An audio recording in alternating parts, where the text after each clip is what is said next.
temporarily for the next 4 days. In the wake of the air quality index reaching severe category in Delhi, Air Quality Commission has ordered a ban on the entry of diesel trucks other than essential goods in Delhi and adjoining areas. A ban has been imposed on industries which are not running on clean fuel. Exemption for emergency industries like milk, dairy, medicines and medical goods has been permitted. There is also a ban on the construction of major projects like highway, road, flyover, overbridges, power transmission and pipelines. धुंध और धुएं के cocktail ने एक बार फिर से दिल्ली की हवा को बेहद खतरनाक स्तर पर पहुंचा दिया है। इस वक्त हम लोग मौजूद हैं कर्तव्य पथ पर और जिस जगह पर हम मौजूद हैं यहां से इंडिया गेट चंद कदमों की दूरी पर है, लेकिन आप देखिए धुएं और धुंध की वजह से इंडिया गेट हमें यहां से बिल्कुल नजर ही नहीं आ रहा और उसकी वजह यह है कि AQI जो है वो पहुंच गई है 450 के पार। और आप देखिए हम दूसरी तरफ अगर हम आपको दिखाएं यहां से सामने ही राष्ट्रपति भवन मौजूद है, लेकिन आप देखिए किस तरीके से पोल्यूशन का लेवल क्या है राजधानी दिल्ली में कि यहां से राष्ट्रपति भवन भी नजर नहीं आ रहा और वजह यह है AQI का 450 के पार चले जाना। और अगर हम NCR की बात करें तो उनकी हालत तो दिल्ली से ज्यादा खराब है। आमतौर पर लोगों की अच्छी खासी भीड़ मॉर्निंग वॉक करते हुए नजर आ जाती है, लेकिन इक्का दुक्का लोग ही यहाँ पे नजर आ रहे हैं। उसकी वजह यह है कि दिल्ली की हवा बेहद खतरनाक स्तर पर पहुंच गई है। कैमरामैन मृदुल कुमार के साथ हिमांशु मिश्रा। नोएडा का AQI हम आपको दिखाते हैं, वो देखिए 562, यानी कि जो सीवियर कंडीशन है उसके ऊपर यहाँ पर नोएडा का AQI पहुंच गया है। और जहां पर हम मौजूद हैं यहाँ से नोएडा बहुत ज्यादा दूर नहीं है, नोएडा यहाँ से चंद कदमों की दूरी पर है, जबकि इस तरफ जो NH24 जा रहा है आगे गाजीपुर है, गाजीपुर के बाद गाजियाबाद और लेफ्ट में आनंद विहार है। इन सभी इलाकों में AQI का लेवल 500 के आसपास ही है, जो बेहद खतरनाक है। और ऐसे में अब ये देखना है कि क्या जो स्कूल हैं राजधानी दिल्ली के या NCR इलाके के, क्या जो छोटे बच्चों के स्कूल हैं प्रशासन उन पर क्या फैसला लेता है। और दूसरी तरफ अगर हम बात करें तो डॉक्टरों ने लोगों को सलाह दी है कि जब AQI लेवल इतना खतरनाक स्तर पर पहुंच गया है तो सुबह के वक्त मॉर्निंग वॉक से बचें, फिजिकल एक्टिविटी खुले में कम से कम करें। कैमरामैन मृदुल के साथ हिमांशु मिश्रा, दिल्ली। अक्टूबर तक तो थोड़ी विंड स्पीड होती है, तो जिसकी वजह से ये सारा पोल्यूशन डिसिपिएट हो जाता है। कभी पंजाब की तरफ चला गया, कभी राजस्थान चला गया, कभी हरियाणा चला गया, कभी यूपी चला गया। इन दिनों में चूंकि विंड स्पीड नहीं होती तो ये स्टैग्नेंट होता है। सबसे बड़ा कारण पोल्यूशन के हमारे 4 हैं। सबसे पहला आपका जो दिल्ली का लोकल पोल्यूशन का रीज़न है वो आपकी सारी पोल्यूटिंग इंडस्ट्री नॉर्थ में है, दिल्ली के नॉर्थ में। तो वो पोल्यूशन कहाँ जाएगा? वो तो दिल्ली में ही रहेगा। अब इसके अलावा जो 4 मेन कारण हैं, सबसे पहला एविएशन, दूसरा रेलवे, तीसरा थर्मल पावर प्लांट्स और चौथा NHAI की डिगिंग। हमारे यहाँ तो कोई मदद नहीं है जी, कोई मदद नहीं, मारे ताई कोई मदद नहीं आती। कह मदद तो है ही नहीं। ये जमींदार बताओ क्या करे? आग लगाना ही पड़ेगी। आग ना तो लगानी पड़ेगी। So these are different reactions and ground reports that have come. Let's now bring in India Today's Akshay Dongre. He's right outside a school in the national capital, Delhi. Because remember, it will be eventually about elderly and the children. So what about the children who are arriving to school today in Delhi? Because in Noida, Akshay, there are schools that have been temporarily shut. How is the smog like today around you? And any plans for Delhi parents or children demanding a ban on at least a holiday for the next few days? Akshay. Well, Pooja, right now I'm outside a school in the central part of the national capital. The smog situation is extremely bad. Even I am having difficulty breathing. People around me are having difficulty breathing. People are having burning sensation in their eyes, in their throats. And this is not a website that is publishing fake data. This is government website. This is a suffer application, and the AQI right now, PM 2.5 levels right now are 472.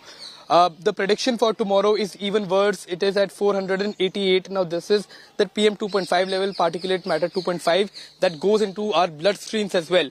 And that is the biggest concern. The schools are still open. Gopal Rai, the Environment Minister of the Aam Aadmi Party of the Delhi government, had said that if the AQI levels cross 450 mark, the schools will be shut. But right now, I'm outside the school. I was speaking to the children. Now that school times have begun, the students have gone in. The parents have also gone out. But I have a parent here with me, and we'll try to understand the situation from him, that what exactly is it like for a parent to send their children out in this gas chamber, especially as the condition continues to go bad. Sir कितनी चिंताएं हैं आपके मन में? बच्चों को आप छोड़ने आए थे, प्रदूषण का लेवल बद से बदतर होता चला जा रहा है। इतना ज्यादा पोल्यूशन हो गया है तो हमें तो पेरेंट्स को बहुत चिंता होती है, पर गवर्नमेंट को कोई ना कोई सोल्यूशन निकालना चाहिए। खासकर इन महीनों में नवंबर, दिसंबर, जनवरी में बहुत ही ज्यादा हो जाता है। ना केंद्र सरकार ना राज्य सरकार कोई भी इसके लिए सोल्यूशन निकाल नहीं रही है। कंप्लेंट कर रहे हैं बाहर क्योंकि खेलते हैं बच्चे, खांसियां बहुत ज्यादा हो जाती है इस टाइम के अंदर। ये बिल्कुल कंपलसरी है कि इस महीने के अंदर बच्चों को पूरे साल दवाई दिलाओ ना दिलाओ, इस टाइम जरूर दिलानी होती है। हर साल का है, हर साल का हो गया। और लगता है कहीं ना कहीं सरकारें भी वादे करके भूल जाती है, बोलती है कि प्रदूषण कम होगा, और फिर उसके बाद जब इम्प्लीमेंट करने की बात आती है तो वो होता नहीं है, उनसे नहीं हो पाता। एक वो पोल्यूशन कंट्रोल बनाया कॉनॉट प्लेस के अंदर, उसका 30 मीटर का दायरा है। वो 30 मीटर में क्या होगा? बंगला साहब से पहले हाँ जो स्मोक टावर लगाए गए, so smoke tower, beat smoke towers, beat other measures that the governments have been promising, they have been largely words. The schools have been shut for the past 2 years. Many parents also have that reservation about shutting down schools, that students have already missed out on a lot of education as far as the schools are concerned. That was a natural disaster. This is a man-made one.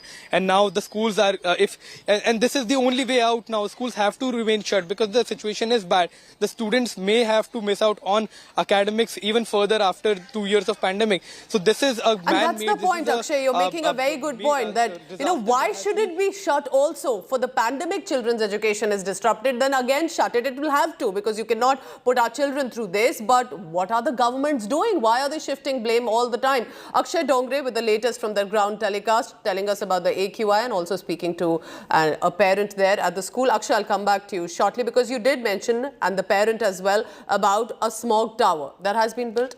Air emergency is what people in Delhi, Noida, Gurugram are facing right now. In some areas, the air quality index has touched 500. This is not normal.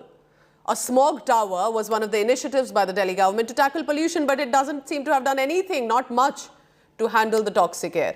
A special report about the impact and the initiative.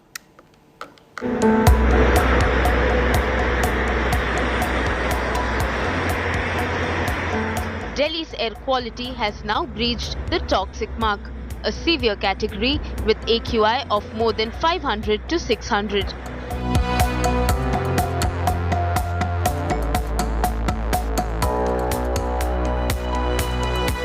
One of the steps taken by the Delhi government to curb pollution was installation of 2 smog towers after a Supreme Court ruling in August last year.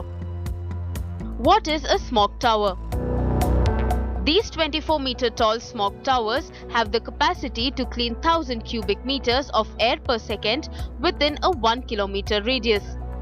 Equipped with 40 fans and 5,000 air filters, the tower sucks in polluted air and releases filtered air. Environment experts, however, say smog towers do little to curb pollutants. They're not very effective solutions to begin with. The Delhi government, the NEERI and CPCB insisted that they were being piloted to test their efficacy for controlling air pollution. The sheer quantum of air that needs to be purified means that they will have to be estimated that around 40,000 such outdoor purifiers would be required to make any measurable impact. An RTI filed by Amit Gupta, an environment activist, showed that according to the CPCB, the smog tower reduced PM 2.5 levels at a distance of 100 meters by 13% in December last year, 7% in March this year and 17% in April. Delhi smoke tower, it is effective in less than 100 meters, that too up to 37%. So we need to think that whether we need such an expensive technology. The Delhi government is sitting on a fund of around 1,000 crore rupees which they have collected as a green cess, and they can use that fund to stop the parali burning in Punjab and Haryana, and to reduce the pollution by others means in Delhi. India Today did a ground check of the smog tower in Anand Vihar. Here's what we found. If this particular smog tower, the meter reading of which is not being shown on the front, does only about 17% of the air purification, the entire Anand Vihar AQI, which is currently at about 500 as we are speaking throughout the day, is not enough to reduce the pollution of the entire national capital region, let alone the hot spot of pollution, which is Anand Vihar itself. At another smog tower in central Delhi, there is little impact on pollution beyond 300 meters from where it is installed, by Delhi government's own admission. A team of IIT Bombay, IIT Delhi and DPCC has recently submitted the first study report after the completion of 1 year of smog tower use. Data clearly shows these smog towers are hardly Delhi's solution to clean air. The air quality index right now here is 197, PM 2.5 is also at 170. But the question is that beyond 300 meters, there is very little impact of the smog towers that have been installed in Delhi, and that's the question.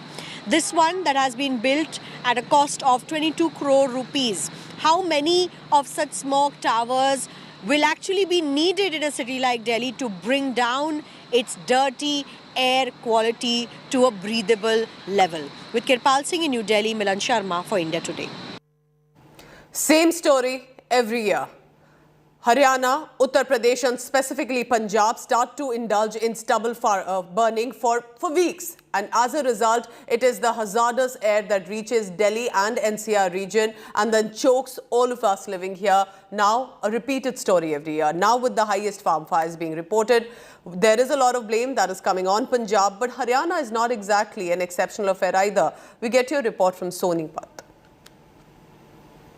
This fire and this smog coming out of the stubble from the farms of Haryana raises an alarming situation in the Delhi NCR. The farmers out here in Haryana, Sonipat, do ask a question from the present ML Khattar government that what are the solutions that are available to them.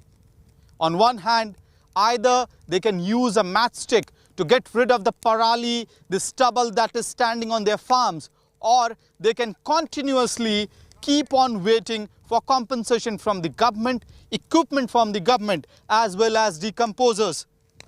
These farmers say that they are yet to get anything from the Khattar government except for notices that are being served to them for this parali. On the other hand, it is the NCR residents who are choking in the extremely unsafe AQI levels as the situation worsens with every passing day. And here in the heat of parali, the situation is also dangerous for the farmers and the residents living in the nearby areas. With video journalist Satya, this is Amit Bhardwaj reporting for India Today from Sonipat. Now, not every farmer is burning the stubble. I want to get you also a glimmer of hope from the Chakmafi village in Ludhiana. No case of stubble burning has been reported. In fact, they have also been awarded by the government for cooperating and moving ahead with the times. Here's a report from Chakmafi in Ludhiana.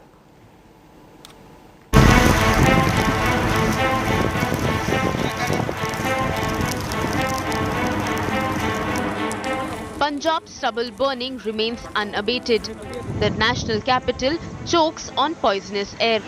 But politics of blame game is far from over. Amidst this despair, Chakmafi village in Punjab's Ludhiana stands out. The village has not burnt any stubble at all. Farmers of this village are adopting innovative techniques. the entire field, wherever you will see, there is absolutely no visual of stubble burning, no visual of any farm which was previously put on fire. A very nice picture to be seen after those horrific images of stubble being burned. This is also Punjab, where farmers are now moving away from stubble burning to better techniques like in situ management to stop pollution. From crop diversification to choosing crops that have shorter duration yield to exiting paddy cultivation, the farmers have switched to smart and progressive practices.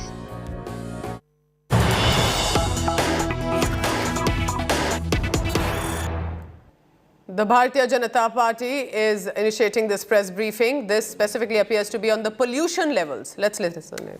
आज सुबह सुबह आपको तकलीफ दी है। तकलीफ का जो मुद्दा है, आज आप देख सकते हैं 616 AQI लेवल जो बड़े खतरनाक स्तर पर पहुंचा है। और आज मैं आपके सामने बड़े दर्द के साथ आया हूं। भारतीय जनता पार्टी के प्रदेश अध्यक्ष की हैसियत से तो आया ही हूं, लेकिन मैं एक दादा की हैसियत से भी आया हूं कि मेरा भी 10 महीने का पोता है और उसकी भी तबीयत खराब हो रही है, उसको भी कंजेशन हो रहा है। और ऐसे दिल्ली में लाखों लोग, लाखों बच्चे, क्योंकि दिल्ली में हर दूसरा बच्चा बीमार हो रहा है। स्कूल जाने वाला एक बच्चा भी है, तो बच्चे तकलीफ में है, सांस लेना उनको दूभर हो रहा है। और दिल्ली में अरविंद केजरीवाल जी की सरकार ना तो प्रदूषण के कारणों का समाधान कर रही है और ना ही वो कोई भी बच्चों के स्कूल बंद हो इसके लिए कोई कार्रवाई कर रही है। पहले ग्रेप 2, फिर ग्रेप 3, अब ग्रेप 4 लागू हो गया है, जो कि जब AQI लेवल, एयर क्वालिटी बहुत खराब होती है और खतरनाक स्तर पर पहुंचती है, तब जाकर ग्रेप 4 लागू होता है। और उस समय बच्चों के स्कूल बंद होने चाहिए, ऑनलाइन क्लासेस करने चाहिए। हमने भारतीय जनता पार्टी की ओर से ये डिमांड आज से 2 दिन पहले की थी, लेकिन मुख्यमंत्री जी को समय नहीं है, आम आदमी पार्टी को समय नहीं है। वो दिल्ली के मुख्यमंत्री जरूर है, लेकिन वो पार्ट टाइम मुख्यमंत्री है, क्योंकि दिल्ली से ज्यादा वो पूरे देश में रहते हैं। दिल्ली के लोगों की चिंता नहीं है। और मैं यहां एक बात जरूर बताना चाहता हूं कि पिछले 24 घंटे के अंदर 3600 से ज्यादा पराली जलाने की घटनाएं पंजाब के अंदर हुई हैं। यही मुख्यमंत्री जी, मैं आपको, अगर आप कहेंगे तो मैं सुनवा भी सकता हूं, यही मुख्यमंत्री जी पराली पर ज्ञान देते थे और ये कहते थे कि पराली से तो बहुत कुछ हो सकता है, हम पंजाब में आएंगे तो ऐसा करेंगे, वैसा करेंगे। मैं आपको एक वीडियो भी दिखाना चाहता हूं इनकी, जो पराली पर ये ज्ञान दे रहे हैं। देखिए, हम लोगों ने पूसा रिसर्च इंस्टीट्यूट के साथ मिलकर एक सोल्यूशन बनाया, chemical solution, bio chemical solution. वो सोल्यूशन छिड़कने से वो जो स्टबल है, पराली है, वो खाद में कन्वर्ट हो जाती है। It's a win win situation और इतना सस्ता है। दिल्ली सरकार ने दिल्ली के सारे खेतों में छिड़काव कर दिया फ्री में। पंजाब सरकार भी कर सकती है, यूपी सरकार भी कर सकती है, हरियाणा सरकार क्यों नहीं कर रहे वो लोग? उन सारे फैक्ट्री वालों को मैंने दिल्ली बुलाकर उससे बात की।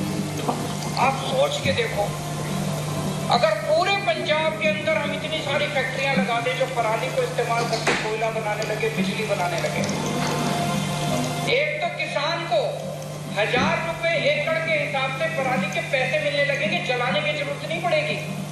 और वो फैक्ट्री वाला खुद आपकी पराली काट के ले जाएगा, आपका कोई पैसा नहीं लगेगा, आपको 1000 रुपए एकड़ मिलेगा। अब दिल्ली के लोग परेशान हो चुके हैं पोल्यूशन से। हम स्पेसिफिक टाइमलाइंस चाहते हैं पंजाब सरकार से, कैप्टन सरकार से, खट्टर सरकार से और केंद्र सरकार से। दिल्ली की जनता स्पेसिफिक टाइमलाइन चाहती है, आप हमें बताइए कि आप। बहुत सारा ज्ञान इन्होंने पंजाब में पराली वाले मुद्दे पे बांटा है। केंद्र सरकार ने 1347 करोड़ दिए, लेकिन कोई समाधान नहीं निकला और घटनाएं हो रही हैं, लेकिन कोई पंजाब सरकार काम नहीं कर रही है। आम आदमी पार्टी के जो नेता है, मुख्यमंत्री है, उनके खुद की कॉन्स्टिट्यूंसी संगरूर के अंदर सबसे ज्यादा घटनाएं हुई। और आज बड़े दुख के साथ हम आपके सामने सुबह सुबह आए कि तुरंत दिल्ली में आम आदमी पार्टी सरकार को स्कूल बच्चों की जान की सुरक्षा, बच्चों की जान हिफाजत के लिए स्कूलों को बंद करना चाहिए। इतनी लापरवाही क्यों की अरविंद केजरीवाल जी ने? इसलिए तुरंत स्कूलों को बंद करना चाहिए, नहीं तो भारतीय जनता पार्टी सड़कों पर आएगी।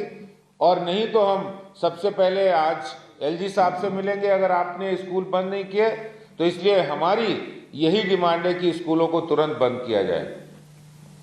बहुत बहुत धन्यवाद। अब मैं निवेदन करूंगा राष्ट्रीय प्रवक्ता दिल्ली से सोशल मीडिया के प्रभारी भाई शहजाद पूनावाला जी आपको संबोधित करें। भाई शहजाद जी। बहुत बहुत धन्यवाद हरीश जी।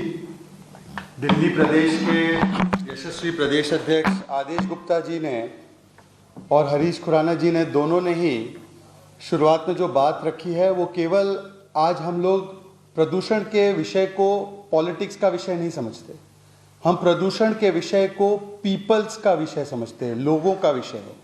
और इसीलिए आज हमारे आदरणीय प्रदेश अध्यक्ष जी ने सबसे पहले संबोधित किया तो एक पेरेंट की हैसियत से, एक ग्रैंड पेरेंट की हैसियत से, परंतु आज मैं कहना चाहता हूं बड़े जिम्मेदारी से और इसी भाव से, हम पोल्यूशन पर पॉलिटिक्स नहीं चाहते, पोल्यूशन पर सोल्यूशन चाहते, पोल्यूशन पर जनता की जो मांग है उसको लागू करवाना चाहते हैं। इसलिए मैं हाथ जोड़कर कह रहा हूं कि मत करो हमारे बच्चों की जिंदगी के साथ खिलवाड़।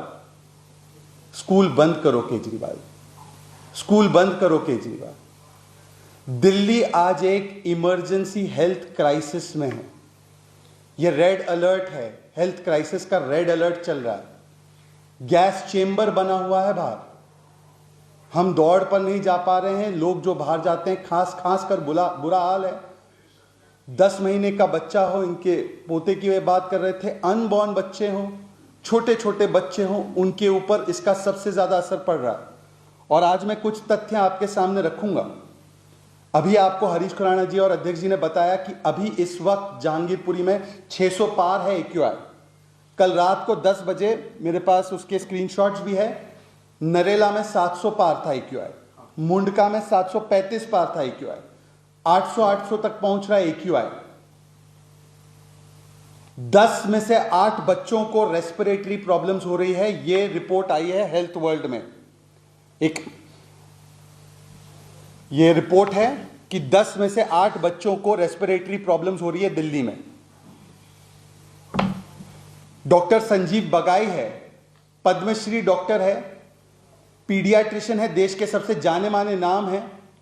उनकी भी बात मैं आपको सुनाना चाहता हूं और उसके बाद मैं आपको बताना चाहता हूं कि और भी क्या डॉक्टर्स कह रहे हैं। पहले सुनिए डॉक्टर संजीव बगाई, पद्मश्री डॉक्टर है, पीडियाट्रिशियन है, वो क्या सलाह दे रहे हैं इस वक्त सरकार को, सुनिए जरा। With the rising air pollution reaching dangerous levels now and crossing all acceptable norms for a healthy living, children, especially the smaller infants and schoolgoers, are at extreme risk and grave danger of inhaling not only particulate matter, what we call as PM 2.5, PM5, toxic gases, fumes, volatile organic compounds, heavy metals and trace elements from the toxic air, and or gases which can damage the developing child's lung. This is extremely important to protect the vulnerable, and the most important vulnerable group is children who are school going. They leave home for reaching school early morning, where the cold is the maximum, where the fog and the smog is the densest. Children's lungs are still developing. They are not as mature as adults' lungs. As it is, children have more number of respiratory infections. More than 25 to 30% of children in metros have allergic and wheezing. I strongly urge the Delhi government to shut the schools, protect the small children, don't let them have cognitive disorders, mental impairment, neurological impairment in the long run, chronic lung disease as they grow up, and cardiac ailments and neurological defects. This is harming the children. We need to protect the children. Please close the schools and put it on online program till the smog settles, till the pollution is slightly under control. Doctor Sanjeev Bagai की आपने बात सुनी, ये एक expert है। Doctor Praveen Kumar, leading paediatrician, हर चौथा patient OPD में जा रहा है रेस्पिरेटरी कारण से जा रहा है। डॉक्टर गुप्ता फीलिक्स अस्पताल के नए बॉर्न जो न्यू बॉर्न चिल्ड्रन हैं और जो अनबॉर्न हैं उनके लंग डेवलपमेंट को ये असर कर रहा है। इसके अलावा एनसीपीसीआर ने भी नोटिस जारी करके कहा है कि स्कूल्स को शट करिए और ऑनलाइन मोड में जाइए। पेरेंट्स की मांग लगातार है, आप लोग भी आपके समाचार पत्रों में और चैनल्स में मैं देखता हूं, हर रोज आप पेरेंट्स की बात बताते हैं। हमारे साथ पेरेंट्स बैठे हुए हैं, दादाजी बैठे हुए हैं, वो भी कहते हैं कि स्कूल्स बंद करने चाहिए। एक्सपर्ट्स ये मांग रख रहे हैं, पेरेंट्स ये मांग रख रहे हैं, एनसीपीसीआर ये मांग रख रहा है, डॉक्टर ये मांग रख रहा है, परंतु हमारे पार्ट टाइम मुख्यमंत्री जो आज के समय पर दिल्ली में भी नहीं है, ऐसी क्रिमिनल नेग्लिजेंस करके हमारे बच्चों की जिंदगी के साथ खिलवाड़ क्यों कर रहे हैं अरविंद केजरीवाल जी, और कितना समय लगेगा? बगल में नोएडा है, नोएडा के डीएम ने क्लास 1 से क्लास 8 की स्कूल्स को बंद करवाकर उसे ऑनलाइन पर लाने का निर्देश दे दिया है। जैसे अध्यक्ष जी बता रहे थे, अब CAQM ने जो committee for air quality management है, उन्होंने ग्रैब 4 लागू कर दिया है, इंप्लीमेंट हो चुका है। जब ग्रैब 4 लागू हो चुका है तो स्कूल्स और एजुकेशनल इंस्टीट्यूशंस को अभी तक बंद क्यों नहीं किया गया है? एवरेज AQI 400 के पार है, किस चीज के लिए रुके हैं केजरीवाल? देखिए, लंग्स पर रेस्पिरेटरी डिसऑर्डर्स होते हैं, कार्डियक डिसऑर्डर हो सकता है, परंतु क्या मेमोरी लॉस भी हो सकती है क्या इस पोल्यूशन से? ये मुझे नहीं पता। अभी अभी आपको अध्यक्ष जी ने सुनाया, ये वही केजरीवाल जी है जो जब कारण बताते थे प्रदूषण का 2018 में, तो उन्होंने कहा था कि सोल कारण जो है रिस्पॉन्सिबल दिल्ली के प्रदूषण के लिए, उनका बयान है, हमारा बयान नहीं है। ये 2018 का बयान है, 2019, 20, 21 का भी बयान है। सोल रिस्पॉन्सिबिलिटी है जो दिल्ली में प्रदूषण की, वो है पंजाब की स्टबल बर्निंग। ये हम नहीं कह रहे, क्योंकि हम नहीं मानते कि वो सोल कारण है, ये उनका बयान है। अब उनका बयान ये भी था, जैसे अध्यक्ष जी ने बताया, कि हमने बात कर ली है, फैक्ट्री वाले आएंगे, कटाई करके ले जाएंगे पराली की पंजाब में। हमने बात कर ली है, सोल्यूशन भी बायोडिकम्पोजर वाला बना दिया है, उस पर 23 करोड़ खर्च भी हुए विज्ञापन में, वो छिड़क लेंगे तो सारी पराली गल जाएगी। हमने बात कर ली है, फैक्ट्री वाले आएंगे, कोयला उससे बनाएंगे, वो ले जाएंगे और 1000 रुपए प्रति एकड़ किसानों को देंगे। तो हम केजरीवाल जी से पूछना चाहते हैं, केजरीवाल जी, जो सुझाव, जो बातें आप करते थे जब आपकी पंजाब में सरकार नहीं थी, आज पंजाब में सरकार है, उसको लागू करने में क्या समस्या आ रही है? क्या याददाश्त कमजोर हो गई है सत्येंद्र जैन की तरह? आपको अपनी बातें याद नहीं है? और अगर ये पराली मुख्य कारण नहीं है तो क्या मुख्य कारण है? क्योंकि ये बात भी हम नहीं कह रहे। अभी यहां पर चैनल वाले बैठे हैं, 2 दिन पहले उन्होंने इंटरव्यू किया था पंजाब के एग्रीकल्चर मिनिस्टर का। अब विरोधाभास देखिए, पुराने केजरीवाल कहते हैं पंजाब की पराली जिम्मेदार है, पंजाब के एग्रीकल्चर मिनिस्टर कहते हैं कि हमारी पराली जिम्मेदार नहीं है, मतलब कि दिल्ली के ही मुख्य कारण जिम्मेदार है। तो दिल्ली के मुख्य कारण क्या है प्रदूषण के? Vehicular pollution. इसमें क्या कर दिया आपने अभी तक बताइए? केंद्र ने ईस्टर्न और वेस्टर्न पेरिफेरल एक्सप्रेसवे बनाए हैं, केंद्र ने कई कदम उठाए हैं, आपने क्या किया इस पर? इंडस्ट्रियल पोल्यूशन, इंडस्ट्री कितनी बंद करवाई जरा बताइए? रोड डस्ट के लिए वैक्यूम क्लीनर आने वाले थे, रोज वैक्यूम क्लीनिंग होने वाली थी, इस पर क्या किया है? तो इन तमाम सवालों पर कोई जवाब नहीं है। कभी अपनी नाकामी का ठीकरा किसी और के दरवाजे थोपना, कभी यह नाकामी का ठीकरा किसानों पर डालना। किसानों की पराली जो जल रही है वो कुछ दिनों की बात है, 21-22 नवंबर के बाद यह पराली की समस्या नहीं होगी, पर प्रदूषण AQI का लेवल यही का यही होगा। वो क्योंकि दिल्ली के प्रदूषण के कारण दिल्ली में ही है, IIT की रिपोर्ट्स कहती है। तो अरविंद केजरीवाल जी, आप इधर उधर की बातें ना करें। आप वैसे दिल्ली में तो रहते नहीं है, वैसे भी पार्ट टाइम मुख्यमंत्री है। कृपया ये बताइए कि दिल्ली के मुख्य कारणों पर प्रदूषण के क्या किया आपने? स्कूल्स बंद करने के लिए इतनी देर क्यों हो रही, इतना विलंब क्यों हो रहा है? यदि आप नहीं करते तो हम आगे की कार्रवाई LG साहब के साथ पास जाकर करेंगे। और आखिर में, जो आज क्रिमिनल एक बिहेवियर हो रहा है कि हमारे बच्चों को इस गैस चेंबर में स्कूल में भेजा जा रहा है, उसके लिए जिम्मेदार कौन है? बहुत बहुत धन्यवाद। धन्यवाद शहजाद भाई। किसी को क्वेश्चन? सर, आम आदमी पार्टी तो कहती है कि केंद्र हमें फंड नहीं दे रहा है, केंद्र किसानों को फंड नहीं दे रहा है, कैश नहीं दे रहा है, इंसेंटिव नहीं दे रहा है, इस वजह से स्टबल बर्निंग हो रही है। देखिए, पिछले 1 साल 1.5 साल के अंदर केंद्र सरकार ने पंजाब सरकार को 1347 करोड़ रुपए की मदद की है।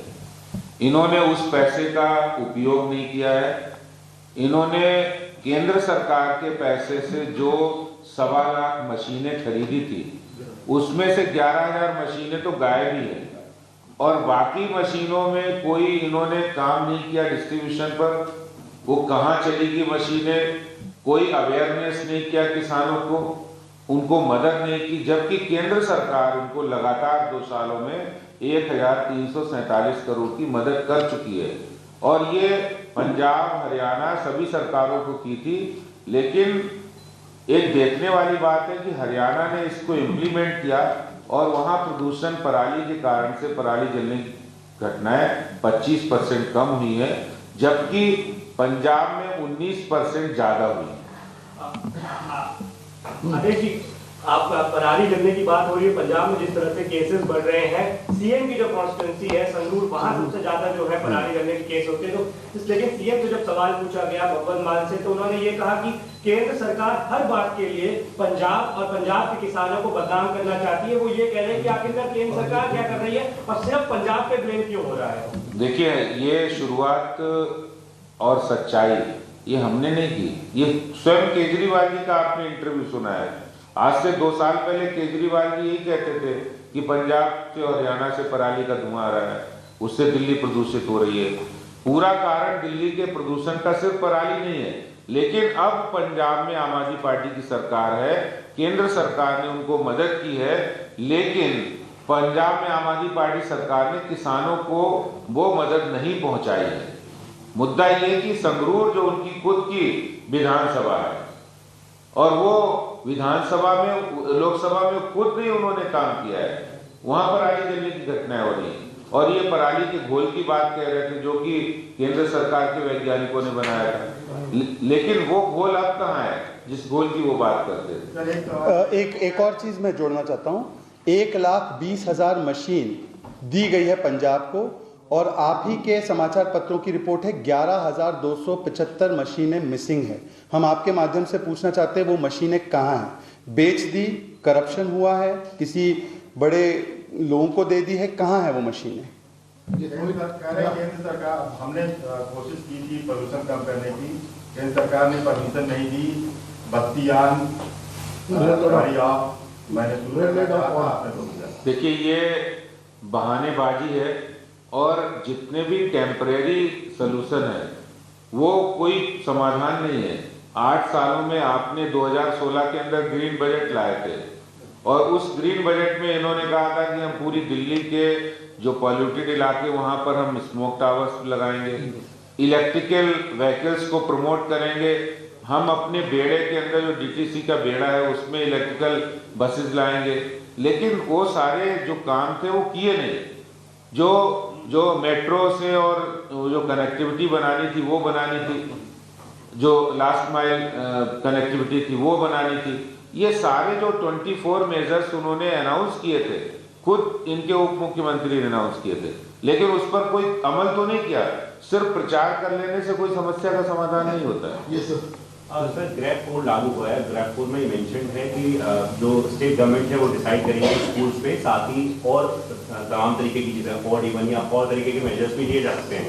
क्या बीजेपी इस संबंध में कोई सजेशन देना चाहिए? ऑडिबल लागू होना चाहिए या कोई और ऐसा तरीका जिससे प्रदूषण की जो ये समस्या है ये कम हो सके या खत्म हो सके? देखिए, एयर क्वालिटी जो कमीशन है उसकी बाकायदा एक रिपोर्ट है और वो रिपोर्ट दिल्ली सरकार को पहले से दी गई, आज से 6 महीने पहले, कि उस रिपोर्ट को आप लागू करिए। एनजीटी की जो गाइडलाइन है वो ग्रेड 4 जब आता है तो ग्रेड 3 में कंस्ट्रक्शन एक्टिविटी बंद होती है और ग्रेड 4 के अंदर स्कूल एक्टिविटी बंद होती है, ताकि जो खतरनाक स्तर का पोल्यूशन है, उससे नुकसान ना हो बच्चों को। तो मेरा पहली सुझाव ये है कि दिल्ली सरकार तुरंत स्कूलों को बंद करे और ऑनलाइन क्लासेस करे।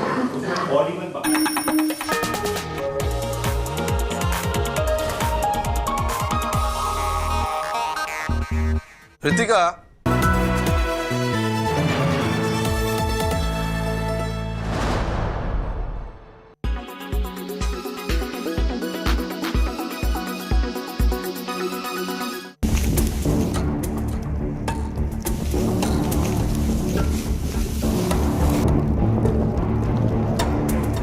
This is Punjab Chief Minister Bhagwant Man's constituency.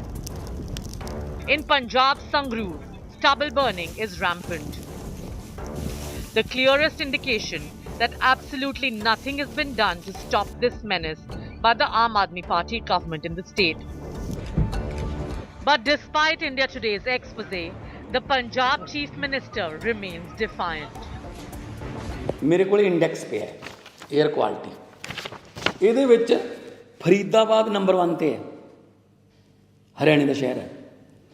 ਇਹਦੇ ਵਿੱਚ ਮਾਨੇਸਰ, ਗਵਾਲੀਅਰ, ਗੁੜਗਾਉਂ, ਸੋਨੀਪਤ, ਲੁਧਿਆਣਾ ਵੀ ਹੈ ਪੰਜਾਬ ਦਾ, ਭੋਪਾਲ, ਪਾਣੀਪਤ, ਕੋਟਾ, ਕਰਨਾਲ, ਰੋਹਤਕ, ਹਿਸਾਰ, ਜੋਧਪੁਰ, ਇੰਦੌਰ, ਮੇਰਠ। ਇਹ ਤਾਂ ਇੱਦਾਂ ਲੱਗਦਾ ਜਿਵੇਂ ਪੰਜਾਬ ਤੇ ਦਿੱਲੀ ਪ੍ਰਦੂਸ਼ਣ ਕਰ ਰਹੇ ਨੇ, ਆਲੇ ਦੁਆਲੇ ਬਾਕੀ ਸਾਰੇ स्विट्जरलैंड ही बसते ने बस। Smoke hangs thick in the air as acres are lit up to get rid of stubble, and farmers here state the government has offered no practical solutions to them.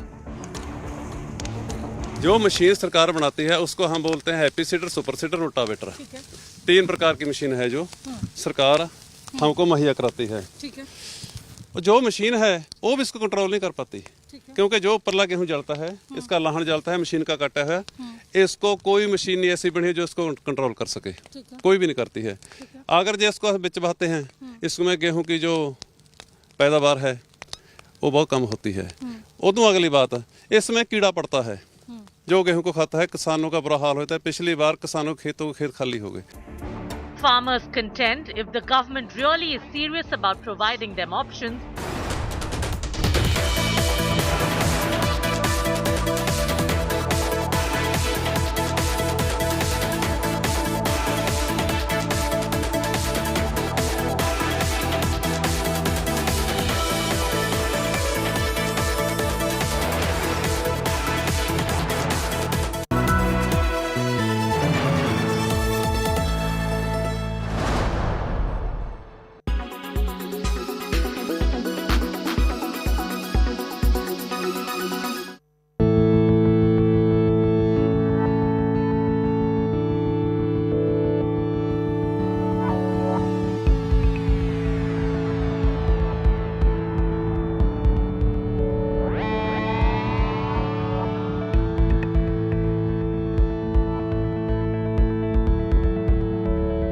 la main des aides-soignants. Pourquoi ? Parce que les aides-soignants aujourd'hui, ils sont globalement sous l'eau. Ils ne peuvent plus faire leur métier qui est de soigner. Et donc nous, Emobots, on leur fournit cette information de l'état émotionnel. Ils vont pouvoir mieux comprendre l'évolution de l'émotion de leurs résidents, de leurs patients. Et derrière, on sera aussi capable d'objectiver. C'est-à-dire qu'aujourd'hui, quand on fait un test pour la dépression, c'est un test normé, ponctuel, où on demande à la personne de verbaliser les informations. Et donc ça pose plein de problèmes. Et notamment de difficultés pour les personnes qui ne peuvent pas verbaliser.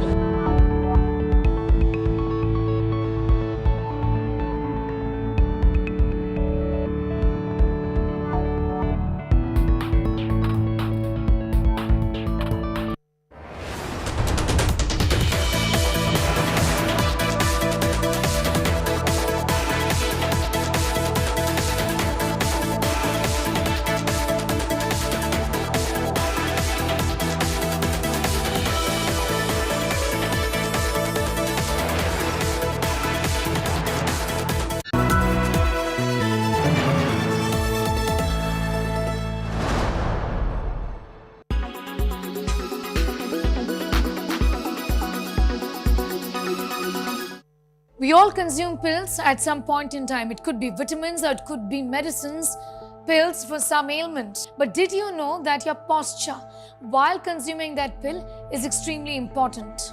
How you take your pills may affect how they work. According to a recent study published in the journal Physics of Fluids, the position of your body when you swallow a pill has a direct bearing on how effectively it is working.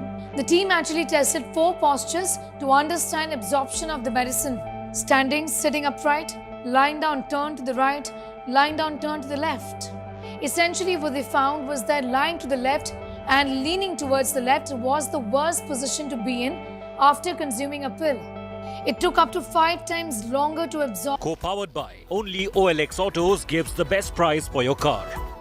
In association with Hetic Fittings, make your furniture work beautifully.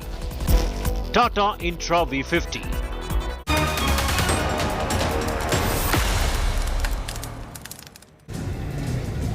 Good morning and welcome. Thank you for tuning into India Today. I'm Pooja Shali. Let's begin first with the headlines at 9. All right, and the top story coming in from the pollution, which has literally turning as killer pollution for Delhi NCR. The air quality stands at severe category. Noida has shut schools temporarily. Delhi BJP is demanding the closing of Delhi schools. Says Aam Aadmi Party government is playing with health of children. Imran Khan shot at during his Long March rally in Wazirabad, protests erupting across Pakistan after assassination attempt on him. Lockdown announced in Islamabad. Telangana farmhouse drama is escalating. KCR drops explosive poaching tape, says Delhi brokers tried to bribe the MLAs. Elon Musk to begin laying off Twitter employees today, temporarily closing its office and preventing staff access. Prime Minister Narendra Modi congratulates Netanyahu on his election success, says looking forward to joint effort to deepen ties between India and Israel. And India Today Conclave Mumbai is here, India's largest idea platform to be attended by political stalwarts and biggest celebrity names. Watch India Today Conclave Mumbai today.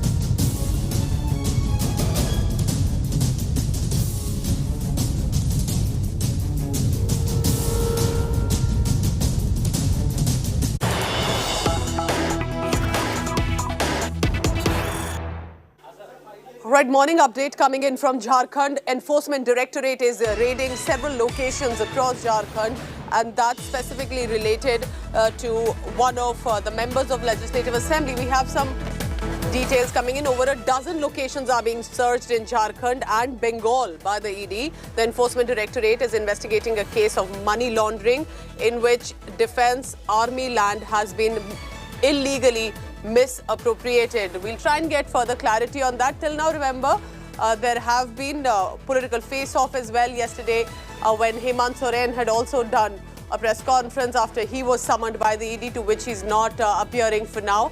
Munish Pandey will be getting us the latest on that. For now, just to give you an update that the Enforcement Directorate is investigating a money laundering in Jharkhand and Bengal. Now, what we are being told that the ED raids are over illegally occupied army land. So, who are right now in question about, we'll get that clarity soon from Jharkhand, but over a dozen locations across Jharkhand and Bengal, which basically, of course, are border states, are being raided right now. Jharkhand and Bengal share a border, and that primarily one of the reasons that it could be that belt that is being raided by the ED. But is there someone specific that is under the radar of the investigative agencies?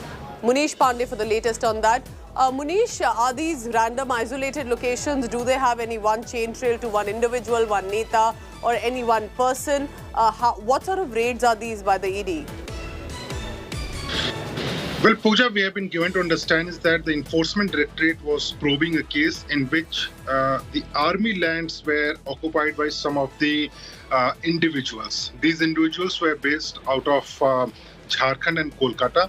After registering a money laundering case, the ED is now conducting searches at almost over a dozen premises in Jharkhand and West Bengal's Kolkata. We also have been given to understand is that there is a businessman by name Amit Agrawal, he was earlier raided in coal smuggling case, but now he is being raided in this army land grabbing case. So ED is in action as far as Jharkhand and Kolkata is concerned. They are claiming that almost dozen locations are being raided in a connection with this case. Pooja. Manish, of course, when we look back, we yesterday had that update about Hemant Soren conducting an address. He was also summoned by the ED. Is there any connection that you're picking up to that, or is this comparatively separate for now? Well, Pooja, if there is any action by the Enforcement Directorate state where it is a non-BJP government, then everything is connected to politics. Now, these individuals, they are connected to the governments. What the sources are claiming that they are someone who are close to the governments in West Bengal and Jharkhand. And earlier we had seen that there were MLAs with money from Jharkhand were arrested by the Kolkata police. So there was an ED action after that, action by the Kolkata police. So it is connected to politics. But as far as ED is concerned, they are claiming that they are probing a case purely based on an FIR in which there is an acquisition and allegation of army land being grabbed by certain individuals. All right, so this is about illegally occupying army or defense land on which the raids are currently taking place across Jharkhand and Bengal. We'll be getting the latest on that. Munish Pandey with the update on the ED raids.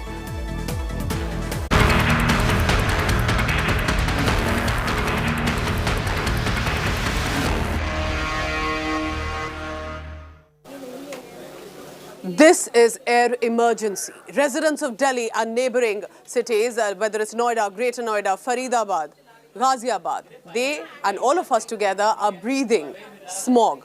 This toxic air has reached severe category in many areas. We are talking about an air quality index in some places that has touched even 500 and not more. This is not normal by any standard.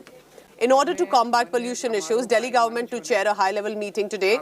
During the meeting, decision to implement the GRAP4 could be taken. The GRAP has 4 stages depending on severity of air pollution from stage 1 to 4.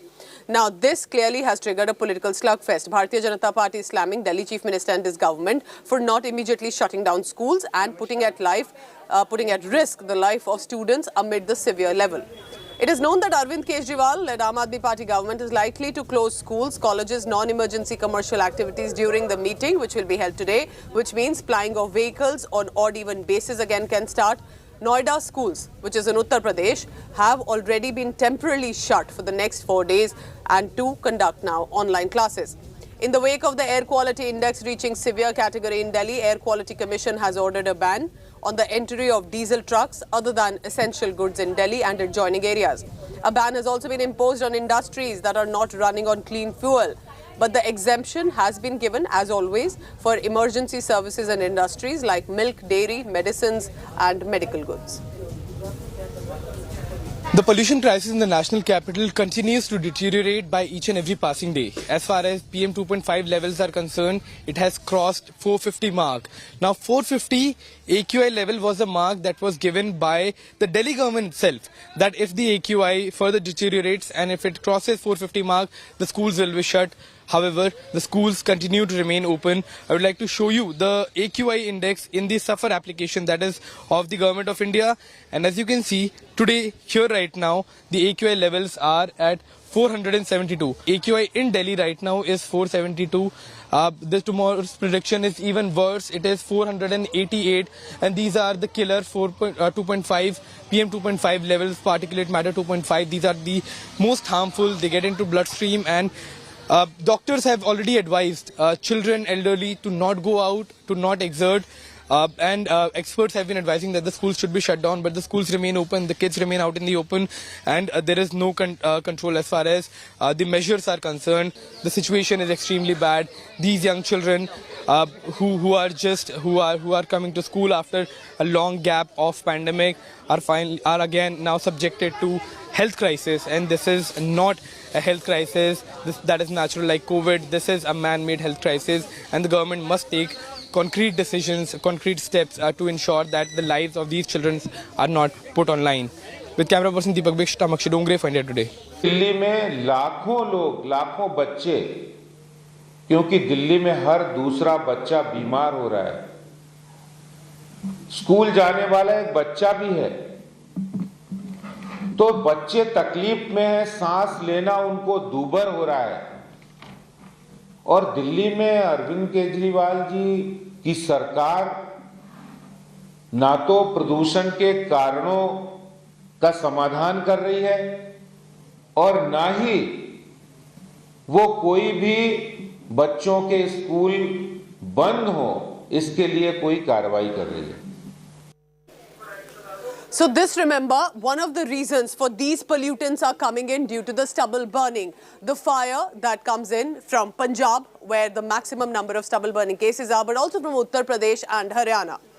Haryana is not an exceptional affair because we have now a report sent by our colleague from Sonipat, which is very close to Delhi. I want you to take a look at this report about what the stubble burning is there. This fire and this smog coming out of the stubble from the farms of Haryana raises an alarming situation in the Delhi NCR. The farmers out here in Haryana, Sonipat, do ask a question from the present ML Khattar government that what are the solutions that are available to them. On one hand, either they can use a matchstick to get rid of the parali, the stubble that is standing on their farms, or they can continuously keep on waiting for compensation from the government, equipment from the government, as well as decomposers. These farmers say that they are yet to get anything from the Khattar government except for notices that are being served to them for this parali. On the other hand, it is the NCR residents who are choking in the extremely unsafe AQI levels as the situation worsens with every passing day. And here in the heat of parali, the situation is also dangerous for the farmers and the residents living in the nearby areas. With video journalist Satya, this is Amit Bhardwaj reporting for India Today from Sonipat.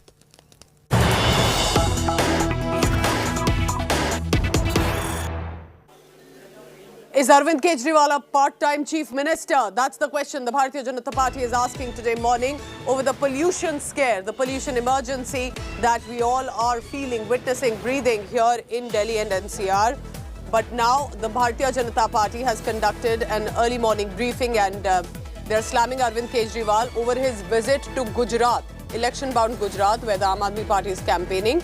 The Bharatiya Janata Party is saying first, you do nothing to stop pollution in Delhi. Then you head over to Gujarat. Are you a part-time Chief Minister? But also they're now demanding shut down schools in Delhi. Aam Aadmi Party is playing with health of children, says the BJP. Experts ये मांग रख रहे हैं, parents ये मांग रख रहे हैं, एनसीपीसीआर ये मांग रख रहा है, डॉक्टर ये मांग रख रहा है, परंतु हमारे पार्ट टाइम मुख्यमंत्री जो आज के समय पर दिल्ली में भी नहीं है, ऐसी क्रिमिनल नेग्लिजेंस करके हमारे बच्चों की जिंदगी के साथ खिलवाड़ क्यों कर रहे हैं अरविंद केजरीवाल जी, और कितना समय लगेगा? So this, remember, is the attack by the Bharatiya Janata Party against the Aam Aadmi Party. This primarily with regard to not only have you failed as a Delhi Chief Minister to control pollution, that there is no strategy, there are these just urgent, alarming decisions that are taken. Shut the schools, switch off your cars, don't use cars, don't burst firecrackers. What about the strategy? Let's first now bring in Akshay Dongre, who's on the ground, who's been speaking to people, specifically parents who are dropping their kids to school. And we can still, at about 9 a.m. right now, can still see the smog around us and breathe it as well. And that, Akshay, just stay on with me because BJP's Harish Khurana is also now joining me on the phone line. Harish Khurana ji, आप क्यों अरविंद केजरीवाल को Gujarat visit पे attack कर रहे हैं और क्यों आप कह रहे हैं कि उन्होंने कुछ किया नहीं? उन्होंने तो स्मॉग टावर भी लगवाया, उन्होंने तो कहा कि हम आज मीटिंग भी करेंगे.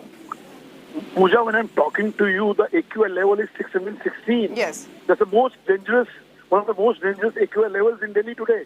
And unfortunately, when we are in a gas chamber, our part-time Chief Minister, when you're talking about part-time Chief Minister, Delhi Chief Minister is available everywhere in India, but not in Delhi. He has a time for every state, Gujarat elections or Himachal elections or any other elections, but he don't have time for Delhi. So that's the reason we called him as a part-time CM. When a part-time CM is not in Delhi and the Graph 4 is already been implemented, why he is not declaring the holiday for kids? Kids are not inhaling the toxic fumes. Now, do you think that it is the same party in Delhi, same party in Punjab, and yet they cannot find a solution on the stubble burning? You remember last year he says Parali is the main cause of Punjab in Delhi. Stubble burning is one of the biggest cause, and we have made a capsule for Delhi. Why not he giving with the stubble burning? He's not stopping the stubble burning in Punjab. Why he's not summoning Punjab Chief Minister to just come here and see what the Delhi is facing? Why he's not calling all-party meeting for Delhi? Why he's not declaring holiday for the students, for the schools? Why he's not taking any action? Just saying doing a politics. BJP nahi karne de rahi. BJP is doing politics and all those stuff. Blaming others is not a solution. We need a concrete plan. You're saying, Harish Khurana, that Delhi Chief Minister should not be heading to Gujarat. It's a election-bound state. A lot of Aam Aadmi Party netas are there. You're saying Delhi CM shouldn't go? If he don't have a time for Delhi, which Delhi people have elected to him, if he has not a time for Delhi, he should resign and appoint somebody else who has a time for Delhi and see what the problem is. Problem is, you see, you could take a track record of his since last 1 month. When Delhi people is facing problems, he is not around. Sometimes for 4 days he's in Gujarat, for 2 days in Himachal, somewhere else. Harish, just one more question here, because even in Uttar Pradesh, in Noida, Greater Noida, even in Gurugram and Faridabad side, which is in Haryana, which are BJP governments, there is smog, there is also stubble burning taking place. So the BJP also has to take some responsibility. But in Noida, Pooja, his team has already taken an action and declared the holiday for the school. Has he taken the action, na? He has took the immediately action when the Graph 4 has been implemented. Why Delhi Chief Minister is waiting for some action? कोई मर जाएगा तो action लेंगे क्या? Somebody will some incident will happen and then he'll take action. Point is this: why he's silent? Why he's not calling the Chief Minister of Bhagwan Man and summoning him and telling him please stop stubble burning in Punjab? We have seen 3,000 odd cases yesterday in Punjab. Why he's not taking any action? Okay. Last year you were saying that Punjab stubble burning is the main cause. Today, why is silent on that? Point is this. Harish, why can the BJP and the Aam Aadmi Party not sit together? That's the job of the netas. Sit together. You're in different states and still find a solution. Why should we suffer?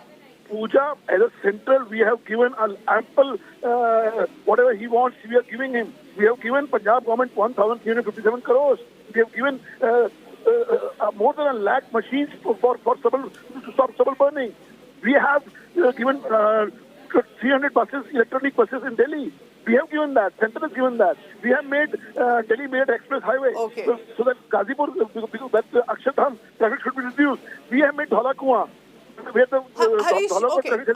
so Harish Khurana is saying that why is that some emergency measures not being taken by the Aam Aadmi Party, at least for now. They're asking for shutting of schools, but basically they're calling him a part-time Chief Minister because he's heading to Gujarat for the next 4 to 5 days. It's an election-bound state, while Delhi is choking literally. And I can tell you because we are breathing that air from morning to evening. Now my colleague, India Today's Akshay Dongre, spoke to BJP leader Adesh Gupta because it was early in the morning that Bharatiya Janata Party led a strong charge against Delhi Chief Minister. Let's hear that out, a conversation with Adesh Gupta. With 470. Tomorrow's prediction is even worse. It is at 490.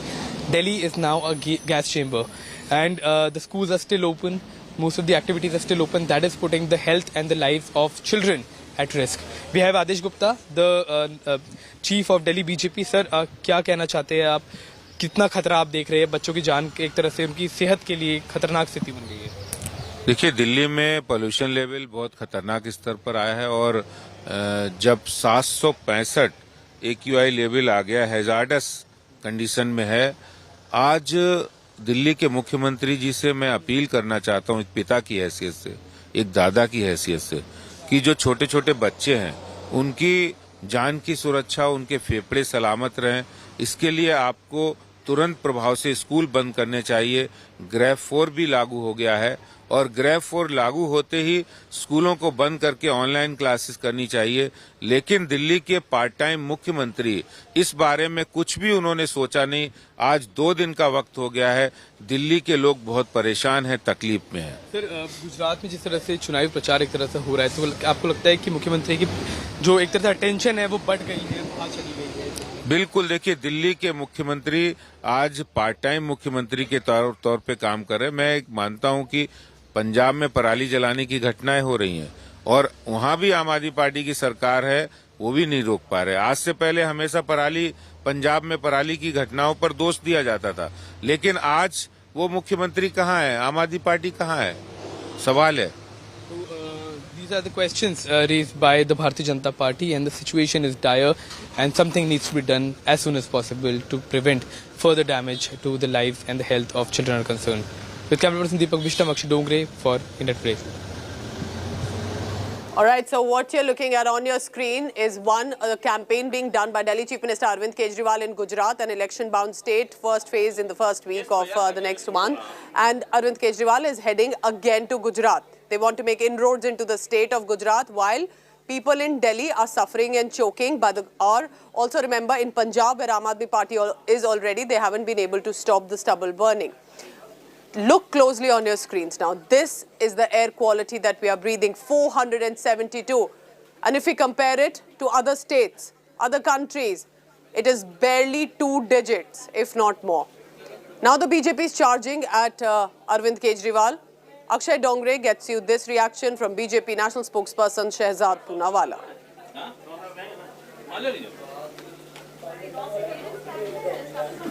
The pollution crisis in the national capital is deteriorating by each and every passing day. Delhi has essentially become a gas chamber with AQI levels crossing 470 mark. The prediction for tomorrow is even worse. The AQI level, the PM 2.5 level will be at 490 and the schools are still open. However, the CAQM has implemented GRAP 4 measures in the national capital, and according to that, the schools can be shut if the Delhi government takes an action about that.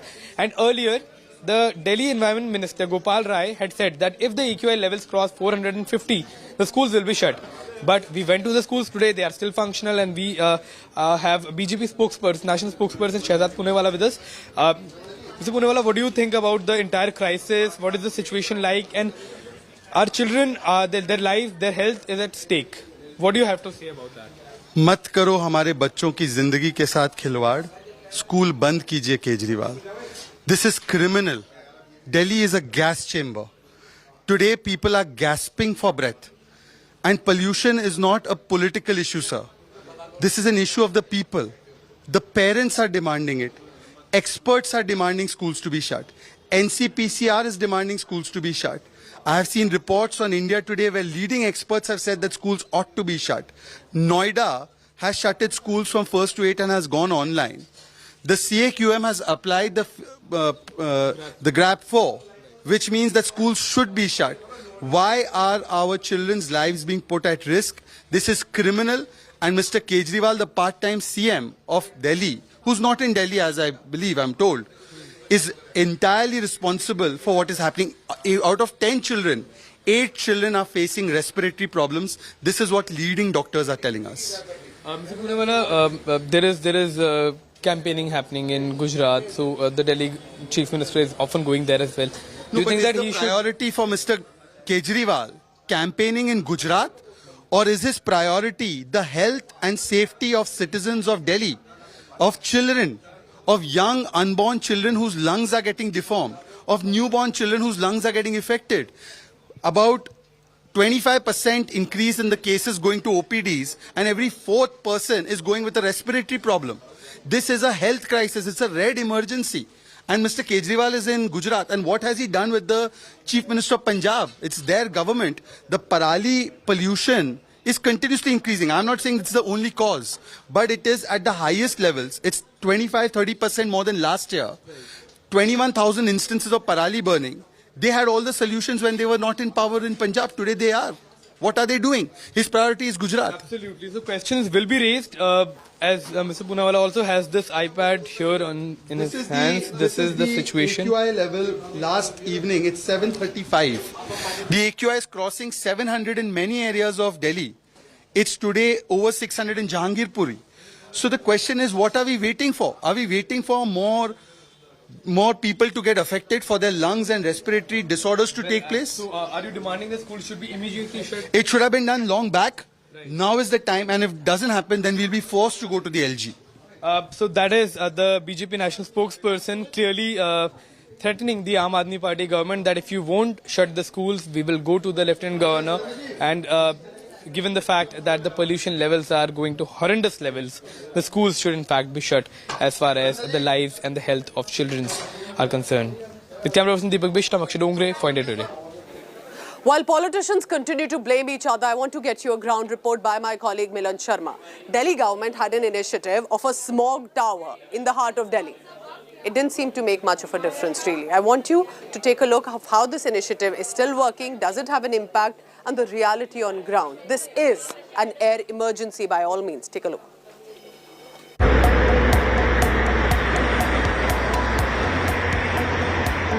Delhi's air quality has now breached the toxic mark, a severe category with AQI of more than 500 to 600.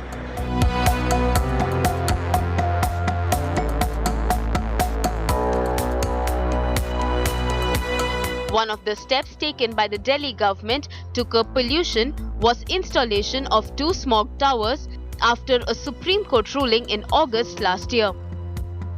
What is a smog tower?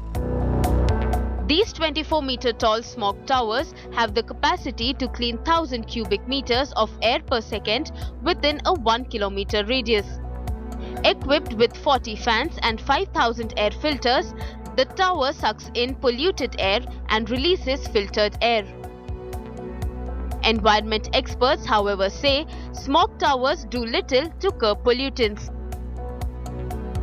They're not very effective solutions to begin with. The Delhi government, the NEERI and CPCB insisted that they were being piloted to test their efficacy for controlling air pollution. The sheer quantum of air that needs to be purified means that there will have to be estimated that around 40,000 such outdoor purifiers would be required to make any measurable impact. An RTI filed by Amit Gupta, an environment activist, showed that according to the CPCB, the smog tower reduced PM 2.5 levels at a distance of 100 meters by 13% in December last year, 7% in March this year and 17% in April. Delhi smog tower, it is effective in less than 100 meters, that too up to 37%. So we need to think that whether we need such an expensive technology. The Delhi government is sitting on a fund of around 1,000 crore rupees which they have collected as a green cess, and they can use that fund to stop the prali burning in Punjab and Haryana and to reduce the pollution by others means in Delhi. India Today did a ground check of the smog tower in Anand Vihar. Here's what we found. If this particular smog tower, the meter reading of which is not being shown on the front, does only about 17% of the air purification, the entire Anand Vihar AQI, which is currently at about 500 as we are speaking throughout the day, is not enough to reduce the pollution of the entire national capital region, let alone the hot spot of pollution, which is Anand Vihar itself. At another smog tower in central Delhi, there is little impact on pollution beyond 300 meters from where it is installed, by Delhi government's own admission. A team of IIT Bombay, IIT Delhi and DPCC has recently submitted the first study report after the completion of 1 year of smog tower use. Data clearly shows these smog towers are hardly Delhi's solution to clean air. The air quality index right now here is 197, PM 2.5 is also at 170. But the question is that beyond 300 meters, there is very little impact of the smog towers that have been installed in Delhi, and that's the question. This one that has been built at a cost of 22 crore rupees. How many of such smog towers will actually be needed in a city like Delhi to bring down its dirty air quality to a breathable level? With Kirpal Singh in New Delhi, Milan Sharma for India. With no long-term strategy in place, there are, of course, emergency measures and solutions that are found by all these governments.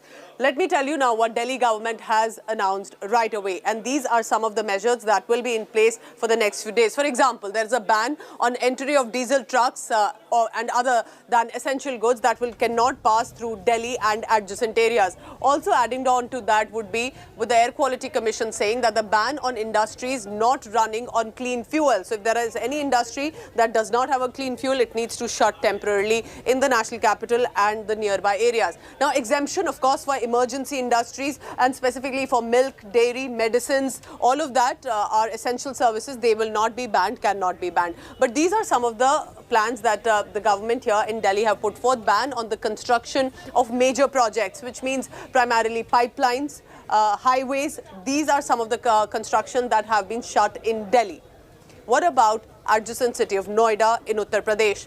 Online classes for 1 to 8th class students, a disrupted education for this generation of children. Temporary now again means have been of shutting down school, online education for 4 days. Schools will remain shut till the 8th of November. So from today to the next 4 days, but only from 1st to 8th standard school students. But also usage of anti-smog guns will be placed at construction sites. So construction is not being shut in Noida, Greater Noida, which has a lot of real estate construction going on, but there will be anti-smog guns.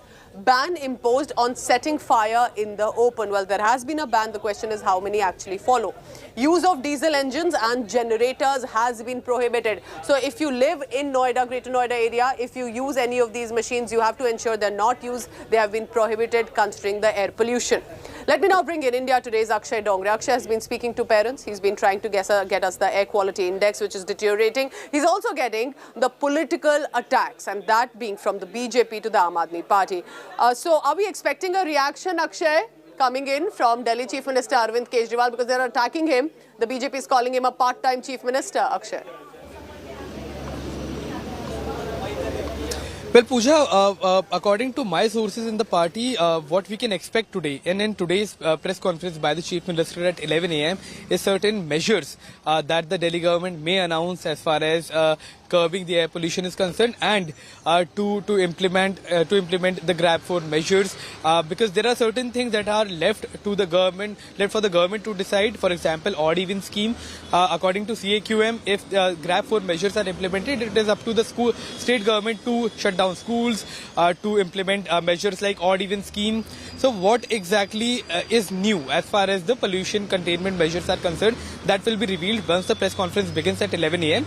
So we can expect certain measures from the Delhi government, because yes, we can see that the Delhi government, especially the Aam Aadmi Party, is at the back foot right now. They used to blame the Punjab government when Congress was in power in Punjab for stubble burning. There was a whole range of campaigns going on before the election in Punjab. We have seen that just last year, the Delhi government in fact went to the very little agriculture areas there are in the national capital at the outskirts, and they had distributed those chemicals which used to convert the stubble into biofuel. So all of that was said, but why is it not being implemented? That is the question that's being raised by the Bharatiya Janata Party and the Congress Party now that the party is in government in Punjab as well.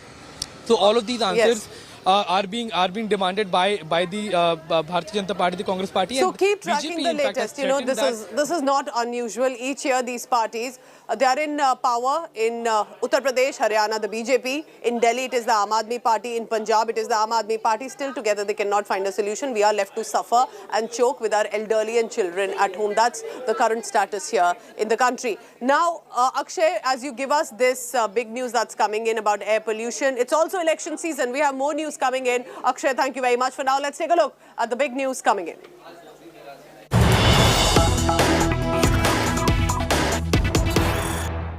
All right, it is the State Election Commission expected to hold a press conference today evening in the national capital, Delhi. Are we looking at the Municipal Corporation of Delhi elections to be announced any time? This, remember, are likely to be going to be the election season for the national capital, Delhi. We are being told that the key State Election Commission press briefing is at about 4 p.m.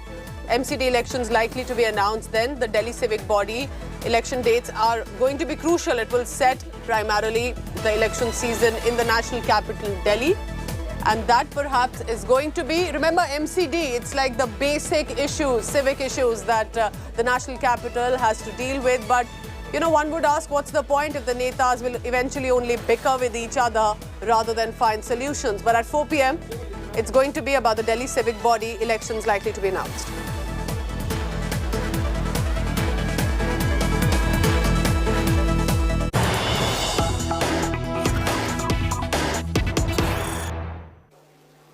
And now with the Gujarat election dates that have been announced, is the Aam Aadmi Party set to announce their party face for the Chief Minister's candidate in Gujarat? Remember, Arvind Kejriwal is heading to Gujarat today for the next 4 to 5 days. And we are expecting, with that visit, there is going to be the Aam Aadmi Party Chief Minister's face for Gujarat to be announced. With the 5-day Gujarat campaign that begins for Delhi Chief Minister Arvind Kejriwal, who's also, of course, Aam Aadmi Party's national convener. They are likely to be announcing Chief Minister's face for Gujarat. So, in a short while, we may have more clarity about the name and who will it be. Will it be Gopal Italia, the controversial figure? Will it be perhaps a surprise face? Will it be someone that Gujaratis will be able to relate to? Because remember, we are talking about a strong Bharatiya Janata Party.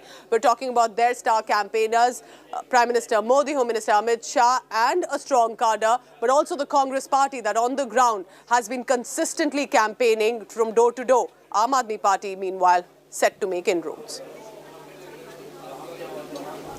I'm heading into a very short commercial break, but when I return, I take you to across the border. Former Pakistan Prime Minister Imran Khan was shot at, injured at a rally in Wazirabad. It has now descended the country into political chaos. Angry supporters are on the streets, even reaching right outside the Pakistan military chief's residence. We want to get you the latest and the health update on Imran Khan. After a very short break, stay tuned. You're watching India Today.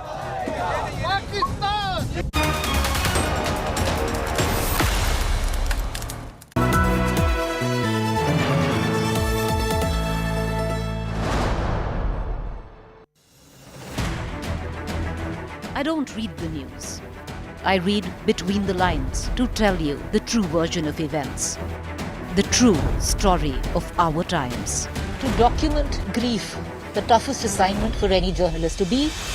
From those who matter. Women politicians going to stick up for each other. Of those who should matter. I document the truth. I don't distort the truth. I don't glamorize the truth. I don't gloss over the truth. The ghosts of India's contentious medieval history have come knocking again. I hustle for the truth. On the ground, in the newsroom, in the studio. I don't try to grab eyeballs.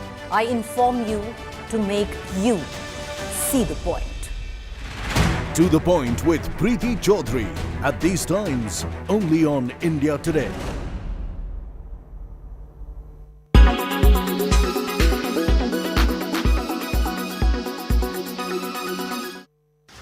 Is the monsoon season bringing relief to you from the hot summers? Well, what if we tell you that it can rain diamonds? Not certainly on Earth, but yes, it is raining diamonds on Uranus and Neptune. The temperature and pressure conditions on these planets are extreme. Due to this, carbon atoms can be crushed into diamonds. Uranus and Neptune are known by their unique blue shades. Both planets have a common condition to harden carbon atoms. But unfortunately, the inhospitable environment of the planet won't allow you to collect those diamonds. The blue color of these planets is due to methane. Methane has carbon in it. The carbon can be crushed by immense pressure that happens in the atmosphere. And when it gets hot and dense inside the planets, these diamonds are formed and accumulated. This causes them to rain in the atmosphere. Tell us what you think about this unique phenomena.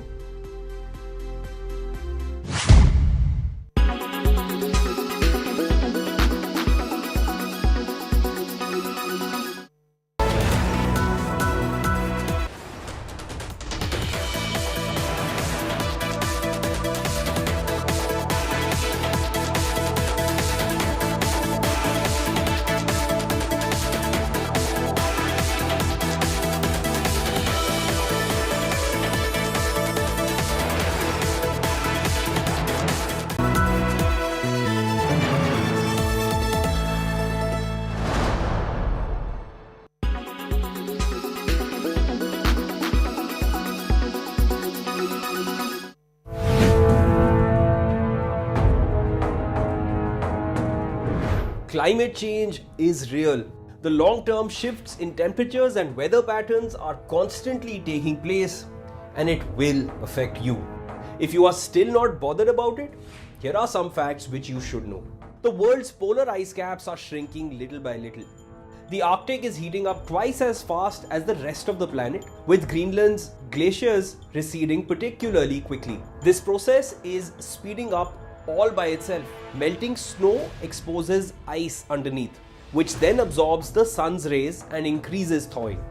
At the opposite end of the Earth, 90% of the ice shelves on the Antarctic Peninsula are starting to disintegrate. Ice melt is also being observed in mountain ranges like the Himalayas, Kilimanjaro, the Alps, and Pyrenees. In the Andes, glaciers are retreating and risk disappearing altogether. Ocean levels are rising due to the combination of melting ice and warmer sea temperatures, as warm water has a greater volume than cold water. At the current rate, it is predicted that by the year 2100, sea levels will rise between 26 centimeters and a meter. Islands in the Pacific or Indian Oceans like the Maldives will be submerged. Densely populated, low-lying coastal areas like Bangladesh, Vietnam, the Netherlands, and the east coast of the United States are all under threat.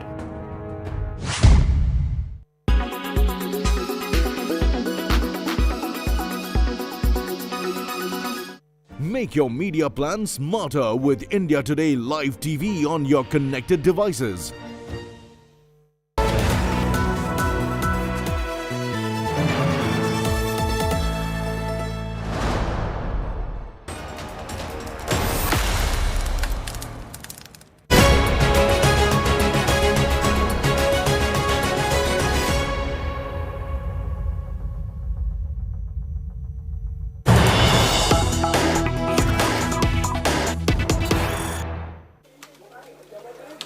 Right after that attack on Imran Khan, former Pakistan Prime Minister, there are now angry protesters on the ground, and therefore Islamabad has been locked down. What we are picking up from our sources on the ground is presently the situation in Pakistan not looking good at all. There has been a lockdown that has been announced, looking at the law and order situation, which also means primarily that educational institutions have also been shut. We're also looking at the visuals on your screen right now of these mega protests that have come, and therefore Islamabad is now into a lockdown mode. It's been sealed indefinitely on the recommendations of the government of Pakistan. All educational institutions, including madrasas, have been closed with immediate effect. Is this a sort of emergency that has been announced? Remember, Islamabad lockdown also basically means that the border will be shut. It will be sealed indefinitely because there's no timeline yet that it is shut for the next few hours or days. For now, Islamabad is in lockdown mode indefinitely on the recommendations of the government of Pakistan. This primarily because widespread protests have broken out across the country, not just in Islamabad, but Lahore, Peshawar, Karachi. All of this is where the angry supporters of the PTI and supporters and workers of Imran Khan's party are going on vandalism, violence. They are angry. They're calling this an assassination attempt on Imran Khan.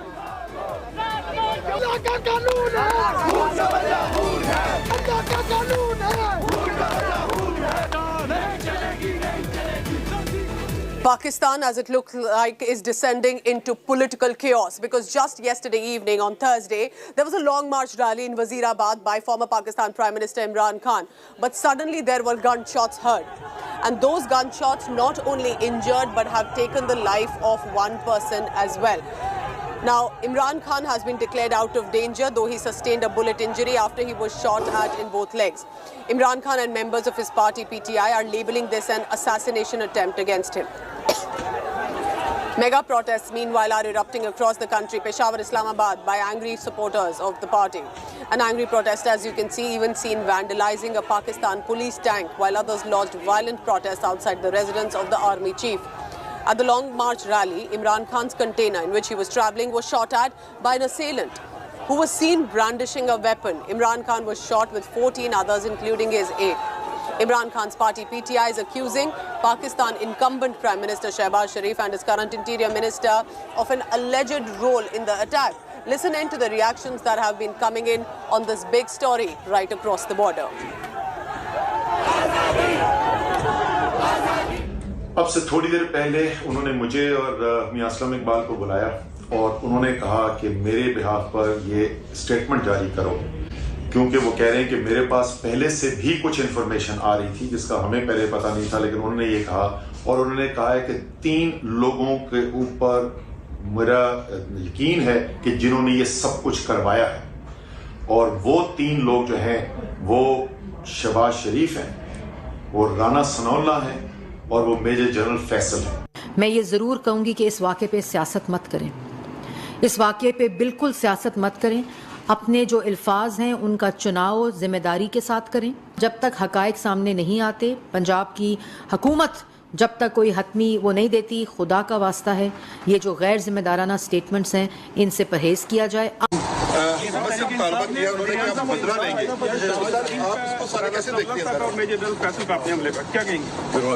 बहुत बुरी बात है, सोचे समझे बगैर इल्जाम लगाना लोगों पर। सर बदला देने की मैडम बात की है तरीके इंसाफ ने।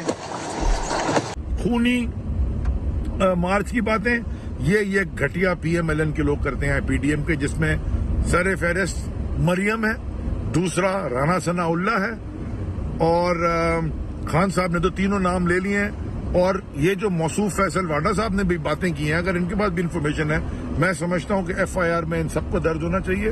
अब आप मुल्क चला सकते हैं तो चला लें, क्योंकि अभी तक हम पीसफुल थे और हम अभी भी पीसफुल रहेंगे, लेकिन हमारा एहतजाज peaceful shut down, it is going to be a shut down across the country, पूरा मुल्क अब बंद होगा। उनकी तबीयत स्टेबल है, उनके ब्लड प्रेशर, वाइटल साइंस बिल्कुल ठीक हैं, वो बातचीत कर रहे हैं, उनको पेन कंट्रोल दिया गया है, लेकिन उनकी जो एवेल्युएशन हुई है, एक्सरेज और स्कैन हुए हैं, उसके मुताबिक बुलेट के फ्रैगमेंट्स, टुकड़े टांगों में मौजूद हैं। हम ऑपरेशन थिएटर ले गए हैं, उनकी प्रॉपर डिटेल एवेल्युएशन थिएटर के अंदर भी होगी, और उसके बाद जो भी सर्जिकल ट्रीटमेंट की जरूरत होगी उस बोन के लिए भी और बाकी टुकड़ों को निकालने के लिए भी वो कैरी आउट की जाएगी। All right, so these are visuals coming in on your screen from different areas in Pakistan about the incident that happened, where there was no clarity earlier if Imran Khan has been injured, but finally these visuals surfaced. He's been injured in both legs. He was carried to another vehicle safely, and then other protests that have also taken place.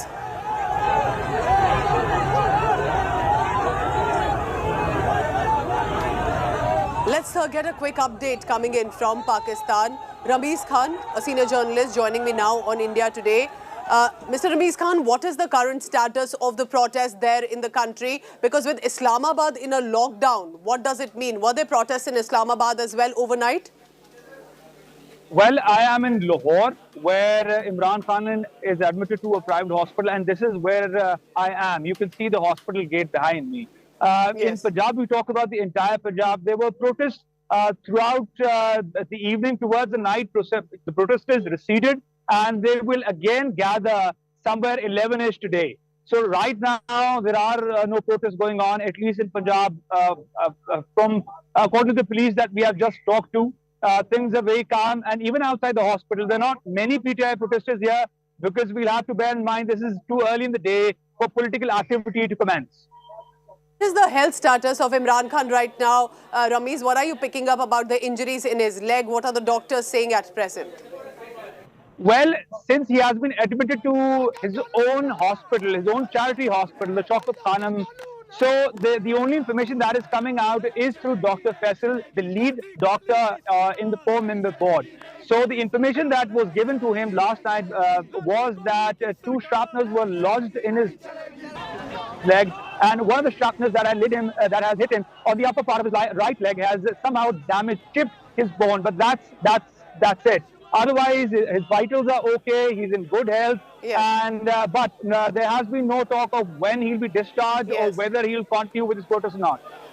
Rameez Khan with the latest. Thank you very much, Rameez, coming in from Lahore, where Imran Khan is currently admitted in a hospital. While he's recovering, protests breaking out across the streets in different parts, but Islamabad is in a lockdown mode indefinitely right now. Law and order situation not looking good in the country.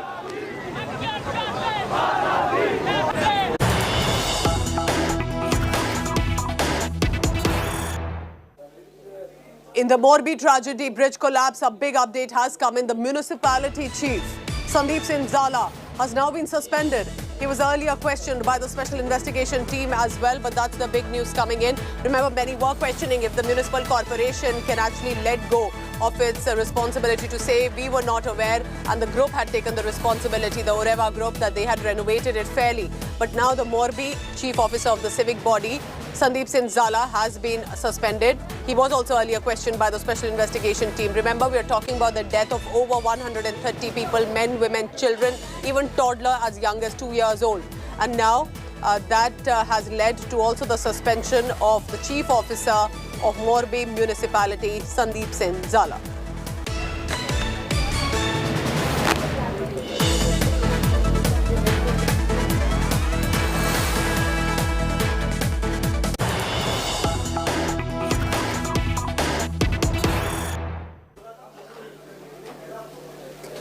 Since taking over the microblogging site Twitter, Elon Musk is on a termination spree after, remember, immediately firing the CEO, Parag Agarwal, the CFO, Ned Segal, and others, including the policy chief, Vijaya Gadde. He's now going to fire some of the employees as well.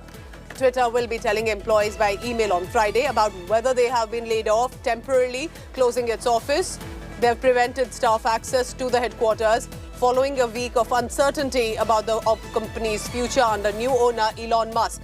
So there is all set to be a mass termination of employees likely. That Musk's strategy is to sack at least half of Twitter staff. He will be writing to the staff members over the layoff. He will be shutting offices and has already prevented a staff access. That's a mega decision taking place, remember, in Twitter. Now, whether this is going to be specific to the headquarters or more, we'll try and get details on that. But there's definitely a massive termination spree likely to be in Twitter.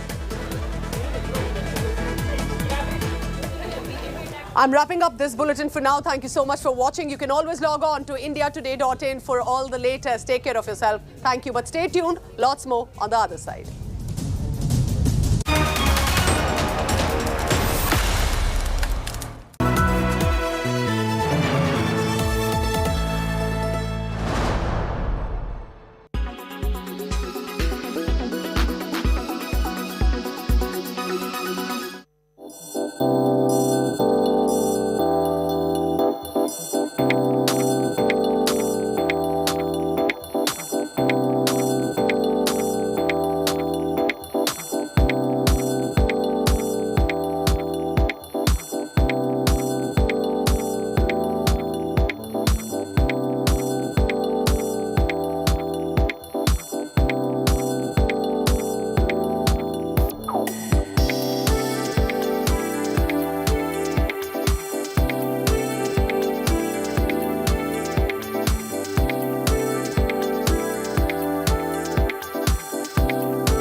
I don't read the news.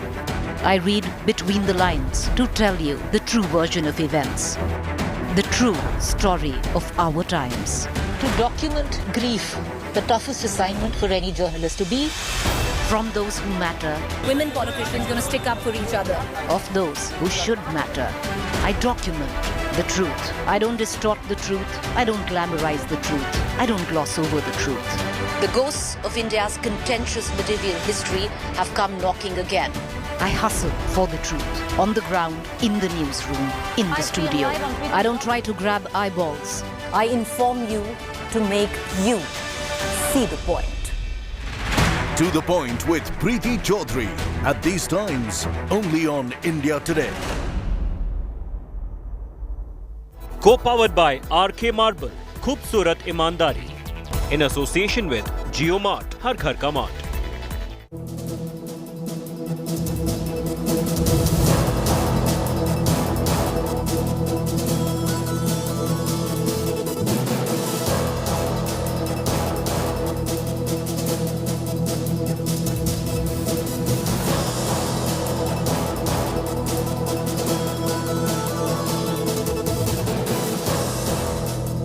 India Today Conclave, November 4th and 5th, Mumbai. Listen to Nitin Gadkari, Kiran Rijiju, Devendra Fadnavis, Aditya Thackeray, Abhishek Bachchan, Varun Dhawan, Lara Datta, Pavan K. Verma, Ramachandra Guha, Devdutt Patnaik, Pratik Kuhad, Ankur Wariku, Srijan Sharma. Book your seat now. Visit www.indiatodayconclave.com. Conclave Mumbai 22. Presenting sponsor Vedanta. Transforming for good.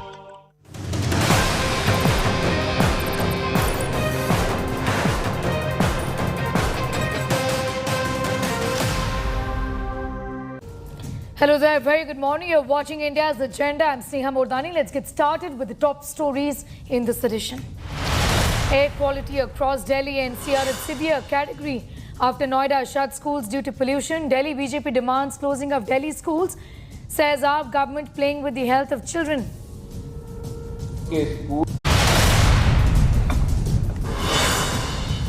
Imran Khan shot during his long march rally in Wazirabad. Protests erupt across Pakistan after assassination attempt on Imran Khan. Lockdown announced in Islamabad.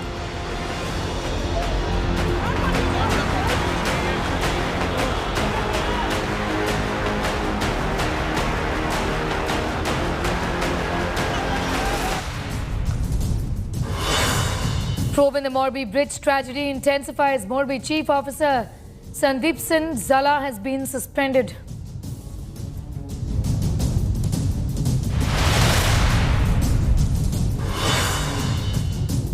Must to begin laying off Twitter employees today, temporarily closing its offices and preventing staff access.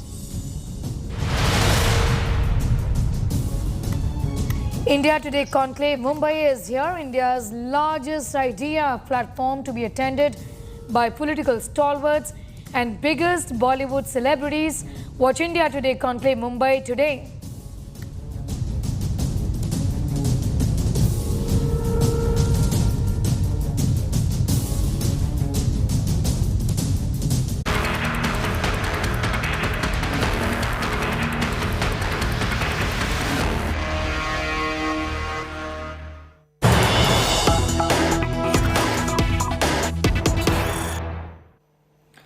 We have some news just coming in. Let's go straight to that. BJP is sharpening the attack against Arvind Kejriwal.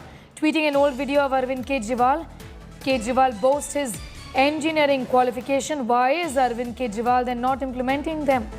Crop burning by our government in Punjab is what Amit Malviya has tweeted, saying air quality in NCR has plummeted. AQI in Delhi is 563. It is worse in Noida and Gurgaon. This is all because of Parali being burnt in our ruled Punjab. Here is Arvind Kejriwal boasting of his engineering qualification and dishing out solutions, but why hasn't he implemented them?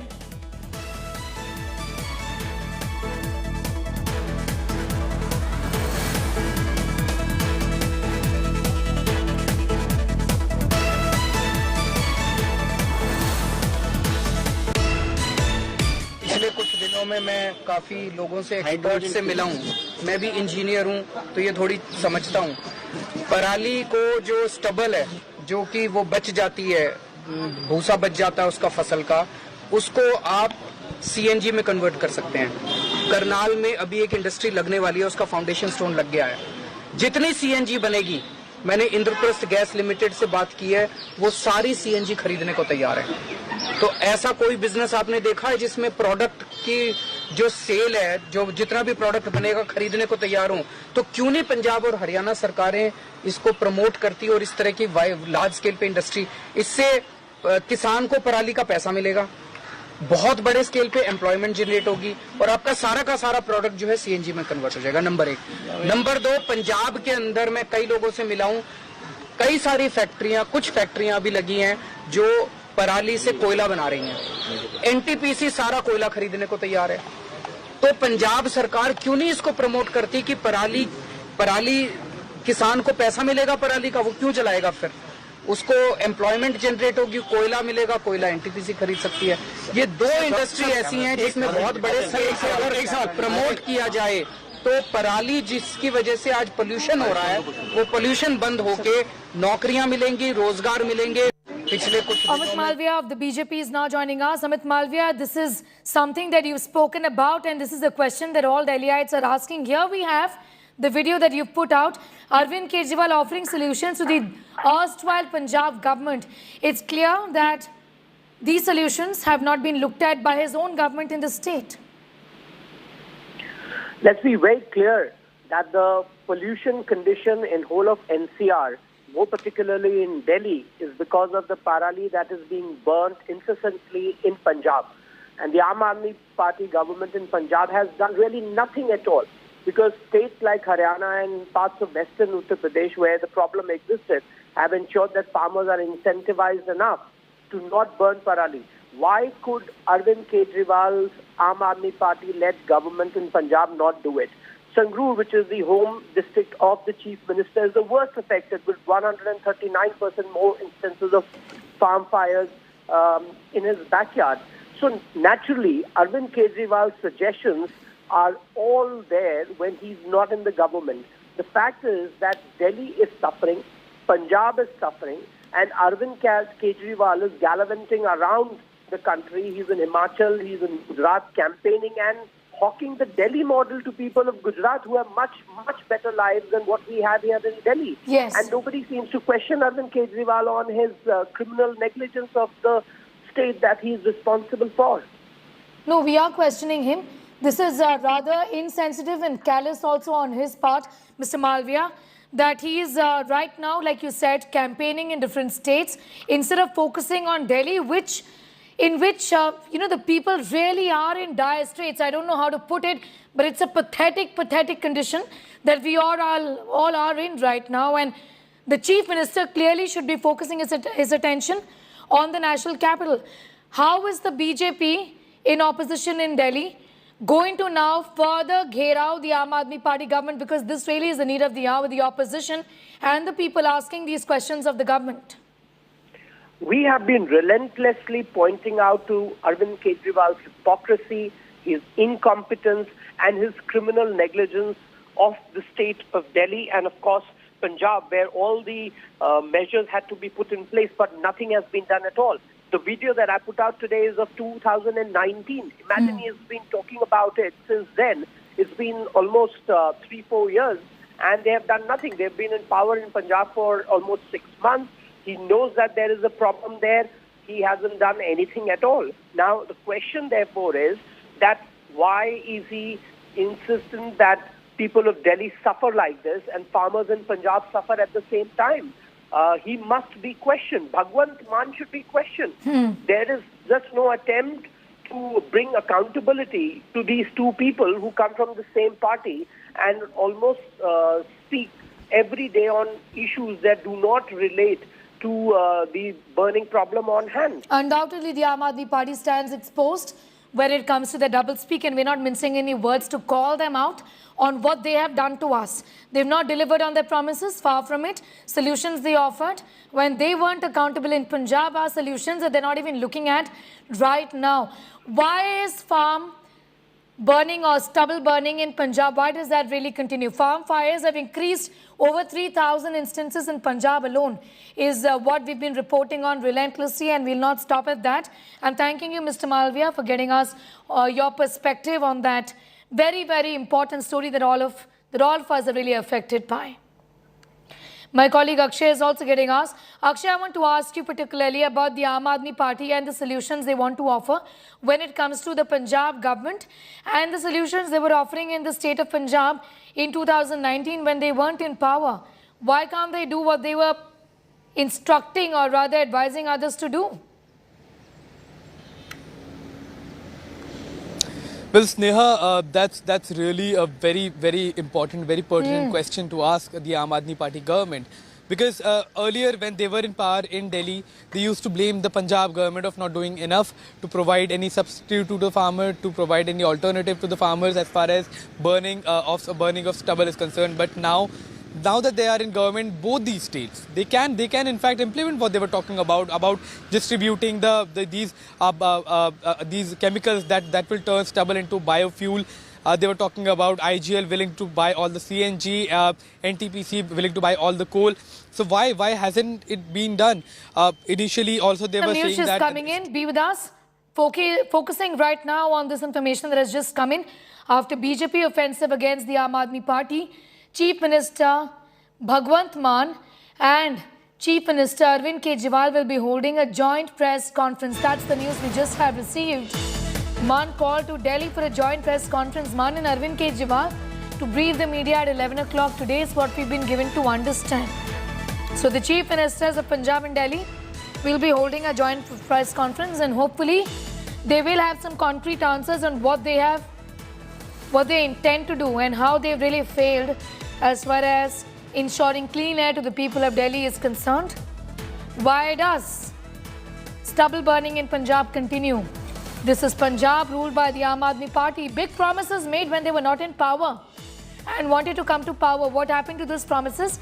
We'll put those questions also to the Chief Ministers of both the states when they hold their press conference at 11 o'clock today. Akshay, you were talking about the utter hypocrisy on the part of the Aam Aadmi Party when they were giving instructions or solutions, when they were not in power in Punjab. Why couldn't they implement them now that they're in power? Well, it's easier to talk about a solution and it's much more difficult. It's a different story altogether to implement it. Sneha, I'm right now in the heart of the national capital. I'm very near, extremely close to India Gate, but you can't see it. It is covered in a very thick layer of smog.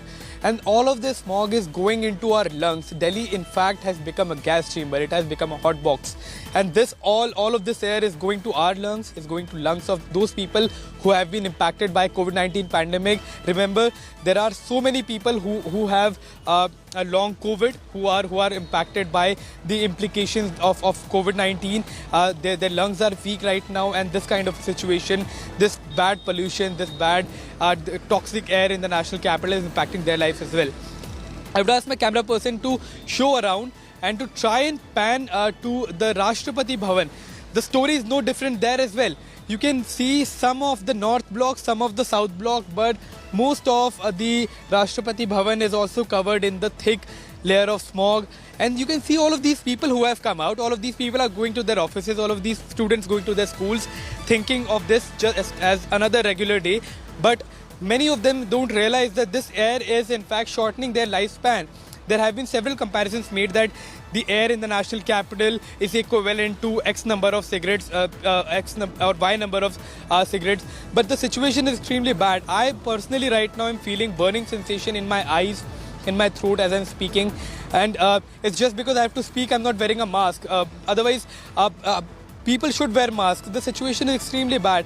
And those students who are still going to school today, the elementary school students whose lungs have still not developed yet, they are exposing themselves to this toxic air which will in fact cause long-term implications as far as pulmonary function of their lungs are concerned. So the situation is bad and the government is offering no solution at all. Cringeworthy, Akshay, when you see these netas campaigning, hopping from Gujarat to Himachal and then back to Gujarat. but absolutely not bothered about what's happening in Delhi city. You know, I just have to say this because this is the government, Aam Aadmi Party, that came into power saying that we'll deliver and we'll make changes. And pollution is the problem that's going to be dealt with head on. And they've not delivered on the promises, then it's for all of us not to just, you know, feel it around us, but to even see there is haze all over. Children are suffering, the vulnerable are suffering, isn't it? Aam Aadmi Party did say when they were wanting to come to power that they're going to be different in all of this. Shiv, our executive editor, is also with us. Shiv, hypocrisy on the part of the Aam Aadmi Party government, like I was telling, it is cringeworthy when you see them campaigning from one state to another, but absolutely not bothered when it comes to dealing with this problem when it comes to Delhi city, isn't it? Sneha, the Aam Aadmi Party lies completely exposed before the people of Delhi NCR today.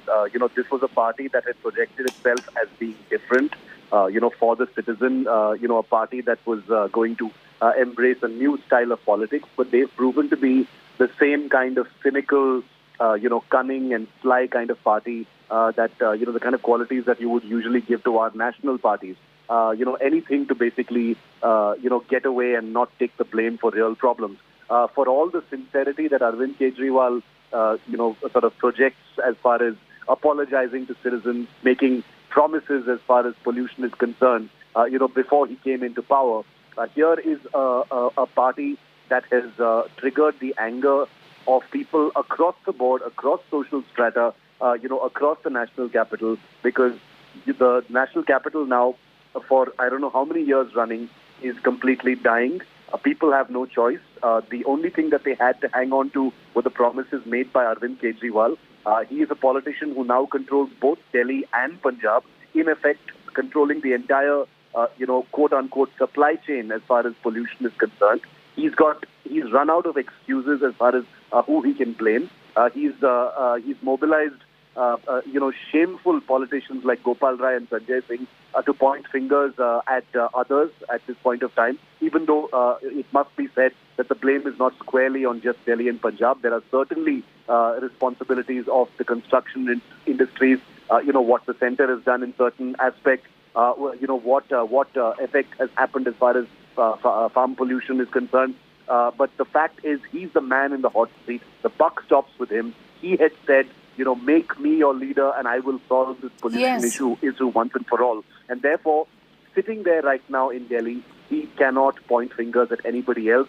Everybody sees through this. He's in fact summoned Bhagwant Mann from Punjab all the way to Delhi to hold a press conference, because obviously replying to the BJP, trying to defend himself and make himself look like the sincere politician he hopes everyone thinks he is more important than actually saying, look, I made a promise, I couldn't deliver, give me another chance. That's the kind of Kejriwal that people normally know he is, but clearly he's proven to be something else completely, and it's a huge disappointment for the people of Delhi NCR. Well, absolutely. Shiv, I'm thanking you for the moment. Remember, we just put out that information for our viewers, that video the BJP has put out from 2019 in which Arvind Kejriwal is offering solutions to the then government in Punjab. The question here is that when he had solutions at that point in time, where have the solutions vanished? That's the question that we're asking of Arvind Kejriwal and Bhagwant Mann. They're going to be holding a press conference at 11 o'clock today, and we'll wait and watch as to how they defend themselves this time around. Delhi pollution levels reportedly touch severe levels.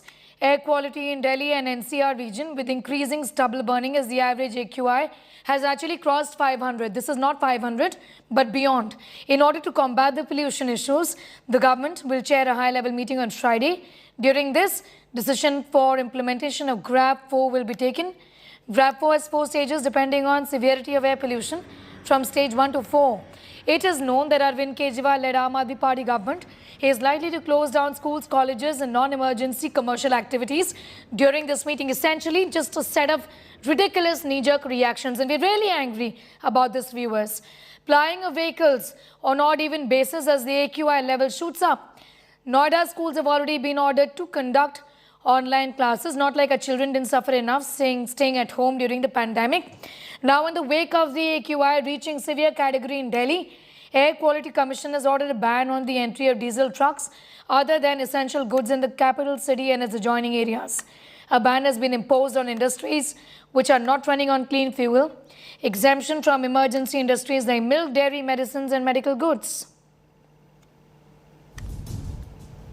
The pollution crisis in the national capital continues to deteriorate by each and every passing day. As far as PM 2.5 levels are concerned, it has crossed 450 mark.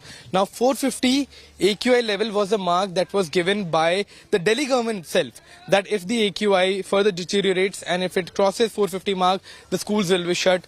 However, the schools continue to remain open. I would like to show you the AQI index in the SAFAR application, that is of the Government of India. And as you can see, today, here right now, the AQI levels are at 472. AQI in Delhi right now is 472. The tomorrow's prediction is even worse. It is 488. And these are the killer 2.5, PM 2.5 levels, particulate matter 2.5. These are the most harmful. They get into bloodstream, and doctors have already advised children, elderly to not go out, to not exert.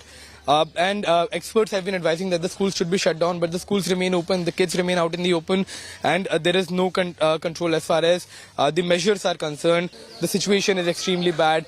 These young children who are coming to school after a long gap of pandemic are again now subjected to health crisis, and this is not a health crisis that is natural like COVID. This is a man-made health crisis, and the government must take concrete decisions, concrete steps to ensure that the lives of these children are not put on line. With camera person Deepak Bishta, Makshi Dongre for India Today. अक्टूबर तक तो थोड़ी wind speed होती है, तो जिसकी वजह से ये सारा पोल्यूशन डिसिपिएट हो जाता है.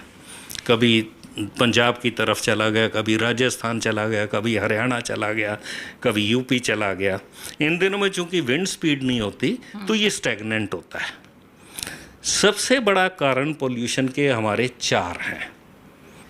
सबसे पहला आपका जो दिल्ली का लोकल पोल्यूशन का रीज़न है, वो आपकी सारी पोल्यूटिंग इंडस्ट्री नॉर्थ में है, दिल्ली के नॉर्थ में. तो वो पोल्यूशन कहाँ जाएगा? वो तो दिल्ली में ही रहेगा. अब इसके अलावा जो 4 मेन कारण हैं, सबसे पहला एविएशन, दूसरा रेलवे, तीसरा थर्मल पावर प्लांट्स और चौथा NHAI की digging. Delhi's severe air quality has raked up a political slugfest as the pollution level increases. The BJP has trained its guns, accusing the AAP-led Delhi government for the worsening conditions. Delhi BJP has demanded closing down of schools and conducting online teaching to protect children in view of high level of pollution in Delhi city. Taking a dig at AAP and Delhi Chief Minister Arvind Kejriwal, the Saffron Party leaders called him a part-time Chief Minister who is headed to Gujarat for poll campaigning while Delhi's air quality is severe. BJP blamed Punjab Chief Minister Bhagwant Mann, saying that Delhi Chief Minister should talk to his counterpart in order to curb the stubble burning. Remember, Delhi's air quality index or AQI stands at 472 as a result of farm fires in neighboring states, vehicle emissions, dust pollution from construction industries, and it is worse than many cities where the AQI is low.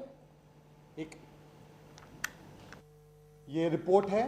कभी अपनी नाकामी का ठीकरा किसी और के दरवाजे थोपना, कभी ये नाकामी का ठीकरा किसानों पर डालना. किसानों की पराली जो जल रही है वो कुछ दिनों की बात है. 21-22 नवंबर के बाद ये पराली की समस्या नहीं होगी, पर प्रदूषण AQI का लेवल यही का यही होगा. वो क्योंकि दिल्ली के प्रदूषण के कारण दिल्ली में ही है, IIT की रिपोर्ट्स कहती है. तो अरविंद केजरीवाल जी, आप इधर उधर की बातें ना करें. आप वैसे दिल्ली में तो रहते नहीं है, वैसे भी पार्ट टाइम मुख्यमंत्री है. कृपया ये बताइए कि दिल्ली के मुख्य कारणों पर प्रदूषण के क्या किया आपने? स्कूल्स बंद करने के लिए इतनी देर क्यों हो रही, इतना विलंब क्यों हो रहा है? ये 2018 का बयान है, 2019, 20, 21 का भी बयान है. सोल रिस्पॉन्सिबिलिटी है जो दिल्ली में प्रदूषण की, वो है पंजाब की स्टबल बर्निंग. ये हम नहीं कह रहे, क्योंकि हम नहीं मानते कि वो सोल कारण है. ये उनका बयान है. अब उनका बयान ये भी था, जैसे अध्यक्ष जी ने बताया, कि हमने बात कर ली है, फैक्ट्री वाले आएंगे, कटाई करके ले जाएंगे पराली की पंजाब में. हमने बात कर ली है, सोल्यूशन भी बायोडिकम्पोजर वाला बना दिया है, उस पर 23 करोड़ खर्च भी हुए विज्ञापन में. वो छिड़क लेंगे तो सारी पराली गल जाएगी. हमने बात कर ली है, फैक्ट्री वाले आएंगे, कोयला उससे बनाएंगे, वो ले जाएंगे और 1000 रुपए प्रति एकड़ किसानों को देंगे. तो हम केजरीवाल जी से पूछना चाहते हैं, केजरीवाल जी, जो सुझाव जो बातें आप करते थे जब आपकी पंजाब में सरकार नहीं थी, आज पंजाब में सरकार है, उसको लागू करने में क्या समस्या आ रही है?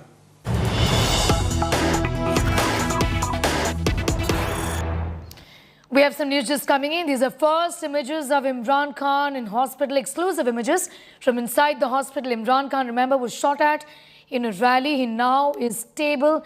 These are pictures that we're going to put out for our viewers from inside the Lahore hospital. First and exclusive on India Today. You can see Imran Khan, who is on the hospital bed, recuperating right now. He's stable. It's what we've been given to understand. These are exclusive pictures that we're putting out for our viewers. Former Prime Minister, Imran Khan sustained a bullet injury on his leg when a gunman opened fire on the container-mounted truck carrying him during his protest march. He was wounded and rushed to a hospital in Lahore. First, in exclusive pictures of former Prime Minister of Pakistan, Imran Khan, recuperating. These are pictures from inside his hospital room, where he is now. He's stable is what we've been given to understand. The attacker who attacked him yesterday has been arrested. The attempted assassination has left Pakistan in a shock. Several countries, celebrities condemning this attack. The 17-year-old Imran Khan was leading the long march to Islamabad, demanding early elections. And then he sustained a bullet injury on his leg when a gunman opened fire on the container-mounted truck, which Imran Khan wasn't at that point in time. These are visuals coming in from inside the hospital, and what we know is that the former Pakistan Prime Minister is doing well. Imran Khan has already issued a statement as well, blaming the current Pakistan Prime Minister Shehbaz Sharif and Interior Minister also for the assassination attempt on him. He sustained a bullet injury on his leg after a gunman opened fire on the container-mounted truck carrying him through the protest march. He's currently out of danger. Zishan is getting us more details on that story, joining us from Lahore right now. Zishan, these are visuals we put out first on India Today of the former Prime Minister of Pakistan. We believe that he is doing well. What more can you tell us about his current condition and also the investigations in this entire matter, Zishan? Yes, so far what we have heard from the doctors is that Imran Khan is doing well. He's recovering, and he has just issued a statement that they will continue the long march where they stopped at Wazirabad. So right now the police has not shared any more details regarding the investigations. After the incident that happened yesterday, the Parvez Ilahi, Punjab Chief Minister, he has suspended all the police personnel posted at that police station, because within about 15 to 20 minutes of the arrest of that person who fired upon Imran Khan, after 15 to 20 minutes of that incident, his video went viral. The policeman, they released his video saying that he was a lone attacker and does not have any connections with any organizations. So after that incident, the police is not sharing the investigation with the media, but we are learning right now that it could have been more than one gunman on the spot. So one was arrested, and police is searching for the other suspect as well. But they've not issued any statement to the media after yesterday. The government, Zishan, given that Imran Khan directly has pointed fingers at the Interior Minister, at the Pakistan Prime Minister, saying that they are behind the attack. Yes, PTI leader Asad Umar, he issued a statement last night. He said, I'm speaking on behalf of Imran Khan. I went to see him before his surgery, and what he told me is that there are 3 persons involved in this incident, and the Pakistani media watchdog, PAMRA, they've banned the statement from airing on the national TV, saying that it could lead to chaos in the country, and the situation is very tense right now, so we cannot let that statement go on air. But the statement is viral on social media. They are naming the Prime Minister, the Federal Law Minister Rana Sanaullah, and there is a security personnel involved as well. as per the PTI leaders. And he's doing okay is what you're telling us, Zishan. He received a bullet injury in one of his legs, am I correct? Yes. All right. Zishan, I'm thanking you for the moment. Zishan getting us all of those details from Pakistan on the former Prime Minister's condition. These are exclusive visuals. First on India Today of former Prime Minister of Pakistan, Imran Khan, who is recuperating right now. Zishan is also telling us that the investigations are underway and there is little information on the attackers and what really was the motive is what Zishan is telling us.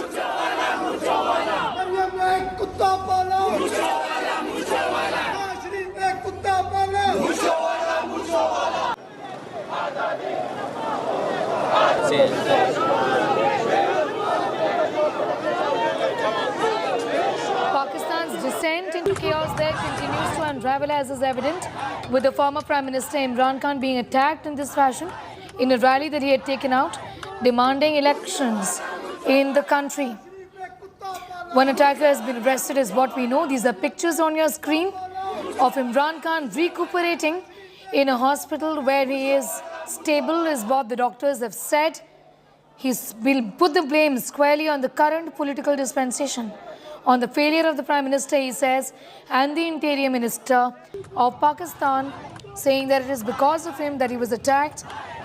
Former Prime Minister sustained a bullet injury on his leg when a gunman opened fire on the container-mounted truck carrying him during his protest march. Imran Khan was wounded and rushed to a hospital in Lahore.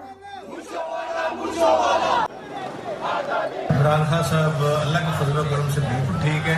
मैंने उनको पूछा है और मुझे उन्होंने कहा है कि आप दुआ करें, मैं बिल्कुल ठीक हूँ और इंशाल्लाह मैं पीछे नहीं हटूंगा अपने मिशन से। हमने फौरी तौर पे मैंने अभी आईजी साहब ये हम मौजूद हैं हॉस्पिटल में, हम सारे हॉस्पिटल में मौजूद हैं और मैंने अभी ऑर्डर्स किए तो फौरी तौर पे एक अपने लेवल पे GIT इस तरह की बने कि इसमें काउंटर टेररिज्म का देखा जाए और इसके जो मुहरकात हैं और पीछे कौन है इसके, कौन से लोग हैं जिन्होंने इसको ट्रेन किया। और लगता है कि एक नहीं दो बंदे हैं, लेकिन अभी हम देख रहे हैं उसके ऊपर। अभी जो चीज़ होगी तो मीडिया तक लाएंगे और इंशाअल्लाह ताला हम इनको कैफरे किरदार तक पहुंचाएंगे और ताकि पता लगे कि ये सोच पीछे क्या है कि जिसकी वजह से इस लड़के को तैयार किया गया और उसको कितने इन्होंने फंड्स दिए, कितने पैसे दिए और कहां से लेके आए, ताकि पहले उसने आके प्रैक्टिस की और कितने ही लोगों को जख्मी किया है। और अल्हम्दुलिल्लाह खान साहब बिल्कुल महफूज है और बिल्कुल ठीक है। और जहां पहले रखा गया मीडिया में जो उसका बयान चला है, मैंने फौरी तौर पर एक्शन लिया और तमाम थाने को सस्पेंड करके और सबके टेलीफोन मैंने लेके फोरेंसिक वालों के हवाले किए हैं। मुझे बताया जाए कि इनका ये जो थाने वाले इनका कहां से राब्ता था और इस लड़के का कहां से राब्ता था और जहां इसने मोटरसाइकिल खड़ी की है और उसके रिश्तेदारों का क्या राब्ता था और किसके साथ राब्ता था। इमरान खान साहब अल्लाह के फजल करम से बिल्कुल ठीक है। मैंने उनको पूछा है और मुझे उन्होंने कहा है कि आप Pakistan's descent into chaos continues to unravel, with former Prime Minister of Pakistan Imran Khan being shot and injured on during his long march in Wazirabad on Thursday. Imran was declared out of danger but sustained bullet injuries after he was shot at on both legs. Imran and members of his party PTI have labelled it as an assassination attempt. Mega protests have erupted across Pakistan in Peshawar, Islamabad by supporters of Khan. Angry protesters even vandalized the Pakistan police tank, while others lodged violent protests outside the residence of Pakistan Army Chief. At the Long March rally, Imran Khan's container was shot at by an assailant who was seen brandishing an AK-47. Khan was shot and 14 others, including his aide, sustained injuries. Imran Khan's party PTI has accused the Prime Minister Shehbaz Sharif and the current Interior Minister of having a role in the attack against the former Pakistan Prime Minister.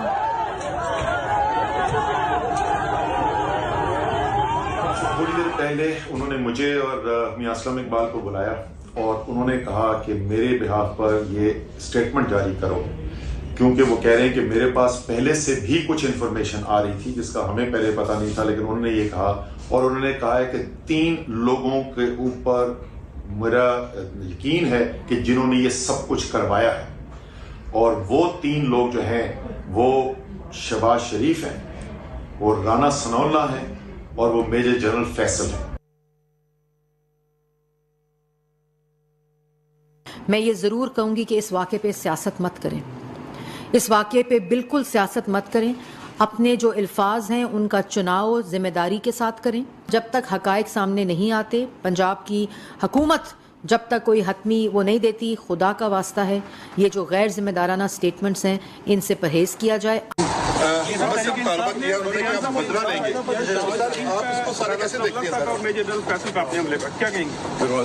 बहुत बुरी बात है, सोचे समझे बगैर इल्जाम लगाना लोगों पर। सर बदला लेने की मैडम बात की है तरीके इंसाफ ने। खूनी मार्च की बातें ये घटिया पीएमएलएन के लोग करते हैं, पीडीएम के, जिसमें सर फेहरिस्त मरियम है, दूसरा राना सनाउल्लाह है, और खान साहब ने तो तीनों नाम ले लिए हैं, और ये जो मौसूफ फैसल वाडा साहब ने भी बातें की हैं, अगर इनके पास भी इंफॉर्मेशन है, मैं समझता हूं कि एफआईआर में इन सबको दर्ज होना चाहिए। अब आप मुल्क चला सकते हैं तो चला लें, क्योंकि अभी तक हम पीसफुल थे और हम अभी भी पीसफुल रहेंगे, लेकिन हमारा एहतजाज peaceful shut down, it is going to be a shut down across the country, पूरा मुल्क अब बंद होगा। उनकी तबीयत स्टेबल है, उनके ब्लड प्रेशर, वाइटल साइंस बिल्कुल ठीक हैं, वो बातचीत कर रहे हैं, उनको पेन कंट्रोल दिया गया है, लेकिन उनकी जो एवेल्युएशन हुई है, एक्सरेज और स्कैन हुए हैं, उसके मुताबिक बुलेट के फ्रैगमेंट्स, टुकड़े टांगों में मौजूद हैं। हम ऑपरेशन थिएटर ले गए हैं, उनकी प्रॉपर डिटेल एवेल्युएशन थिएटर के अंदर भी होगी, और उसके बाद जो भी सर्जिकल ट्रीटमेंट की जरूरत होगी उस बोन के लिए भी और बाकी टुकड़ों को निकालने के लिए भी वो कैरी आउट की जाएगी।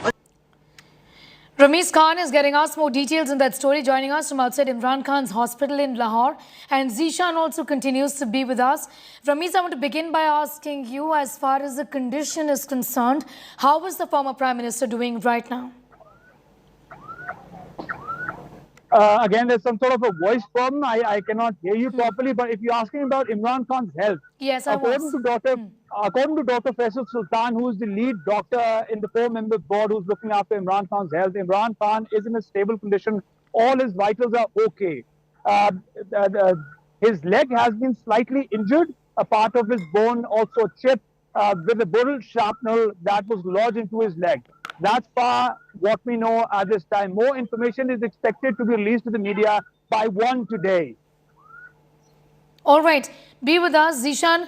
Also about the current situation as far as the law and order is concerned, given that protests have broken out, PTI supporters have been out on the streets. In fact, the army chief's residents also saw protesters camping outside, shouting slogans, sloganeering against the army chief as well. Pakistan is relatively calm. Okay. Even if you can see behind me, only maybe maximum 24 people have turned out outside the hospital. But more would pick up. This pace of people coming out on the roads and taking to roads for protests would pick up after 11 Pakistan time. It's way too early for the political workers to be out on the road lodging their protests. They had protested till late at night yesterday, but with the nightfall, the protesters receded. Now this pace will again pick up today. All right.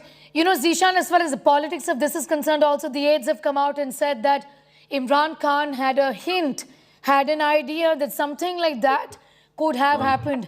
How has the government really responded to all of these allegations? Zishan.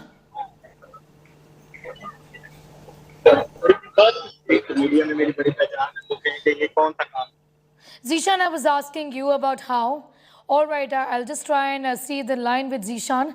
Zishan Arif from Lahore can be fixed in a moment, but allegations have been flying thick and fast from Imran Khan, who's clearly said the Interior Minister and the Pakistan Prime Minister are behind the assassination attempt. We'll continue to keep a very close eye on that developing story from across the border. For the moment, it's time for a quick commercial break here.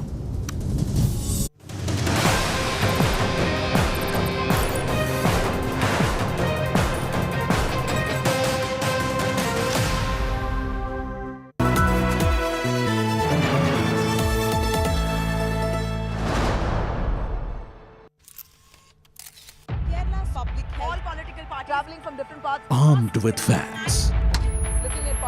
She takes the news by its horns. You think the future of these students are not hampered? Fierce, bold and direct, setting the tone for the biggest stories from every corner and every angle. Expect nothing but the unfiltered truth. News first, niceties later. Watch me, Nabila Jamal, on India Today.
Make your media plan smarter with India Today Live TV on your connected devices.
We have some news just coming in. The pollution matter in Delhi has now reached the Supreme Court of India, where a petitioner is seeking immediate action on parali burning and pollution, informing the court that the air quality index in Delhi has gone well beyond the 500 mark. The Chief Secretary should be asked to take action. This is the matter in court. The petitioner has spoken about it. The Chief Justice of India has also spoken about it, and I'm going to go across to Shrishti Oja for more on that. Shrishti, take us through the details of what the petitioner has said and how has the CJI responded? Well, yes, Sneha, the petitioner today made an urgent mentioning before the Supreme Court and sought an urgent listing of the case regarding the increasing pollution in Delhi. And he's argued that the stubble burning that's being done in Punjab and Haryana is a major reason for the increase in AQI in Delhi. The CJI, however, said that according some experts say that the increase in pollution might not be related to stubble burning. However, the council was of the opinion that 500 AQI has never been witnessed in Delhi before that, and it's difficult for people to walk freely. The CJI also said that it's definitely the issue does require intervention. The bench is at no point saying that the issue does not require intervention, but the question is whether the Supreme Court could do it through a petition under Article 32. The counsel for the petitioner responded to the query by saying that there's right to life and liberty involved as far as citizens of the country are concerned, and people cannot breathe, people cannot walk freely, and right to life of not just people but young children are being affected by the pollution. So this was basically submitted by the petitioner, and the bench led by the Chief Justice of India has agreed to hear the case on the 10th of November. So the case will now be listed on the 10th of November before the appropriate bench when it's constituted. Yes, but these are questions that the courts have been looking at also for a long time now, given that this is a perennial problem, isn't it, Shrishti? Yes. So as we know, last year the Supreme Court has been monitoring this issue for a few years now. The Supreme Court has definitely been monitoring the issue related to environment in other cases as well, but specifically the issue of air pollution in Delhi has been getting the court's attention in the last 2 years. Last year also a special bench headed by the former Chief Justice of India, N.V. Ramana, had been considering this issue and had been monitoring the entire issue and what was being done to reduce air pollution last year. The case was finally, in fact, even till Feb this year, the court was hearing the issue, and once the problem had subsided, the court had stopped considering the matter. Now the court will again constitute a new bench, and considering the former CJI is already retired, the bench even inquired today as to which bench is considering the present case, and an appropriate bench will now be constituted and the matter will be listed accordingly. All right, I'm thanking you for the moment. We are shifting focus now to more news that's coming in. Let's go straight to that.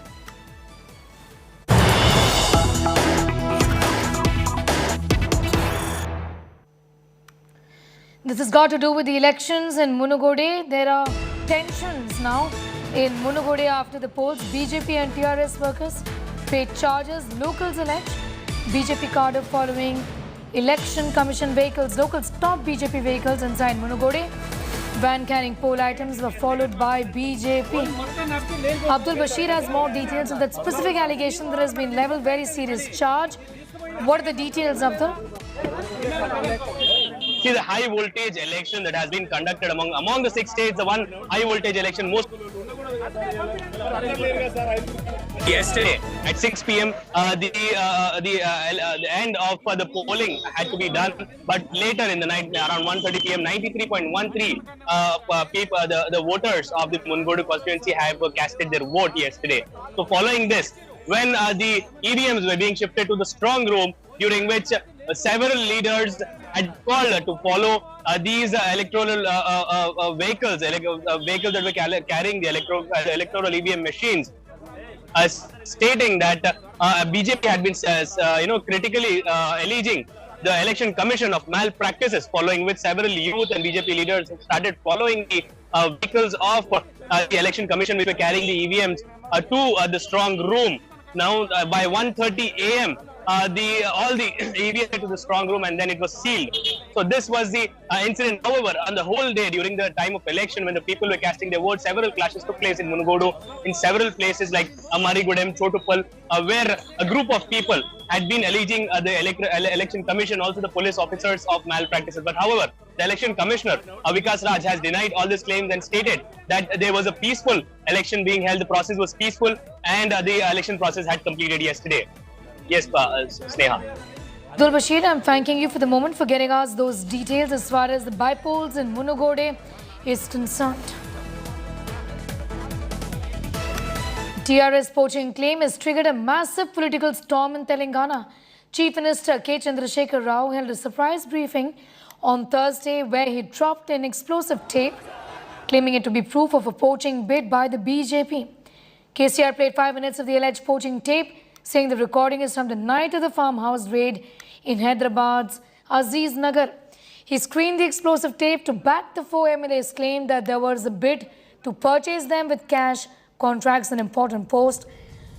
The Chief Minister also claimed that a month ago, a person called Ramachandran Reddy pressurized TRS MLA Rohit Reddy to switch sides, adding that the MLAs were threatened by Delhi brokers. They would face the scrutiny of the ED and the CBI if they refused to join the saffron side.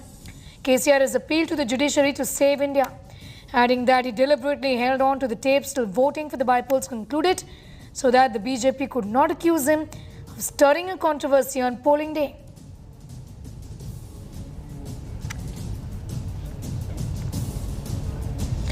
The Bombay government has introduced daily meditation sessions in schools and pre-university colleges. The decision, according to the State Education Minister, B.C. Nagesh, has been taken to improve the concentration power of students, which, according to him, has been affected by COVID. He also said that the move will imbibe good qualities in the students. It has sparked off a political war over the opposition, slamming Bombay Sarkar. SFI has said the Bombay government came in power, some communalism came in through textbooks, and now it's through meditation. Congress is asking the government to improve the educational system of the state, which is in a mess. As you know that meditation increases the concentration of the children.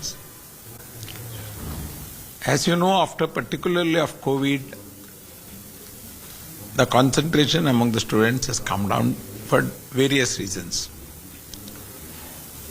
Even we conducted our classes through phones.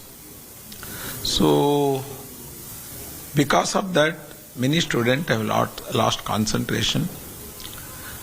And as you know that meditation improves the capacity of the student.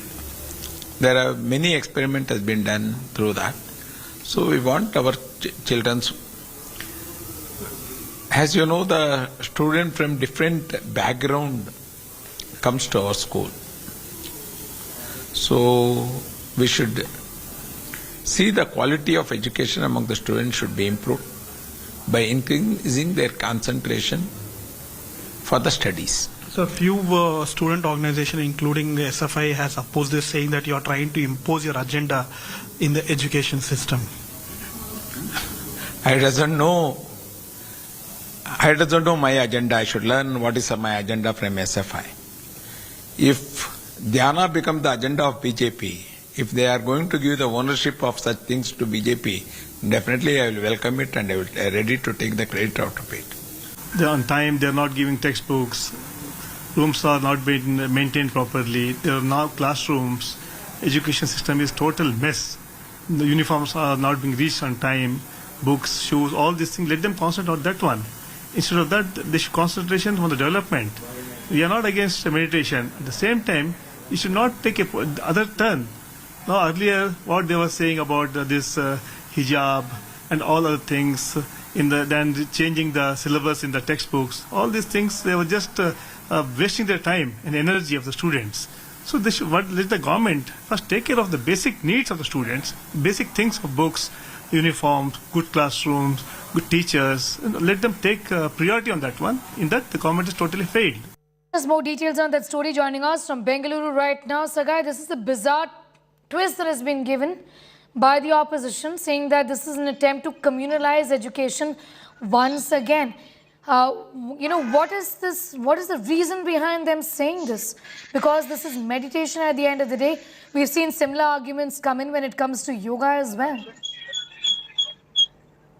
Absolutely. If you notice that the opposition has without at a ruling party, especially the primary education department, stating that this particular education department in the state of Karnataka is trying to communalize. After saffronizing textbooks, now they are trying to impose yoga. And the Student Federation of India, the student wing of a left-wing organization, have also criticized, saying that there are several universities and schools abroad where They don't have any criticism of Dhyan which has been done, but still students are performing well. So talking about Dhyan and other things and standardization in Facebook, they should try to give a good education to the students. They should try to give good sports teachers at the schools, because according to these activists, there are not much sports teachers in the government schools across the state, and there are not much facilities for the students to pursue sports or education in many of the schools. And rather than concentrating on all this, why the education department is concentrating more on meditation and saffronization of textbooks is the question asked by the activists. All right, Saga, I'm thanking you for the moment for getting us those details from poll-bound Karnataka. The report and much more going up on our website, that's indiatoday.in. You can also download the app. News continues on the other side. Thanks for watching.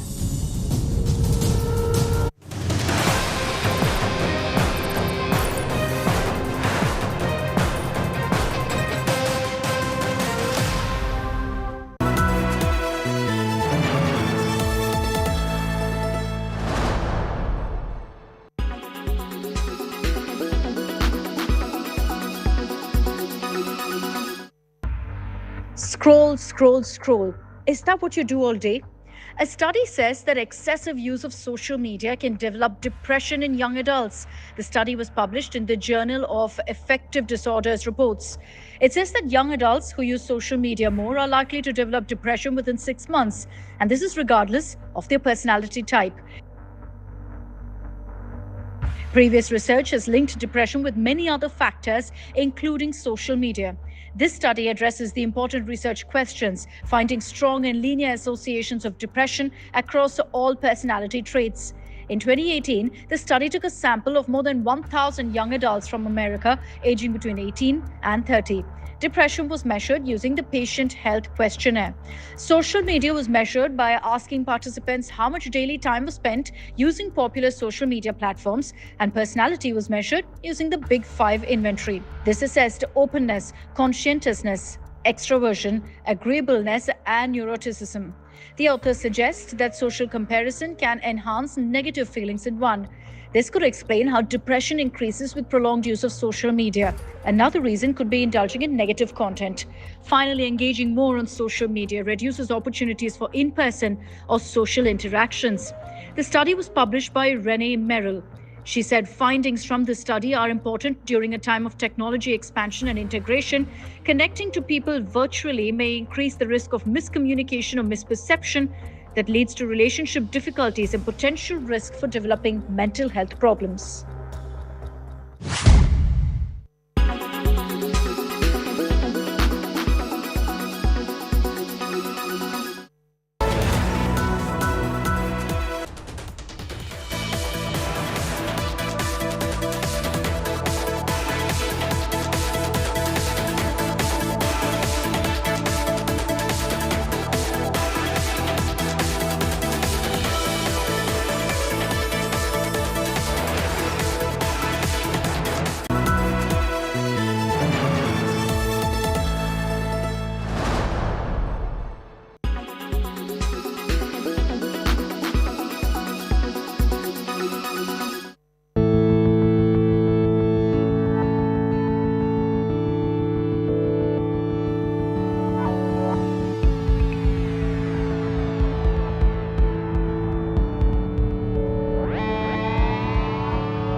La main des aides-soignants.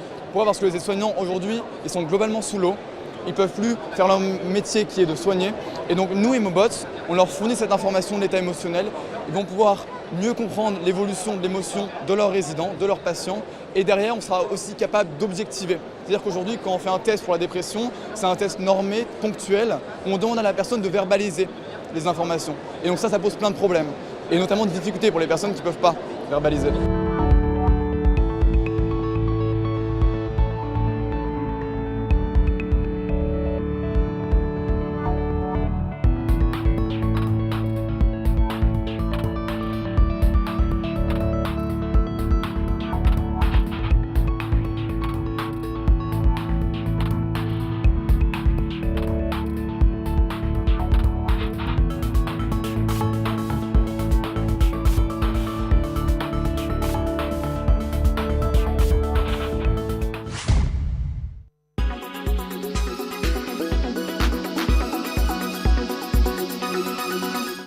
Make your media plan smarter with India Today Live TV on your connected devices.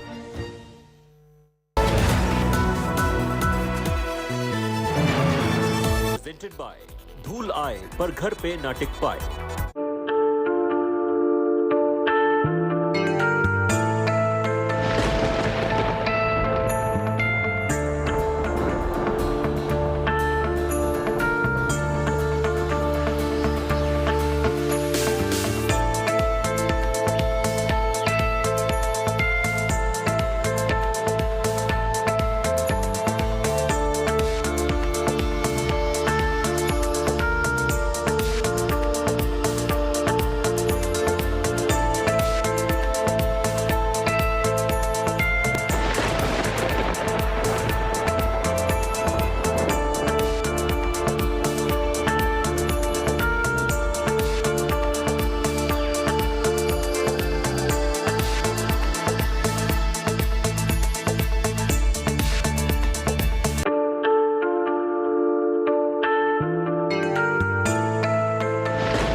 Today Conclave, November 4th and 5th, Mumbai.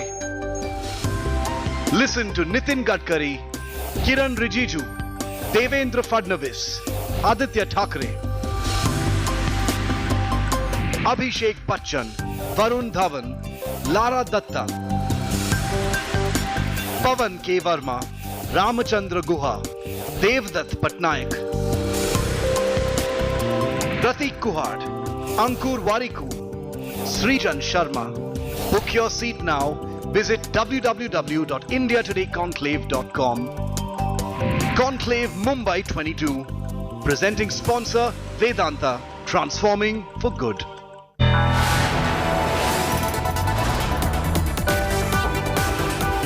You are watching India Today.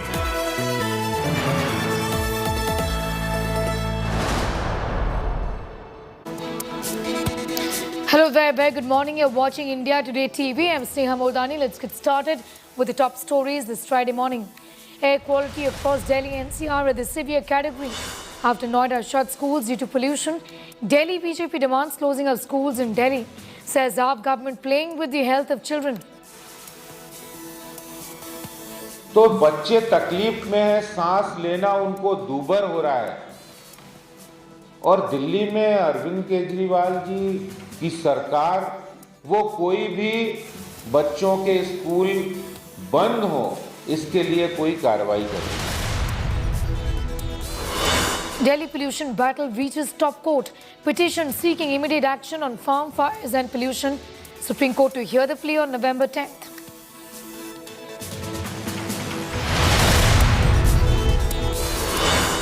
Imran Khan shot during his long march rally in Wazirabad.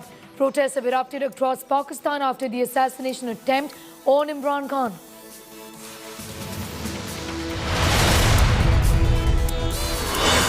Probe in Morbi bridge tragedy intensifies. Morbi Chief Officer Sandeep Singh Zala has been suspended.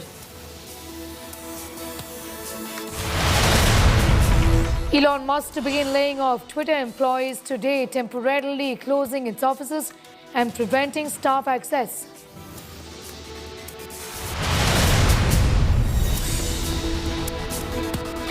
India Today Conclave Mumbai is here, India's largest idea platform to be attended by political stalwarts and biggest Bollywood celebrities. Watch India Today Conclave Mumbai today.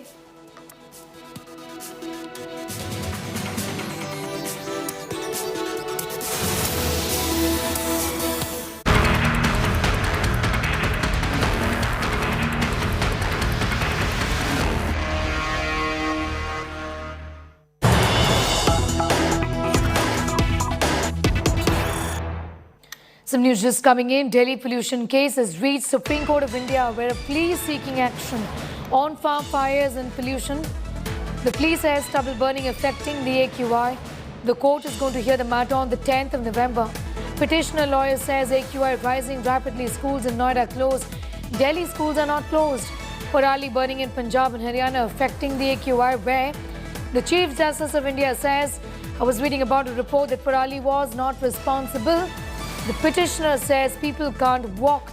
Grab stage 4 has been reached.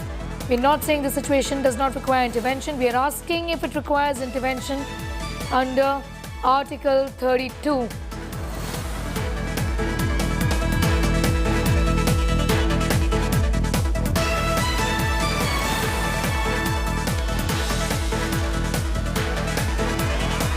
The Supreme Court of India is asking whether this requires action under Article 32 or not. The matter we know is going to be heard on the 10th of November. The petitioner is saying that Delhi is not livable. Parali burning continues. Schools in Noida have been shut down, but not in Delhi. That's a petition that has reached the Supreme Court of India with regarding the pollution situation in the national capital and the national capital region. The petitioner has invoked. All right, we're going straight to a press conference being held by Arvind Kejriwal and Bhagwant Mann. पूरे उत्तर भारत में Delhi, Charkhi Dadri, Rohtak, Bhiwani, Gurgaon, Bahadurgarh, Jind, Manesar, Noida, greater Noida, Ghaziabad और राजस्थान में भिवाड़ी, इन सभी शहरों में हवा severe category में है। जितनी ख़राब दिल्ली में उतनी ख़राब इन सभी शहरों में है।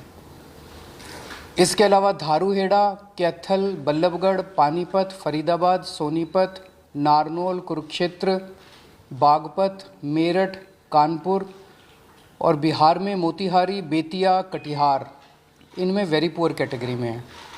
तो ये समस्या पूरे उत्तर भारत की समस्या है प्रदूषण की, और जाहिर तौर पे इसमें केवल आम आदमी पार्टी इसकी जिम्मेदार नहीं है, केवल केजरीवाल इसका जिम्मेदार नहीं है, केवल दिल्ली और पंजाब की सरकारें इसकी जिम्मेदार नहीं है। इसके कई सारे कारण हैं, कई लोकल कारण हैं, कई रीजनल कारण हैं।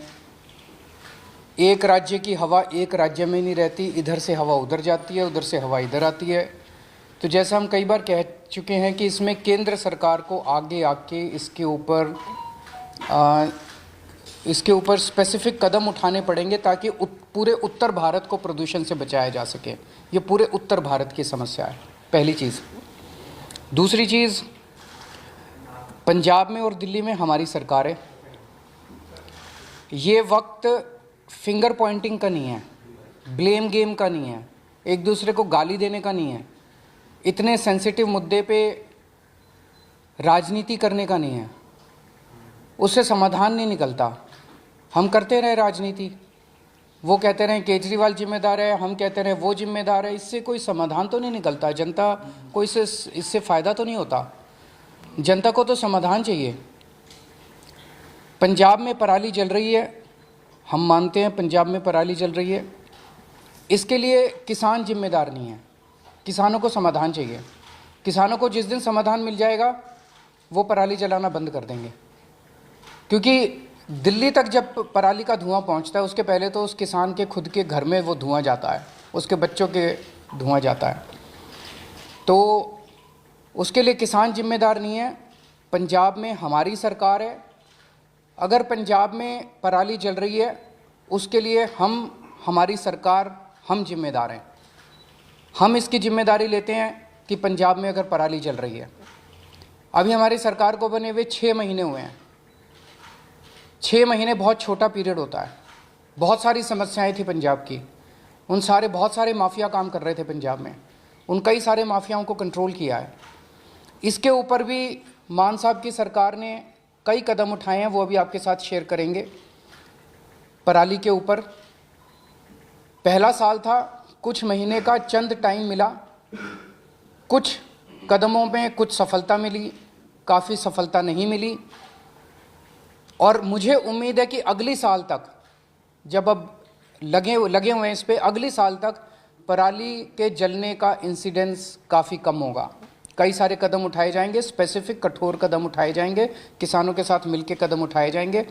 लेकिन हम इसमें ब्लेम गेम नहीं करना चाहते। पंजाब के अंदर अगर पराली जल रही है उसके लिए हम जिम्मेदार हैं, हमारी सरकार जिम्मेदार है। इसमें मान साहब की सरकार ने कई सारे कदम उठाए हैं, वो आपके साथ शेयर करना चाहेंगे। जैसा कि अरविंद केजरीवाल जी ने बोला, ये नॉर्थ इंडिया की प्रॉब्लम है। किसान खुद भी पराली नहीं जलानी चाहता, लेकिन क्योंकि अगली फसल और धान और गेहूं की फसल में सिर्फ और सिर्फ 10-12 दिन का गैप है, तो वो 10-12 दिन में अपने खेत से पराली को कहीं इधर उधर भी नहीं कर सकता, तो उसके पास माचिस की तीली है बस। हमने 1,20,000 के आसपास जो मशीनें दी, जो पराली को बीच में ही, ज़मीन के बीच में ही खपत कर देती हैं। पीएयू ने एक ऐप बनाई, जैसे आप ऊबर ओला की कैब ऐप देखते हो कि आप उस पर अगर टच करते हो तो आपको आपके रीजन में 2-3 किलोमीटर की रेंज में जितने भी मशीनें अवेलेबल हैं, ट्रैक्टर अवेलेबल हैं, आप वहाँ जाके कॉन्टैक्ट नंबर सहित उसमें आ जाता है। हमने गुरुद्वारा साहब जो गांव में हैं, वहाँ पे बार बार हमने वहाँ गुरुद्वारा साहब में अनाउंसमेंट्स करवाई कि पवन गुरु पानी पिता माता तरत महत। गुरु नानक साहब ने पवन को गुरु का दर्जा, पानी को पिता का दर्जा और धरती को माता का दर्जा दिया। ये तीनों दर्जे हमने कायम रखने हैं। इसके अलावा भी हमने बहुत सी पंचायतों को इनकरेज किया।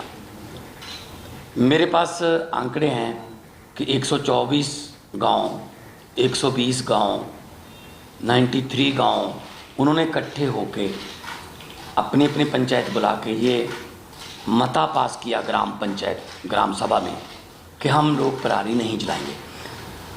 तो पराली नहीं जलाना चाहता किसान, हाँ अगर जल रही है, धुआं उठ रहा है, तो हम उसकी जिम्मेदारी लेते हैं। हम कोई जिम्मेदारी से नहीं भाग रहे, जिम्मेदारी हम ले रहे हैं, लेकिन इसको मिल बैठ के हल करना पड़ेगा। जैसा कि अरविंद जी ने बोला कि हमारे पास इतना कम समय था, इतने कम समय में दोनों फसलें आ गई। 16 मार्च को सेरेमनी थी, बस 15 दिन बाद गेहूं आ गया, बिल्कुल गेहूं के बाद धान आ गया। धान की प्रोक्योरमेंट में कोई कमी नहीं है, लिफ्टिंग में कोई कमी नहीं है, किसान को पैसे मिलने में कोई कमी नहीं है, बल्कि घंटों में ट्रांसफ़र हो रहे हैं पैसे। लेकिन अगर हम ये शान से कहते हैं कि इस साल पंजाब में, हरियाणा में या देश में इतने लाख मीट्रिक टन धान पैदा होगा, रिकॉर्ड टूट जाएंगे, तो हम उस बात को तो शान से कहते हैं, लेकिन हम उस समय ये भी हमें याद रखना चाहिए सरकारों को कि अगर धान के रिकॉर्ड टूट रहे हैं तो पराली के रिकॉर्ड भी टूटेंगे, उतनी पराली भी तो आएगी। तो हमने अभी क्योंकि समय कम था, फिर भी हमने बायो एनर्जी का इंडिया का पहला प्लांट, बर्बियो कंपनी है जर्मनी की, उलहरा गागा के पास माननीय केंद्रीय मंत्री हरदीप पुरी जी वहाँ पे आए थे, उद्घाटन किया। वो एक प्लांट जो है 47,000 एकड़ की पराली उठा लेगा, पैसे भी देगा, उठा भी लेगा। एक प्लांट सिर्फ 47,000 एकड़, सिर्फ क्योंकि पंजाब में 75 लाख एकड़ में धान की बुआई होती है, तो एक से तो काम नहीं चलेगा। ऐसी हमें पीसीओ कंपनियां चाहिए, पराली से बिजली बनाने वाली कंपनियां, पराली से सीएनजी बनाने वाली कंपनियां, बहुत कुछ लेटेस्ट आ गया। हम आपसे ये वादा करते हैं अगले साल नवंबर में इसी हॉल में शायद हम किसी और एंगल से बैठेंगे कि हम उस समय तक इसका हल कर चुके होंगे। चाहे तो हमें पंजाब में इतनी फर्टाइल धरती है, कुछ भी बीज सकते हैं, बस एमएसपी मिल जाए। चाहे तो हम जो क्रॉप डाइवर्सिफिकेशन है उसकी तरफ जाएंगे, फसलों की अदला बदली में। धान से किसान भी कह रहा है मैं धान नहीं उगाना चाहता, मेरा पानी नीचे जा रहा है धरती वाला। तो जिम्मेदारी लेते हुए being a head of the state Punjab बहुत शाहद किया, बहुत एफर्ट अभी भी जा रही हैं जितनी देर तक ये क्लियर नहीं होता। लेकिन उसके लिए कोई एक जिम्मेदार आदमी नहीं है, उसमें ये नॉर्थ इंडिया की प्रॉब्लम है। और अगले साल तक हमने अभी से लग गए हैं कि अगले साल बहुत सा एरिया, बहुत अभी मैंने 75 लाख एकड़ बोला है, 35 लाख एकड़ में पराली नहीं जलती, सिर्फ 40 लाख एकड़ में जलती है। 40 लाख एकड़ को भी हम कोशिश करेंगे कि कहीं और किसी और फसल का बदलाव हो जाए, किसान को उतने ही पैसे जितना धान बीज कर 1 एकड़ से उसकी कमाई होती है किसी और फसल से हो जाए, चाहे तो वो सरसों हो, चाहे बाजरा हो, सूरजमुखी हो, पॉपुलर हो, सब्जियां हों, लेकिन मार्केटिंग चाहिए। तो इसके लिए हमने अभी से काम शुरू कर दिया। तो मैं एक बार फिर ये कहना चाहता हूँ कि सेंटर सरकार को मिलकर बैठना चाहिए। ये नॉर्थ इंडिया का मुद्दा है, पूरे नॉर्थ इंडिया का मुद्दा है। जैसे कि सीएम साहब ने अभी शहरों के नाम गिनाए हैं, कुछ शहरों के नाम ऐसे हैं जो नहीं भी आए होंगे AQI में, तो एयर क्वालिटी इंडेक्स में। सो मैं बतौर मुख्यमंत्री पंजाब आपको आश्वासन भी देता हूँ और जिम्मेदारी भी लेता हूँ कि जो पराली चल रही है उसका कोई ना कोई हमने एफर्ट्स बहुत किए, कमी भी रह गई होगी, बहुत सी हमारी योजनाएं सफल हुई, बहुत सी नहीं भी सफल हुई, लेकिन किसानों के साथ बैठकर, उनके जथेबंदियों के साथ बैठकर अगले साल के लिए प्लान कर रहे हैं। और इस साल और कम हो, अभी हमने वो छोड़ा नहीं है कि हम छोड़ रहे हैं कि ऐसे ही जला दो या को। पर्चे दर्ज की बात है, पर्चे दर्ज करने से किसी भी चीज़ का इंडेक्स नहीं पता चलता आपको। अगर पर्चे कम दर्ज करेंगे तो उसका मतलब ये थोड़ी है कि पराली कम जली है। अगर किसी ने पर्चे दर्ज नहीं किए इसका मतलब ये थोड़ी पराली जल गई। जब ज़्यादा पर्चे दर्ज के लिए इसका मतलब ये। तो मेरा मतलब ये है किसान को ये भी ना लगे कि मैं अपराधी हूँ। किसान को अन्नदाता कहते हैं और अन्नदाता ही रखना है। ये जैसा अभी मान साहब ने कहा कि अभी भी स्थिति को कंट्रोल करने के लिए जो भी आने वाले दिनों में कदम उठाने की ज़रूरत है हम उठाएंगे। तो दिल्ली में कल से हम प्राइमरी स्कूल्स बंद कर रहे हैं, प्राइमरी क्लासेस बंद कर रहे हैं जब तक स्थिति में सुधार नहीं हो जाता। और ऑड इवन के ऊपर विचार चल रहा है कि ऑड इवन करने की ज़रूरत है, अगर ज़रूरत होगी तो ऑड इवन को लागू किया जाएगा। आज सुबह मैं देख रहा था आदेश गुप्ता जी कह रहे थे कि वो एक दादा के नाते बोल रहे हैं और उनका जो पोता है उसे दिक्कत हो रही है। मैं उन्हें भरोसा दिलाना चाहता हूँ आदेश गुप्ता जी कि आपका पोता मेरा भी पोता है और भरोसा रखिए कि हम पूरी कोशिश करेंगे, मिलके कोशिश करेंगे कि किसी भी बच्चे को किसी भी तरह की तकलीफ़ नहीं होनी चाहिए, उसके स्वास्थ्य से संबंधित, उसकी ज़िंदगी से संबंधित। अगर कोई क्वेश्चंस हैं एक दो तो। जो आप मान साहब ने कहा जो पराली को लेकर इस पे सवाल उठ रहे थे कि जो केंद्र सरकार पे आप लोग कह रहे थे प्रस्ताव भेजा था वो नहीं माना गया, उस समय उसके बावजूद कोई और कदम जो आप लोग उठा सकते थे? नहीं, देखो 2 प्रस्ताव हमने भेजे थे। एक तो था कि 1500 आप दे दो, 500 दिल्ली गवर्नमेंट से ले लेंगे, 500 हम दे देंगे, 2500 रुपये पर एकड़ अगर उसको मिल जाएगा, वो दिहाड़ी वगैरह पे उसका खर्च होगा 1000 के आसपास, वो पराली को एक जगह पे रख लेगा निकाल के, अपनी फसल वो गेहूं की बीज देगा। लेकिन वो प्रस्ताव माना नहीं है। फिर हमने कहा कि बहुत सी कंपनियां ऐसी हैं जो पराली से बिजली बनाना चाहती हैं, बायोगैस बनाना चाहती हैं, उनके लिए फेडरल गवर्नमेंट से, सेंट्रल गवर्नमेंट से हमें परमिशन चाहिए थी, वो भी इतनी जल्दी में हो नहीं पाई। अभी भी हम कोशिश कर रहे हैं दोबारा कि चलो ये सीज़न हो गया तो अगला सीज़न तक तो कम से कम कर लें। तो हमारी तरफ से 1,20,000 हैप्पी सीडर्स बोलते हैं उसको, वो मशीनें चल रही हैं। मशीनों की अवेलेबिलिटी की कोई प्रॉब्लम नहीं है। हम गुरुद्वारा साहब में भी अनाउंसमेंट करवाते हैं कि जिसको मशीन चाहिए इस गांव में मशीन, भाई 4 मशीन, 2 ट्रैक्टर हैं, अगर आपके पास अकेला ट्रैक्टर है, मशीन नहीं है तो आप मशीन वहाँ से ले आएँ। अगर आपके पास ट्रैक्टर भी नहीं है तो ट्रैक्टर समेत भी मशीन मिलती है। तो हम एफर्ट्स में कोई कमी नहीं छोड़ रहे। सेकेंडरी को 5वीं से ऊपर की क्लासेस की आउटडोर एक्टिविटीज़ बंद कर रहे हैं।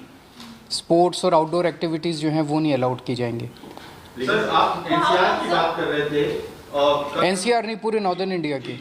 हरियाणा में खास करके पूरा सोनीपत से लेके पानीपत करनाल तक दिल्ली जैसे हालात हैं, स्मॉग है, लेकिन वहां पे वो मेजर्स लेते हुए नहीं दिख रही है सरकार, चाहे वो स्मॉग गन्स हो या फिर कंस्ट्रक्शन के लिए तमाम जो एहतियात दिल्ली में बरते जा रहे हैं।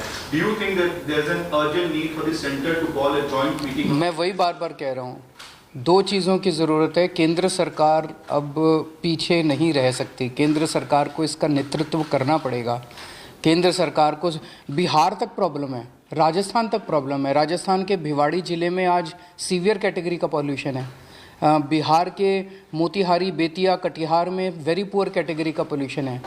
ये तो पंजाब की वजह से नहीं हो रहा ना। तो ये समस्या तो पूरे नॉर्दर्न इंडिया की समस्या है, जिसके लिए केंद्र सरकार को सामने आके प्रदूषणों के कारणों के ऊपर काम करना पड़ेगा। और जहाँ प्रदूषण है वहाँ पे जो स्टेप्स दिल्ली सरकार उठा रही है, ये स्टेप्स पूरे देश में उठाने की ज़रूरत है। ज़रूर जॉइंट मीटिंग होनी चाहिए, एक्सपर्ट से गाइडेंस होनी चाहिए, हम लोगों को भी गाइडेंस मिले एक्सपर्ट से, उन सब चीज़ों की ज़रूरत है। पर एक ही चीज़ है कि मतलब मैं देख रहा हूँ रोज़ अखबारों के अंदर केजरीवाल ने ये नहीं किया, केजरीवाल ने ये नहीं किया, केजरीवाल ने ये नहीं। अगर केजरीवाल को गालियाँ देने से अगर देश का प्रदूषण खत्म होता हो तो दे लो। प्रदूषण तो खत्म नहीं हो रहा ना केजरीवाल को गाली देने से, समाधान तो निकालना ही पड़ेगा ना। राजनीति से नहीं होगा, मिल बैठ के कंस्ट्रक्टिव अप्रोच करनी पड़ेगी। पंजाब में बेलर्स के लिए किसानों की ये मांग है कि बेलर्स की रिक्वायरमेंट उन्हें है स्टबल को पैक करने के लिए, और हरियाणा में भी कुछ डेमोन्स्ट्रेट ये किया गया था कि बेलर्स की वजह से कहीं ना कहीं पराली जलाने की जो एक्टिविटीज में कमी आई है। तो कितने एक्टिव है अभी कोई संख्या बेलर्स की? वो सारे कदम उठाएंगे। जैसा मैंने कहा कि हमें 6 महीने मिले, 6 महीने बहुत कम होते हैं, मतलब कुछ भी नहीं होते, इतनी बड़ी समस्या है। उसमें भी मतलब पहले कुछ महीने तो लॉ एंड ऑर्डर उसको सब चीज़ों को कंट्रोल करने में लगे, तो 1 साल और दीजिए, हमें 1 साल मांग रहे हैं। हमें पूरी उम्मीद है जिस तरह से दिल्ली से हमारी आम आदमी पार्टी की सरकारें काम करती हैं, अच्छी नीयत से, पढ़े लिखे लोग हैं हम, तो इसको भी समस्या का समाधान निकालेंगे। बेलर्स भी लेके आएंगे, हैप्पी सीडर भी लेके आएंगे, क्रॉप डाइवर्सिफिकेशन की ज़रूरत है वो भी करेंगे। सारी चीज़ों के ऊपर काम अभी पैरेलली चल रहा है। अगले साल तो अगला सीजन ही होगा, अगले सीजन में आपको ये तकलीफ होनी नहीं चाहिए। लेकिन हम कोशिश ये करेंगे कि हम धान से किसानों को किसी और फसल की तरफ लेके जाएं। उसके लिए मार्केटिंग चाहिए, MSP चाहिए। हम बात कर रहे हैं, सेंटर के साथ भी बातचीत चल रही है कि क्योंकि राइस की कोई कमी नहीं है। मैं FCI की स्टैंडिंग कमेटी का मेंबर था जब मैं मेंबर ऑफ पार्लियामेंट था। FCI ये कह रही है कि हमारे पास राइस की कोई कमी नहीं है, लेकिन अब जो राइस पैदा होता है वो तो FCI को उठाना पड़ता है, MSP पे उठाना पड़ता है।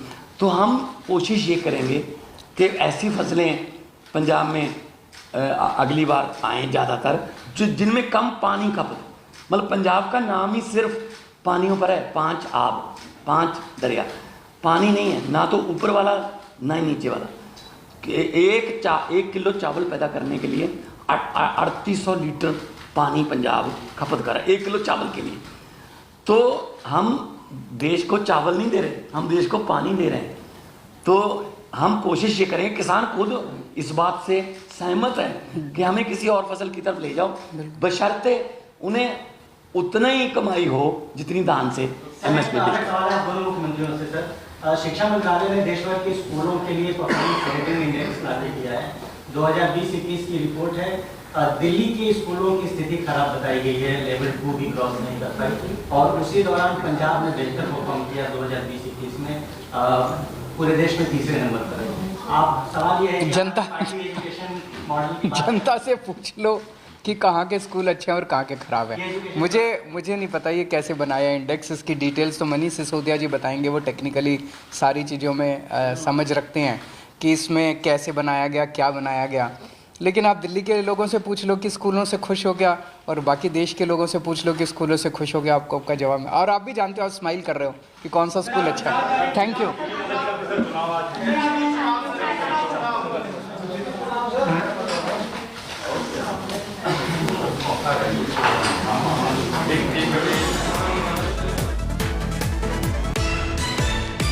Delhi's air quality has crossed the 600 mark. You just heard from the Chief Ministers of Delhi and Punjab. saying that this is not just a problem of the National Capital Region. The big headline also, schools to be shut from tomorrow in Delhi, and there is a possibility of odd-even scheme once again kicking off in Delhi city. Outdoor activities for children in Standard 5 and above is going to be closed down, is what the Chief Minister has just said, saying that the centre must intervene as well. This is not an NCR problem, this is a North India problem. Citing the examples of Motihari in Bihar and Bhiwadi in Rajasthan, saying that air pollution is severe in these regions as well. Blame game should not be happening, political blame game. Also taking, he's in fact sought more time.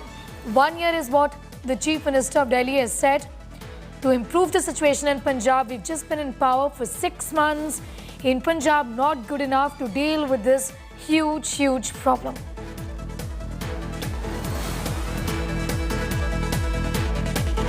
Or even rule in Delhi could be kicked off again, is what we've been given to understand from the Chief Minister a few moments ago, in which he held a press conference saying that they need 6 more, they need 1 more year in fact to try and look at the solutions in the state of Punjab. 6 months is not good enough. Also, schools are going to be shut down in Delhi. Outdoor activities for class 5 onwards will be closed, and schools will be closing from tomorrow onwards in Delhi city, even as the AQI crosses the 600 mark in Delhi city. Big announcements there from Delhi Chief Minister Arvind Kejriwal along with the Punjab Chief Minister Bhagwant Mann, talking about the fact that they are now looking at the kind of solutions that can be worked out to try and ensure that the situation improves next year. Give us 1 more year is what the Chief Ministers of both the states have said. In finding a solution, we need to sit down with the centre. We need to sit down with experts as well in finding the solution for the air quality plummeting, not just in Delhi, not just in NCR, but in the major cities of North India, is what he said.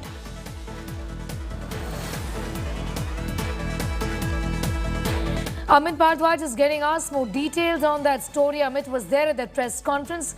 Big announcements about primary schools shutting down from tomorrow onwards. This was much anticipated also, and the dreaded odd-even rule coming back once again in all likelihood, Amit.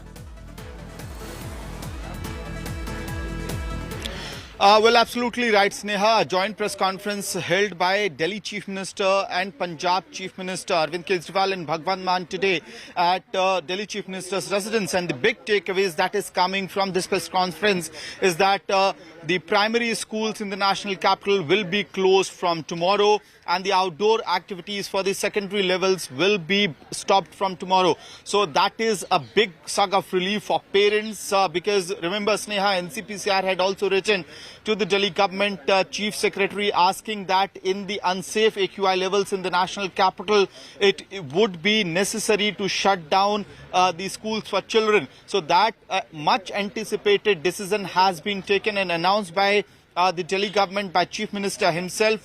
The another factor that we are seeing coming out of this press conference is that Punjab Chief Minister Bhagwant Mann taking responsibility of the stubble burning and farm fires in Punjab. So that is a big breaking, big news, big development coming from the joint press conference of Arvind Kejriwal and Bhagwant Mann. Sneha, very clearly, without mincing words, Bhagwant Mann said that as head of the state of Punjab, I take responsibility for the joint... right there, Sneha, Bhagwant Mann is leaving, and he had come to the national capital at this Chief Minister Arvind Kejriwal's residence to hold this press conference, where he very clearly accepted that as head of the state of Punjab, he takes responsibility for stubble burning and farm fires happening in the state of Punjab. But remember, Sneha, Kejriwal and Bhagwant Mann both maintained... Yes, Amit, be with us. Moments after our briefing, BJP is hit out at AAP over pollution. Parali from Punjab, just one part. What did you do in Delhi in the last 8 years? 8 years, a long time to fix Delhi's problems. BJP raising some valid points.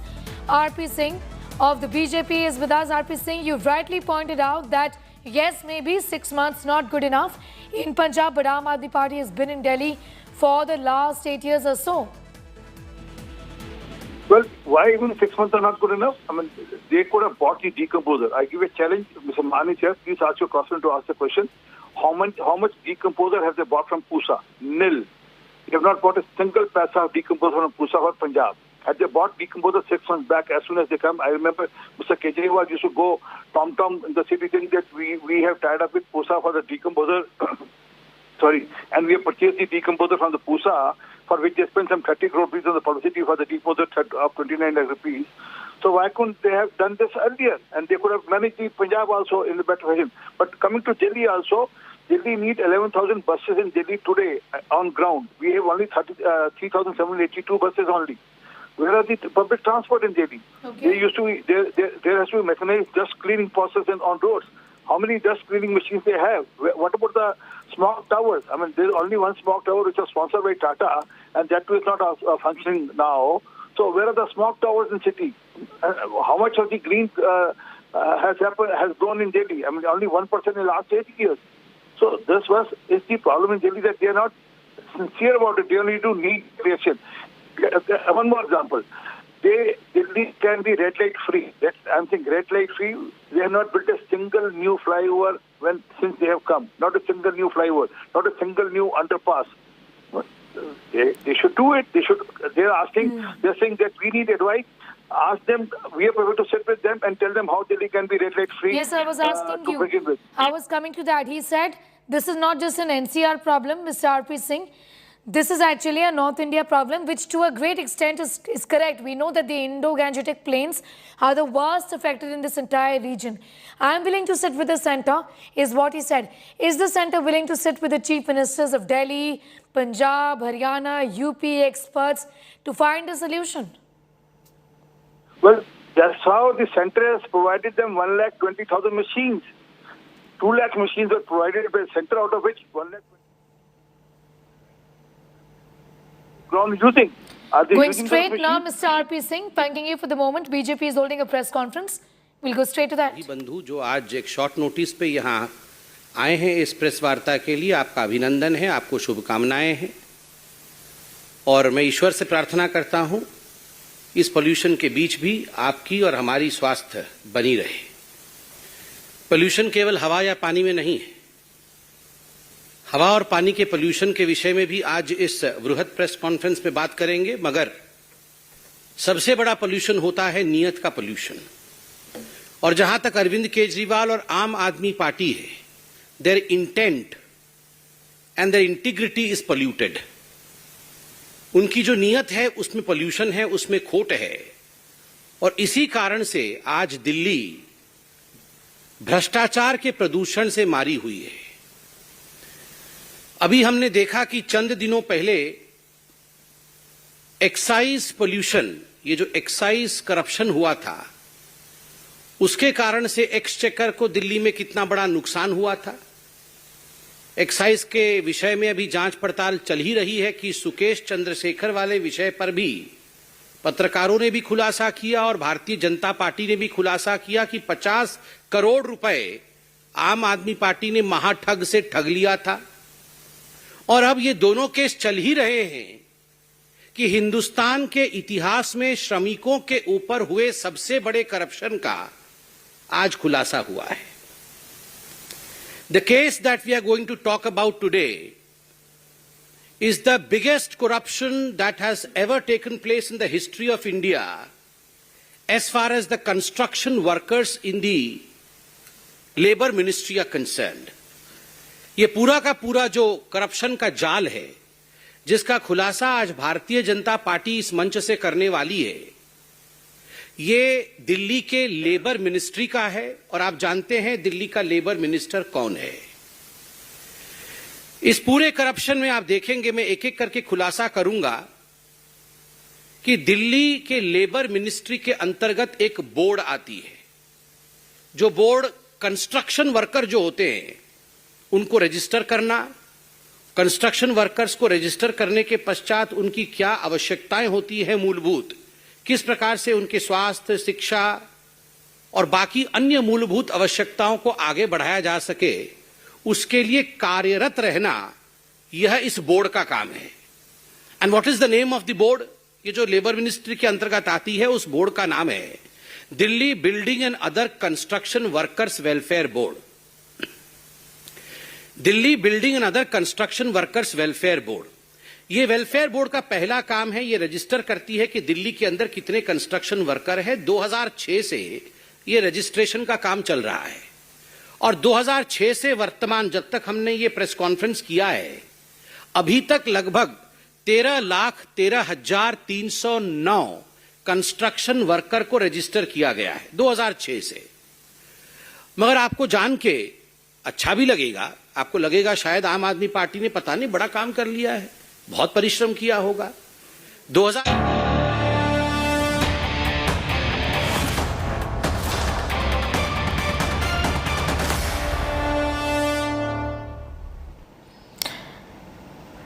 All right, going straight to the India Today conclave. Visuals on your screens are of the Chief Minister of Maharashtra, Eknath Shinde, who is in fact all set to speak to India Today at the mega India Today conclave. This is a big India Today exclusive. We're all set to hear from the Chief Minister of Maharashtra right now, Eknath Shinde. Station forward. Morning, Payal.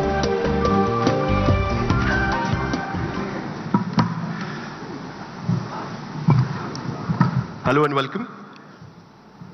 Since 2019, Mumbai, through the political upheaval, has been witnessing twists and turns which we had never witnessed before. In 62 years of existence of the state of Maharashtra, and I've been working as a journalist since last 20 years here, we had never witnessed what we witnessed in past few months, how the government changed, how the things switched. And the man who was at the center of all this is today with us, the Chief Minister of Maharashtra, Eknath Shinde. Please welcome. And I will be speaking to him about his brand of politics and also what he has to offer to the state of Maharashtra as his model of governance. He is, we know him as, we knew him as the minister, a leader of Shiv Sena, but now he is the Chief Minister. He is going to run the state. So what model of governance he is going to offer? मुख्यमंत्री जी, आप please stage पर आइए.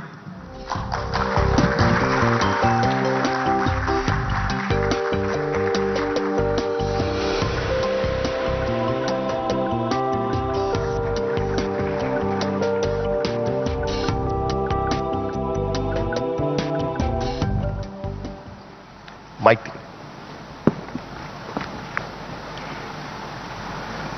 Sir, सबसे पहले तो बहुत बहुत शुक्रिया, आप इंडिया टुडे की स्टेज पर आ रहे हैं. धन्यवाद. इतने बड़े नेशनल स्टेज पे आने के बाद जो मैंने शुरुआत की थी कि हम सब ने जो देखा महाराष्ट्र में पिछले जून महीने में खास करके हमने देखा, और आप सूरत के रास्ते, गुवाहाटी के रास्ते महाराष्ट्र में आए, वो सीधे मुख्यमंत्री बनकर महाराष्ट्र में आए. आपकी ये जो यात्रा है वो बड़ी दिलचस्प है. ये कैसे हुआ आखिरकार? आपने 40 साल आप जिस पार्टी में थे, जिस तरीके से आपने पार्टी को बिल्ड करने के लिए कोशिश की थी आज तक, ये कैसे हुआ कि आपने सोचा कि आपको अब उद्धव ठाकरे के खिलाफ खड़ा होना है? क्या आपको पता था कि आप मुख्यमंत्री बनने जा रहे हैं? ये कैसे हुआ ये सारा चीज? कैसे हुआ, क्यों हुआ, ये तो पूरे महाराष्ट्र में सब लोगों को पता भी है, और कैसे हुआ ये तो सिर्फ महाराष्ट्र नहीं, पूरे देश ने, बल्कि दुनिया भर के सभी लोगों ने देखा है. ये कुछ पाने के लिए, ये कुछ मुख्यमंत्री बनने के लिए ये नहीं हुआ था. यहाँ पर जो 2.5 साल की गवर्नमेंट थी और जब 2019 में गवर्नमेंट का फॉर्मेशन हुआ, तभी से लेके इसकी शुरुआत हुई थी. पूरा बताऊं ना आपको? पूरा बताइए, हम सुनना चाहते हैं. पहली बार हम आपके मुंह से सुनेंगे. जब 2019 में शिवसेना, एनसीपी और कांग्रेस का गठबंधन की सरकार हुई, आघाड़ी सरकार, तभी से जो 3 महीने पहले की जो सरकार, जो चेंज सरकार हुई, उसकी शुरुआत वही से हुई थी। क्योंकि हम लोग चुनाव लड़े थे शिवसेना भाजपा के साथ में, और जो मतदाता है, वोटर्स है, उनका मैंडेट भी था शिवसेना बीजेपी की तरफ। और चुनाव में भी हम लोगों ने प्रचार जो किया था वो बाला साहब ठाकरे जी को और देश के प्रधानमंत्री मोदी जी को सामने रखते हुए, और लोगों ने भी भरपूर सपोर्ट किया। और जो मेजॉरिटी के लिए नंबर्स लगते हैं उससे कई ज़्यादा नंबर्स हमारे पास आए थे शिवसेना बीजेपी के साथ। फिर भी सरकार जो लोग चाहते थे शिवसेना बीजेपी के बने, उनके चाहत के विरुद्ध में सरकार बन गई। और तभी से हमारे विधायक जो है उनका भी रेजिस्टेंस था, विरोध था। लेकिन हम लोग आदेश के मुताबिक काम करने वाले कार्यकर्ता लोग हैं। बाला साहब जी का आदेश हम लोग मानते मानते इतने साल काम किया, पार्टी को बढ़ाया, और उसके बाद हमारे वरिष्ठ नेता प्रमुख के आदेश को हम लोग मानते थे। लेकिन जब देखा 2.5 साल में जिस मकसद से सरकार बनी थी, विधायक जो देखते हैं कि फिर चुनाव में हम कैसे सामने जाए, लोगों को कैसे जवाब दे और लोगों को कैसे काम करे। लोग चाहते हैं जो चुनाव में विधायक चुनकर भेजते हैं, वो लोगों की अपेक्षा होती है मतदाता की कि हमारे चुनाव क्षेत्र में काम हो, विकास हो, विकास के प्रकल्प जो सब सिविक एम्यूनिटी जो होती है, प्रकल्प होते हैं, वो चाहिए। लेकिन ऐसा कुछ नहीं कर पा रहे थे दुर्भाग्यवश। आपके मुख्यमंत्री तो आप ही के थे, आप खुद मंत्री थे उसमें, उसके बावजूद आपकी शिकायत है कि वो सब चीज नहीं हो पा रही थी जो आप चाह रहे थे। उद्धव ठाकरे खुद मुख्यमंत्री थे, क्या यही सबसे बड़ी समस्या थी? हाँ, नहीं, समस्या तो मुख्यमंत्री कौन था इसकी नहीं थी। हाँ। लेकिन जो निर्णय लेने चाहिए थे इस राज्य के हित के, हाँ। और जो लोग शिवसेना के विधायक थे उनके चुनाव क्षेत्र में जो उनके मतदाताओं की जो एक्सपेक्टेशन थी, उनकी अपेक्षा थी, उसको पूरे नहीं कर पा रहे थे। और सरकार में रहने के बाद, सरकार हमारी होने के बावजूद हमारे कार्यकर्ताओं को न्याय नहीं मिल रहा था, और विधायक बार बार नाराजी जाहिर कर रहे थे। कई बार हम लोगों ने कोशिश की, मैंने भी कोशिश की, हमारे कई लोगों ने कोशिश की कि इसमें कुछ बदलाव आए, लेकिन दुर्भाग्यवश हम उसमें कामयाब नहीं हो पाए। मतलब आपने उद्धव ठाकरे को कई बार कहा था कि दोबारा बीजेपी के साथ चलते हैं? बिल्कुल, नेचुरल अलायंस हमारा था ना, वो जो नेचुरल अलायंस था वही लोग भी चाहते थे, जनता भी चाहती थी और हम लोग भी चाहते थे। लेकिन कुछ ऐसा समय भी आया था कि कुछ बदलाव हो सकता है, लेकिन नहीं हो पाया। फिर भी 2.5 साल आपने इंतजार किया, बीच में एक बार फिर बातचीत चल रही थी कि उद्धव ठाकरे और बीजेपी के साथ कुछ बातचीत होगी। क्या सचमुच ये हो रहा था? बीजेपी के साथ बात चल रही थी? बिल्कुल। हमारे प्रमुख जो थे, वो हमारे मुख्यमंत्री, वो सिर्फ मतलब जब दिल्ली मोदी जी को भी मिले थे और उस वक्त भी कोशिश चल रही थी, लेकिन कर नहीं पाए। यही तो राज्य का दुर्भाग्य है, और इसलिए जो होना था हो गया, क्योंकि हम लोगों ने कुछ ऐसा वैसा गलत काम किया नहीं। क्योंकि जिनके साथ हम चुनाव लड़े थे, जो लोग चाहते थे, जो लोगों का मैंडेट था कि Shiv Sena BJP natural alliance party है और पिछले 25 सालों से यहाँ पर महाराष्ट्र में साथ साथ में काम करते हैं, और जो बाला साहब भी चाहते थे। अभी बाला साहब क्या चाहते थे? बाला साहब चाहते थे, जब उनका, मैं आपको भी पता है कि उनका एक वक्तव्य था, स्टेटमेंट था कि मुझे एक दिन प्रधानमंत्री बनाओ, कश्मीर का धारा 370 मैं रद्द करूंगा, अयोध्या में राम मंदिर बनाऊंगा। ये उनकी सोच थी। तो अभी कौन बना रहा है? ये तो अभी धारा 370 ये देश के आदरणीय प्रधानमंत्री मोदी जी के मार्गदर्शन में, नेतृत्व में हमारे गृह मंत्री, यूनियन होम मिनिस्टर अमित भाई शाह जी ने किया। राम मंदिर का निर्माण शुरू हुआ। तो हम लोगों ने कहा गलत किया है? जो बाला साहब चाहते थे वही तो हम लोगों ने किया है। लेकिन उद्धव ठाकरे का यह कहना था कि आप कह रहे हैं कि ठीक है कि 2019 में आपने साथ में चुनाव लड़ा, उसके बाद आपको मैंडेट मिला, सरकार आपकी बननी चाहिए थी, लेकिन उनका यह कहना था कि एक बातचीत उनकी हुई थी अमित शाह के साथ में, और उसको लेकर अभी भी थोड़ा सा अनबन चल रही है थोड़ी बहुत कि उस बातचीत में क्या हुआ।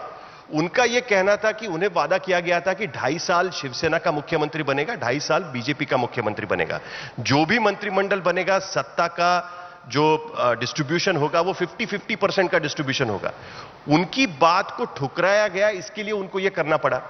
दूसरी बात, आप खुद भी जानते हैं, आप खुद उस देवेंद्र फडणवीस के मंत्रिमंडल का हिस्सा थे, आपको भी पता है कि तब शिवसेना और बीजेपी के बीच में किस तरीके के रिश्ते थे। उनका यह कहना था कि उनके साथ में दम घुट रहा था, अलायंस नेचुरल खत्म हो गया था और अलायंस सिर्फ सत्ता के लिए बन गया था, इसके लिए उनको सत्ता से दूर जाना, उनके साथ सत्ता नहीं करना यह जरूरी हो गया था। तो उनका कहना है कि वादा खिलाफी बीजेपी ने की, इसके लिए हमको कांग्रेस एनसीपी के साथ जाना पड़ा। आपको बताया था उद्धव ठाकरे ने कि 2.5 साल का मुख्यमंत्री पद, उन्होंने बताया था कि ऐसा हुआ था, लेकिन वहां पर कोई नहीं था, वो थे और अमित भाई थे। और जब ये मैंने भी कहा, फिर अभी जो हुआ 2.5 साल तो हो गए, अभी हम लोग दुरुस्त करते, जो 2019 को करना चाहिए था दुरुस्त कर देते, हम फिर से हमारे नेचुरल अलायंस पार्टनर के साथ जुड़ते हैं हम लोग। तो आप कह रहे थे कि कांग्रेस एनसीपी के साथ में 2.5 साल मुख्यमंत्री पद होने के बाद बीजेपी के पास चले जाएंगे। 2.5 साल से पहले जब ऐसी बात होने लग गई, हमारे विधायक जो है एमएलए नाराज हो रहे थे, वो मेरे को आके मिलते थे। एक ही तो सुनवाई की जगह थी, एकनाथ शिंदे, अभी सब आते थे, अपनी दुखड़ा सुनाते थे मुझे, मैं सुनता था, फिर मैं जाके उनको कहता था अभी देखो इसमें सुधार करो, लेकिन नहीं हो पाया। फिर उसके बाद में जब मैं ये सब जो हुआ है, देखिए ये छोटा, आप जानते हो कितना ये जो कदम उठाया है, लोग अपोजिशन में से रूलिंग पार्टी में जाते, हम लोग रूलिंग पार्टी में थे, मैं मिनिस्टर था, मेरे साथ 9 मिनिस्टर थे। ऐसा कभी दुनिया में देखा है कि रूलिंग में से अपोजिशन में जाने का कभी सुना है कोई? लेकिन ये क्यों हुआ? क्योंकि हमें जो आइडियोलॉजी हमारी पार्टी की थी, हमारे शिवसेना प्रमुख जी जिनको हम बहुत ही श्रद्धेय मानते हैं, उनकी सोच विचार से जब बदलाव होने लगा, तब हम लोगों ने ये रास्ता अपनाया है। उद्धव ठाकरे कहते हैं कि बाला साहब ठाकरे के बेटे को ही आपने मुख्यमंत्री पद से हटवा दिया। देखिए, पहले तो वो कह रहे थे कि एक शिव सैनिक को बनाऊंगा, मुझे बनना नहीं था। मैं जब ये कदम उठाया तभी भी मेरे दिमाग में सोच नहीं थी, उनका ही कहना था मुझे नहीं बनना है, तो क्यों बोल रहे कि मुझे उतार दिया। हम लोगों ने किसी को उतारने के लिए या किसी कुर्सी पे बिठाने के लिए ये कदम नहीं उठाया है। इस राज्य के हित के लिए, इस राष्ट्र के हित के लिए और लोगों की, जनता के जो मैंडेट था उसका रिस्पेक्ट करने के लिए हम लोग ने ये कदम उठाया है। नहीं, लेकिन आमतौर पर यह देखा गया है कि बीजेपी के साथ में जो भी अलायंस पार्टनर्स हैं वो बीजेपी के साथ खुश नहीं रहे।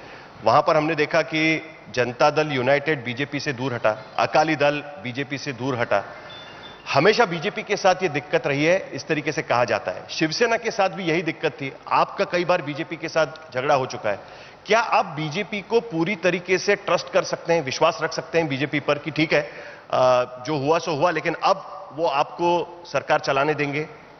देखिए, 25-30 साल हो गए शिवसेना भाजपा बीजेपी की अलायंस। जब हमारे बड़े साहब थे, बाला साहब जी थे, तभी भी ऐसे कई बार ऐसे मौके आए, लेकिन तभी प्रमोद महाजन जी, अडवाणी जी, राजनाथ सिंह जी, सभी लोग आते थे और जो भी है मसला सुलझाते थे। कहां पर हम लोगों ने कभी अलायंस तोड़ दिया? नहीं तोड़ा। अभी जब देखिए, मैं अभी पूरे डिटेल में आपको नहीं बताऊंगा, लेकिन जब हमारे जब चुनाव हो गया और चुनाव के नतीजे आए, तभी स्टेटमेंट शुरू हो गया कि हमारे लिए भी सारे दरवाजे खुले हैं। इसका मतलब क्या है? हम तो चुनाव लड़े थे बीजेपी के साथ, तो ये बोलने की जरूरत क्या थी? और जब भी अगर ऐसा कमिटमेंट हुआ था, तो कई बार मोदी जी के सभा में मोदी जी ने कहा था कि देवेंद्र फडणवीस हमारा मुख्यमंत्री का कैंडिडेट है, तभी ऐतराज करना चाहिए था। और मैं जब ये कदम उठाने के बाद मोदी जी से भी मिला था, अमित भाई से भी मिला था, उनको भी मैं ऐसे, मुझे तो पूछने का कोई अधिकार नहीं, बड़े नेता है हमारे देश के, राष्ट्र के, लेकिन मैंने ऐसे पूछा कि क्या उसमें सच्चाई क्या है? तो उन्होंने कहा, देखिए शिंदे जी, अगर हम लोग बिहार में नीतीश जी को नंबर्स कम होने के बावजूद भी हमारी कमिटमेंट के मुताबिक मुख्यमंत्री बना दिया उनको, और मेरे पास भी 50 थे, उनके पास तो 100 से ज्यादा थे। ये भी मिसाल थी हमारी कि मेरे पास कम होने के बावजूद भी मुझे मुख्यमंत्री बनाया। वो बोले अगर समझो हम कमिट करते तो एक राज्य हमारे लिए कोई बड़ी बात नहीं था, हमारे पास तो पूरा देश है, तो हम क्यों ऐसा करेंगे? हाँ, सरकार सत्ता जो है, मिनिस्ट्रीज है, बिल्कुल हम लोग जो 50% जो है या उससे ज्यादा भी वो मांगे, कोई इतराज नहीं था। क्या आपको अभी कमिटमेंट किया था कि आपको चीफ मिनिस्टर बनाएंगे जब आपकी ये बगावत हुई? बगावत मत तो मत कहो, ये रिवोल्ट है, ये उठाव है, क्रांति है। ये मैं कहूंगा कि ये जो है ये कोई कैसे सिचुएशन में हुआ है, एक कैसी परिस्थिति में हुआ है, ये दुनिया ने देखा है। मैं कोई कमिटमेंट या मुख्यमंत्री बनने के लिए वहां नहीं गया था। मैं एक भूमिका था, एक विचार था हमारे शिवसेना प्रमुख जी के, और विचारधारा को आगे बढ़ाने के लिए हम लोग ने ये कदम उठाया है। तो ऐसा क्या उन्होंने सोचा कि उनकी पार्टी सबसे बड़ी पार्टी होने के बावजूद भी जो उन्होंने 2019 में नहीं किया, आपको मुख्यमंत्री बना दिया? क्या कभी आपको कब पता चला कि आप मुख्यमंत्री बनने वाले हैं? क्या हमारे जैसे ही आपको भी अचानक पता चला, हम जैसे शॉक में हो गए कि अरे ये तो कुछ अलग ही हो गया? क्या उसी तरीके से आपको भी पता चला या आपको पहले से पता था? मैं पहले भी कहा है कि कुछ बनने के लिए या कुछ पाने के लिए मैंने ये कदम नहीं उठाया है। ठीक। हमारे जब विधायक इतनी चिंतित थे, क्रोधित थे और नाराज थे, तो मुझे कदम उठाना पड़ा। और इसमें आपको मैं बताऊंगा कि जो मैं कदम उठाया है वो छोटा मोटा कदम नहीं था। जो हिम्मत मैंने दिखाई है, जो क्या बोलते हैं, जो उन्होंने सोचा होगा, कहा जो ये हिम्मत वाला आदमी दिखता है, ये लड़ाकू आदमी है, ये महाराष्ट्र का मुख्यमंत्री इसको बनाते। इसमें मैं धन्यवाद दूंगा आदरणीय मोदी जी को, जो हमारे देश के प्रधानमंत्री है। उन्होंने अपने देश की डंका जो है, अपने देश का नाम जो है पूरी दुनिया में रोशन करने का काम किया है उन्होंने, और गृह मंत्री अमित भाई ने, और उसमें हमारे भारतीय जनता पक्ष के जो पार्टी के अध्यक्ष है नड्डा जी है, देवेंद्र जी है, इनका सबका सहयोग है। बीजेपी तो कहती है कि दिल पे पत्थर रख के हमने ये निर्णय लिया है। आपने सुना होगा, चंद्रकांत पाटिल बीजेपी के अध्यक्ष, उनका दूसरा बयान आपने नहीं सुना? फिर उन्होंने दूसरा बयान भी दिया, बदल दिया, बयान बदल दिया। नहीं, दुरुस्त किया होगा, दुरुस्त किया। लेकिन देखो, भारतीय जनता पार्टी में जो वरिष्ठ नेता होते हैं उनका निर्णय अंतिम होता है, और सोच समझ के उन्होंने निर्णय लिया, मुझे मौका दिया है, अच्छा काम कर रहे हैं हम लोग, इस राज्य को आगे बढ़ाने का काम कर रहे हैं, इसलिए उन्होंने सोचा होगा। लेकिन अब भी हम देख रहे हैं कि जो बड़े पोर्टफोलियोज हैं, होम, फाइनेंस, हाउसिंग, पावर या ऊर्जा, ये बड़े पोर्टफोलियोज डेप्यूटी चीफ मिनिस्टर के हाथ में है। क्या आपको लगता है कि शिवसेना को तोड़ने के लिए आप पर बीजेपी ने आपको आगे किया है कि आप लड़िए, उद्धव ठाकरे के साथ लड़िए और हम सरकार चलाने की कोशिश करते हैं? क्या इसके लिए? देखिए, अगर आपके क्रिटिक्स कहते हैं कि इसके लिए किया गया। बिल्कुल, उनको ऐसा जो लोग एंटिसिपेट कर रहे थे, लोग पब्लिक परसेप्शन जो था कि अभी बीजेपी मुख्यमंत्री बीजेपी का बनाने के लिए तोड़फोड़ कर रही है, लेकिन परसेप्शन देखा लोगों ने कैसे रखा था, हुआ क्या? बिल्कुल खिलाफ हो गया ना। और अगर वो चाहते तो उसी टाइम मुख्यमंत्री भारतीय जनता पार्टी का बनता। हमारा देवेंद्र जी और हमारे बहुत अच्छा इक्वेशन है, अच्छा ट्यूनिंग है, बिल्कुल ट्यूनिंग अच्छा है, क्योंकि मैंने पहले भी उनके साथ काम किया है। वो एकदम 5 साल का उनको मुख्यमंत्री के रूप में उन्होंने काम किया है, अच्छा एक्सपीरियंस है, और उनके अनुभव का फायदा आज हमें हो रहा है तो ये सरकार चलाने में। तो ये डबल इंजन की सरकार है या ट्रिपल इंजन की सरकार है? आप भी है, देवेंद्र जी भी है। अभी बिल्कुल डबल भी है और दिल्ली भी साथ में है, सपोर्ट कर रही है। देखिए, जो है सच बोलने का मुझे बिल्कुल ऐतराज नहीं होता। हमारे शिवसेना प्रमुख जी बाला साहब ने वही सिखाया है, जो सच है सच बिंदास बोलो और कोई हिचकिचाओ मत। नहीं, लेकिन बाला साहब की लेगेसी क्लेम कौन करेगा? उद्धव ठाकरे कह रहे हैं कि जो इन विधायकों ने आपके साथ किया हुआ है, आपको वो खोखे सरकार कहते हैं। खोखा यानी 1 करोड़ है, यानी 50 करोड़ की सरकार आपको कहा जाता है। बार बार आप पर ताना कसा जा रहा है कि आप गद्दार हैं और आपका इस्तेमाल खत्म होने के बाद बीजेपी आपको छोड़ देगी। ये बार बार उद्धव ठाकरे आप पर आरोप लगा रहे हैं। आप किस तरीके से उस आरोप को देखते हैं? उनके पास दूसरा क्या है बोलने के लिए? उनके पास दूसरा क्या है बोलने के लिए? दो ही तो है, खोके और गद्दार। लेकिन हम लोग वफादार है, हम लोग ने क्रांति की हुई है। ये बहुत बड़ा रिवॉल्ट है। और दूसरी बात, क्यों हुआ? खोके पैसे देके 2, 5, 10 लोगों को फोड़ सकते हैं, तोड़ सकते हैं। 50 लोग अगर एक साथ एक भूमिका लेते हैं और एक तरफ चले जाते हैं, तो उसमें गलती किसकी है खोजने के बजाय ये आरोप लगाने का कारण, क्योंकि उनके पास, उनको पता है, वो कैसे बोल सकते हैं कि मेरी गलती है, मैंने गलती सुधारी नहीं? ऐसा कोई कबूल कर सकता है? नहीं कर सकता है। और इसीलिए जो गलती हुई है वो खुद आत्म परीक्षण करना चाहिए। ये 50 लोग क्यों ऐसी भूमिका लिए जो सत्ता में थे? ये सत्ता को छोड़कर, त्याग कर चले गए। तब हमको थोड़ी पता था क्या होने वाला है। लोग तो अनुमान लगा रहे थे, अभी तो उनके शहीद हो जाएंगे सब लोग। आप तो बीजेपी में चले जाएंगे कहा जा रहा था। वो तो कह रहे थे ना, तो ऐसे भी कह रहे थे कि बीजेपी का मुख्यमंत्री बनेगा। तो कहा हुआ? इसीलिए लोग जो कह रहे थे, लोग जो बता रहे थे, क्या क्या बोल रहे थे हमारे के लिए, ये होगा वो होगा, क्या वह हम लोगों ने हमारी बाला साहब की जो विचारधारा है उसे आगे बढ़ाया है। बिल्कुल उससे हम यहां वहां नहीं हटे। लेकिन वो जो लोग चाहते थे वही हमने किया है। सर, वो तो चुनाव में पता चल जाएगा ना कि कौन बाला साहब की लेगेसी आगे बढ़ा। बताया ना, अभी ग्राम पंचायत में लोगों ने बता दिया ना। बीजेपी का तो 397 आया और हमारा शिवसेना, मतलब बाला साहब की शिवसेना जो है 277 आया, फर्स्ट और सेकंड नंबर। क्या और भी आगे देखेंगे? अभी भी आपका पार्टी पर दावा रहेगा, तीर कमान पर दावा रहेगा? दावा सवाल ही नहीं। हम लोग देखो दूसरी जगह गए ही नहीं है। देखिए, ये शिवसेना पार्टी, देश के इतिहास में पहली बार ऐसा हुआ होगा कि पार्टी का अध्यक्ष उसी को पार्टी से निकाल दिया है और लोग कह रहे हैं कि हम ही पार्टी है। ऐसा पहली बार हुआ होगा। तो हम ही पार्टी, तो हम ही बढ़ाई है ना। हम ही लोगों ने तब जी जान से मेहनत करके पार्टी को बढ़ाया है। बाला साहब जी के साथ, शिवसेना प्रमुख जी के साथ काम किया है। पार्टी को सब बढ़ाने में सभी लोगों की मेहनत है। बट शिवसेना की छवि तो ठाकरे की शिवसेना इस तरीके से। देखिए, तो ठाकरे जी, फिर हमारे बाला साहब के विचार तो हमारे साथ है ना। पर ठाकरे सरनेम तो आपके साथ नहीं है। अरे ठाकरे और बाला साहब, देखिए ये विचारधारा जो है, ये विचारधारा को हमने छोड़ा नहीं है बिल्कुल। और लोग जो चाहते थे वही किया है हमने। आपको पता है कि आज जहां जहां हम लोग जाते हैं हजारों की भीड़ जमा होती है। ठीक है, सभा में तो लोग लेके आते हैं, चलो लोगों को गाड़ियां में लेके आते हैं। रोड पे क्या है? रोड पे खड़े रहने वाले को कौन बुलाता है? हजारों की संख्या में दोनों तरफ लोग खड़े रहते हैं स्वागत के लिए। उनका चेहरे का जो एक्सप्रेशन है बहुत कुछ कहकर चला जाता है। देखिए, जो लोग चाहते थे वही हमने किया है। इसीलिए लोगों का जो समर्थन मिल रहा है हमको, हजारों की संख्या में हमारे साथ लोग जुड़ रहे हैं। क्यों जुड़ रहा है? क्योंकि हम लोगों ने नेचुरल अलायंस किया है। जो लोगों के दिल में, दिमाग में था वही हमने किया है।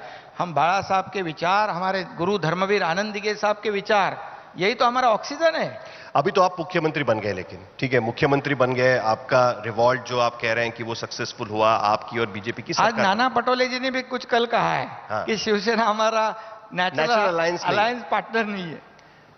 लेकिन फिर भी वो साथ में तो है। कांग्रेस अभी फिलहाल उद्धव ठाकरे के साथ में दिखाई दे रही है। अभी ठीक है, अभी मैं कुछ बोलूंगा नहीं। ठीक है, मैं ये पूछ रहा था कि आप अभी मुख्यमंत्री तो बन गए, लेकिन आपको इस बात की कड़ी मेहनत करनी पड़ेगी कि आपका मॉडल ऑफ गवर्नेंस महाराष्ट्र में दिखाई दे, क्योंकि आप उनके साथ में सत्ता चला रहे हैं जो 5 साल तक महाराष्ट्र में मुख्यमंत्री रह चुके हैं। उनकी अपनी एक छवि रही है 5 साल में सरकार चलाने की। अब ऐसे में आपके लिए कितना बड़ा चैलेंज है और आपका गवर्नेंस का मॉडल क्या होगा? आप किस चीज पर सबसे ज्यादा पुश करेंगे महाराष्ट्र में? हमारा देखो, pro people, pro development, inclusive and participative government रहेगा। हमारी सरकार जो है जनता ने बनाई हुई, जनता के लिए सरकार है। हमारी सोच है जनता की सरकार है, जनता की जो अपेक्षा है वही पूरा करेंगे हम लोग। आप जानते हैं कि मैं आज भी, आप ही सब लोग सोचते हो कब सोता है, कब खाता है, कितना काम करता है, तो मैं काम करते रहूंगा। आज भी मैं सोचता हूँ सीएम मीन्स चीफ मिनिस्टर नहीं, मेरी फील है कि सीएम मीन्स कॉमन मैन। मैं आज भी कॉमन मैन की तरह काम करता हूं, जो लोग चाहते हैं, क्योंकि लोगों को लगता है कि हमारा ही ये मुख्यमंत्री बन गया है, तो इसलिए इस राज्य में बदलाव आया है, प्रॉस्पेरिटी आई है, इकोनॉमी बूस्ट हो रही है। आप देखते हैं 2.5 साल क्या हुआ था, सब बंद पड़ा था, हम आने के बाद में सब शुरू हो गया। वो तो क्लेम करते हैं कि 6 लाख करोड़ का नहीं, सुनो इन्वेस्टमेंट आया है। नहीं, बिल्कुल। अभी तो मैं आपको त्योहार का बोलूंगा। लोग बोलते हैं अरे त्योहार मनाने लगे, त्योहार की भी जरूरत है लोगों को। अरे मन प्रसन्न होना चाहिए, लोग खुशी होनी चाहिए। अभी 2.5 साल क्या सब बंद पड़े थे, गणपति हो गया, नवरात्र हो गया, दिवाली हो गया, जोर शोर। कोविड की स्थिति थी। अरे कोविड सब, बाकी जगह कोविड नहीं था क्या? ठीक है, लेकिन देखिए जो लोगों को चाहिए वो भी करना चाहिए। और आज चाहते, देखते हैं आप, जो हमारी अर्थव्यवस्था है उसमें बदल रहा है, लोग खुश हो रहे हैं, लोग रास्ते पे आ रहे हैं, सब कुछ कर रहे हैं, घूम रहे हैं। अभी मुझे किसी ने कहा मुंबई बहुत बड़ा, मुंबई में आकर खुशी हुई हमें, क्या है? नहीं, लेकिन ये भी तो सच्चाई है ना कि आज देश में जीएसटी कलेक्शन में महाराष्ट्र का सबसे बड़ा हिस्सा है। 23% जीएसटी कलेक्शन महाराष्ट्र से होता है। उसके बावजूद भी हम क्या देख रहे हैं कि 2 बड़े प्रोजेक्ट्स महाराष्ट्र के हाथ से चले जाते हैं, गुजरात के पास चले जाते हैं। इसका आप क्या जवाब देंगे? और आपकी सरकार आने के बाद ये प्रोजेक्ट चले गए, इस तरीके से आरोप लगाया जा रहा है। 2 बड़े प्रोजेक्ट, एक वेदांता फॉक्सकॉन का प्रोजेक्ट था, सेमीकंडक्टर पॉलिसी का पहला प्रोजेक्ट इंडिया में आ रहा था। दूसरा प्रोजेक्ट जो टाटा एयरबस का प्रोजेक्ट था, जो नागपुर के लिए कोशिश की जा रही थी, वो भी गुजरात चला गया। आप ही बताओ मुझे, क्या 2-3 महीने में इतने बड़े बड़े प्रोजेक्ट आते हैं और जाते हैं क्या? 2-3 महीने में? हमारे 3 ही महीने सरकार हुई, क्या इतने में बड़े बड़े प्रोजेक्ट इधर से हम लोग उनको भेज दिया उधर? ऐसा होता है किधर? अनिल अग्रवाल के साथ मैंने खुद बात की हुई है, वो जब प्रदेश में थे, उनको कहा मैंने, तो बोले देखिए हमें जो यहाँ पर रिस्पांस मिलना चाहिए था, सहयोग मिलना चाहिए था, नहीं मिल पाया। मैं खुद इस बारे में आदरणीय प्रधानमंत्री जी से भी बात की। उन्होंने कहा शिंदे जी देखो, उनकी कोशिश थी महाराष्ट्र में, लेकिन जैसा सहयोग उनको सपोर्ट मिलना चाहिए था नहीं मिल पाया। लेकिन आगे महाराष्ट्र के लिए बड़े बड़े प्रोजेक्ट हम देंगे। और तभी अनिल अग्रवाल जी को क्या पता था कि सरकार बदलेगी? उनको लगा ये सरकार चलते रहेगी, हम यहाँ अगर निवेश करेंगे, इन्वेस्टमेंट करेंगे तो तकलीफ हो जाएगी। और दूसरा जो एयरबस का, तो 27 जुलाई में 2021 में एमओयू हुआ है। डिफेंस मिनिस्ट्री उनका। अभी अनिल अग्रवाल के ट्वीट में भी कहा है कि कई महीने पहले हमने वहां पर जाने का निर्णय फैसला लिया।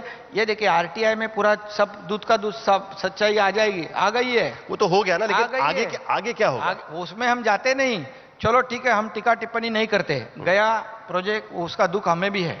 और प्रधानमंत्री जी से हम लोगों ने रिक्वेस्ट की है कि इस महाराष्ट्र में अच्छा इंफ्रास्ट्रक्चर है, पोटेंशियल है, स्किल्ड मैन पावर है, सब कुछ है। हमारे यहाँ बड़े बड़े प्रोजेक्ट आप देने का काम करो। तो उन्होंने कहा है आप चिंता मत करो, हम बिल्कुल यहाँ बड़े प्रोजेक्ट भेजेंगे और यहाँ पर एम्प्लॉयमेंट जनरेट होगा। अभी आपको मैं बताऊंगा, जो हाई पावर कमेटी की मीटिंग जो है, पिछले सरकार ने 18 महीने नहीं ली थी, हम लोग ने तुरंत ली। 10 कंपनियां थी, उनको 25,668 करोड़ का उन्होंने इन्वेस्टमेंट कमिट कर दिया, काम शुरू हो जाएगा। 18 महीने में हाई पावर कमेटी नहीं। आदित्य ठाकरे तो कह रहे हैं कि डवोस में उनकी बात हुई थी अनिल अग्रवाल के साथ में, वो कह रहे थे कि हम तो यहां आने वाले हैं। एमओयू तो बहुत हो गए, लेकिन उनका इंप्लीमेंटेशन भी होना जरूरी है। तो आप ये वादा करते हैं कि अब इसके आगे जो एमओयू होगा उसका इंप्लीमेंटेशन भी हो जाएगा? अब तो गुजरात के चुनाव तो हो जाएंगे। 100% होगा। अभी मैं कल का ही बात बताऊंगा। लोग तो आरोप लगाते हैं कि गुजरात चुनाव की वजह से जा रहे थे। देखो आरोप उसमें मैं जाता नहीं, आरोप का जवाब तो मैं काम से दूंगा। ये जो बीकेसी की एक जमीन थी, वो कई बार उसका टेंडर निकला, वो क्यों नहीं आ रहा था इन्वेस्टर? अभी हम लोग ने कोशिश की, तुरंत 2,000 करोड़ 2,500 करोड़ उसका इन्वेस्टमेंट हुआ है। वहां पर 5-6 हजार लोगों को नौकरियां मिलेगी। क्यों? पॉलिसी चेंज हो गई, पॉलिसी पैरालाइज हो चुकी थी, हम लोग ने बदलाव लाया है। सेंट्रल बिजनेस डिस्ट्रिक्ट का हम लोग ने अनाउंस किया अभी अर्बन डेवलपमेंट ने, फॉरेन इन्वेस्टमेंट आएगी। तो ये देखो, हम लोग पूरी कोशिश हमारी विपक्ष है। पूछ रहा है कि वो समृद्धि हाईवे जो आपका पेट प्रोजेक्ट है मुंबई नागपुर वाला, वो कब खुलेगा? क्यों नहीं उसका उद्घाटन हो रहा है? खुलेगा, अभी पूरी तैयारी में है, खुलने की तैयारी। समृद्धि हाईवे आपको मैं बताऊंगा, सिर्फ हाईवे नहीं है, ये एक गेम चेंजर प्रोजेक्ट है। 700 किलोमीटर की दूरी का ये प्रोजेक्ट है, जिसको 15 घंटे लगते थे, आज 6 से 7 घंटे में ये सफर लोग ट्रैवल करेंगे। और वहां पर 18 से 20 नोड बना रहे हैं, टाउनशिप होगी, ग्रोथ सेंटर होंगे, लॉजिस्टिक पार्क होंगे, नॉलेज सिटियां होगी, एम्प्लॉयमेंट जनरेशन होगा, सब होगा। सिर्फ किसान लोग खुश हो गए, समृद्धि हो जाएगी, प्रोसेसिंग यूनिट हो गए। ये तो गडकरी जी की भाषा बोल रहे हैं। मल्टीनेशनल कंपनियां वहां आएगी। गडकरी जी का क्या बोले? मैंने कहा गडकरी जी की भाषा बोल रहे हैं। गडकरी जी हमेशा गडकरी जी कर रहे हैं ना, MSRDC उनके पास था पहले, जो मेरे पास है, और जो डिपार्टमेंट मेरे पास था वो तो पूरी तरह खत्म हो चुका था। गडकरी साहब ने तो उसको आप बहुत ऊंचाई पे लेके गए थे, लेकिन पिछले पीरियड में सब खत्म हो चुका था। मुझे वो सौंप दिया, फिर देवेंद्र जी ने मुझे मौका दिया, जब वो मुख्यमंत्री थे, मैं MSRDC का मंत्री था, वो काम करने का मौका दिया, तो रिकॉर्ड टाइम में लैंड एक्विजिशन किया हम लोग ने, और 55,000 करोड़ की लागत से वो जो प्रोजेक्ट है अभी शिरडी तक खुल जाएगा, और उसके बाद अगले साल में पूरा क्लियर हो जाएगा। वो एक इस पूरे, अब वहां देखो अभी इंडस्ट्री किधर है, ठाणे, रायगढ़, पुणे, नासिक, संभाजीनगर, बराबर। अभी ये हाईवे के वजह से JNPT नजदीक आ गया, ड्राईपोर्ट नजदीक आया, कनेक्टिविटी हो जाएगी, लोग आए जाएंगे, गाड़ियां चलती कर, मैं चलाया गाड़ी उस पर, एकदम बिल्कुल पेट का पानी भी नहीं हिलता है सर, वर्ल्ड क्लास रोड है। ये बनाया तब विरोध किसने किया था? आप बता दीजिए किसने किया? क्यों बताऊं मैं, जिनको पता है सबको क्या है।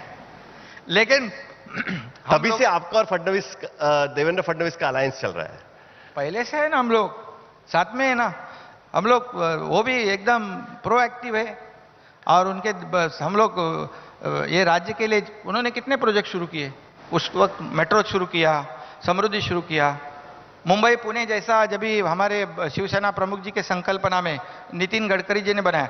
आप जानते हो मुंबई पुणे पहले बनाया, उसके ऊपर आरोप लगाया 55 फ्लाईओवर क्यों बनाया, कौन जाएगा उसमें, लेकिन आज Mumbai Pune daily up down कर, मपोलवार इधर बैठे, शिंदे जी, एक ही मिनट, हाँ।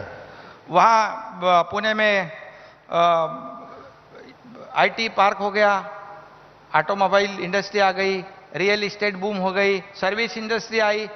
तो हम लोग अभी मुंबई पुणे में भी मिसिंग लिंक कर रहे हैं। दुनिया का सबसे विड्थ वाला जो टनल है हम बना रहे हैं, लोनावाला लेक में से 200 मीटर नीचे, उसके वजह से पुनः 25-30 मिनट जल्दी पहुंच जाएंगे, घाट सेक्शन पूरा अवॉइड हो जाएगा। वो सब तो क्या कर रहे हैं हम लोग, नहीं कर रहे काम। नहीं, वो सब तो ठीक ही है, लेकिन उसके साथ हम क्या देख रहे हैं कि इतने साल होने के बाद भी मुंबई, और आप जहां से आते हैं ठाणे में, सड़क पे तो अभी भी गड्ढे पड़ रहे हैं।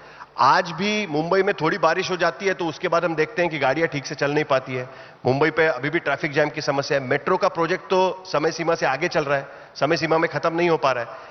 उसको आप किस तरीके से ट्रैक पर लाएंगे? क्योंकि सबसे बड़ा काम तो वही होगा कि अगर मुंबई में जब तक आप इंफ्रास्ट्रक्चर का काम कर रहे हैं, मुंबई के गड्ढे और सड़कें नहीं सुधारेंगे, तब तक आगे का काम कैसे बढ़ेगा? इसीलिए तो बोल रहा हूं, जैसे हम आ गए, पहले तो मैंने चहल को बुलाया, कमिश्नर को, भाई गड्ढे का रोज का क्यों ये सब मीडिया में दिखा रहे, लोगों को तकलीफ हो रही, सब लोगों को परेशानी हो रही, क्या है? तो बोले हम लोग 50-50 किलोमीटर हर साल लेते हैं कंक्रीट करने का। बोले क्यों, पैसे नहीं है क्या? तो बोले है, फिर क्यों रुके पड़े, 500 किलोमीटर के रोड ले लो, 5,500 करोड़ के रोड उसमें ले लिए कंक्रीट करने के। अभी मार्च में जो बचे हैं 413 किलोमीटर के, वो भी लेंगे। मतलब पूरी मुंबई में बिल्कुल सभी रास्ते जो है कंक्रीट के हो गए। 1 साल में, 2 साल में, ऐसा कुछ जादू तो नहीं ना, ऐसा कैसे करता है? तो हम दोबारा आपको बुलाएं और आपको पूछें, जो है वो सब नहीं, दोबारा आपको बुलाएं और आपको पूछें कि हुए कि नहीं हुए? दोबारा आप पूछेंगे ना जब आऊंगा, तो बिल्कुल आपको बहुत कुछ चेंज दिखाई पड़ेगा। सिर्फ मुंबई में बिल्कुल 100% रोड कंक्रीट के बनेंगे, खड्डे बिड्डे ढूंढने पड़ेंगे फिर आपको। ये मैं जो बोल रहा हूँ सच्चाई बोल रहा हूँ, झूठ बोलता मेरे को नहीं आता है बिल्कुल। और ब्यूटिफिकेशन के ऊपर हम काम कर रहे हैं। आज दिवाली में देखा ना सब लाइटिंग, कभी देखा था आपने मुंबई में? सब लाइटिंग मुंबई में देखा कि नहीं सब लोग? वो तो राज ठाकरे की लाइटिंग थी। अरे वो आजकल आप नए ठाकरे ढूंढ रहे हैं, कहा जा रहा है। ठीक है, शिवाजी पार्क उद्धव ठाकरे के साथ झगड़ा हो गया तो राज ठाकरे अभी नहीं, बिल्कुल नहीं। शिवाजी पार्क में उन्होंने दिवाली मनाई, दीपोत्सव किया, उसमें मैं भी गया था, देवेंद्र जी भी गए थे। ऐसा वो त्योहार था। लेकिन पूरी मुंबई में देखो, उनके पास जाने में कोई कुछ क्यों तकलीफ होनी चाहिए किसको? नहीं, अभी तो आप जा ही सकते हैं। तो मुझे मैं तो आप जा रहे हैं। देखिए, उनका मेरी क्या पहचान पूरा अभी की है क्या? हम लोग साथ में काम किए हुए हैं और मुंबई में पूरी चहल को बोला, एक अच्छा दिखा, सब लोग खुश होने चाहिए, दिवाली अच्छी होनी चाहिए, उसने किया तुरंत। आज मुंबई में हम लोग 250 दवाखाने बना रहे, बाला साहब ठाकरे दवाखाने, पूरे राज्य में 700 दवाखाने बना रहे। और प्रोजेक्ट आपको बताया, मुंबई को हम लोग, देखिए सरकार बदल गई है, मुंबई भी जरूर बदलेगी, विकास की ओर बदलेगी, विकास, डेवलपमेंट।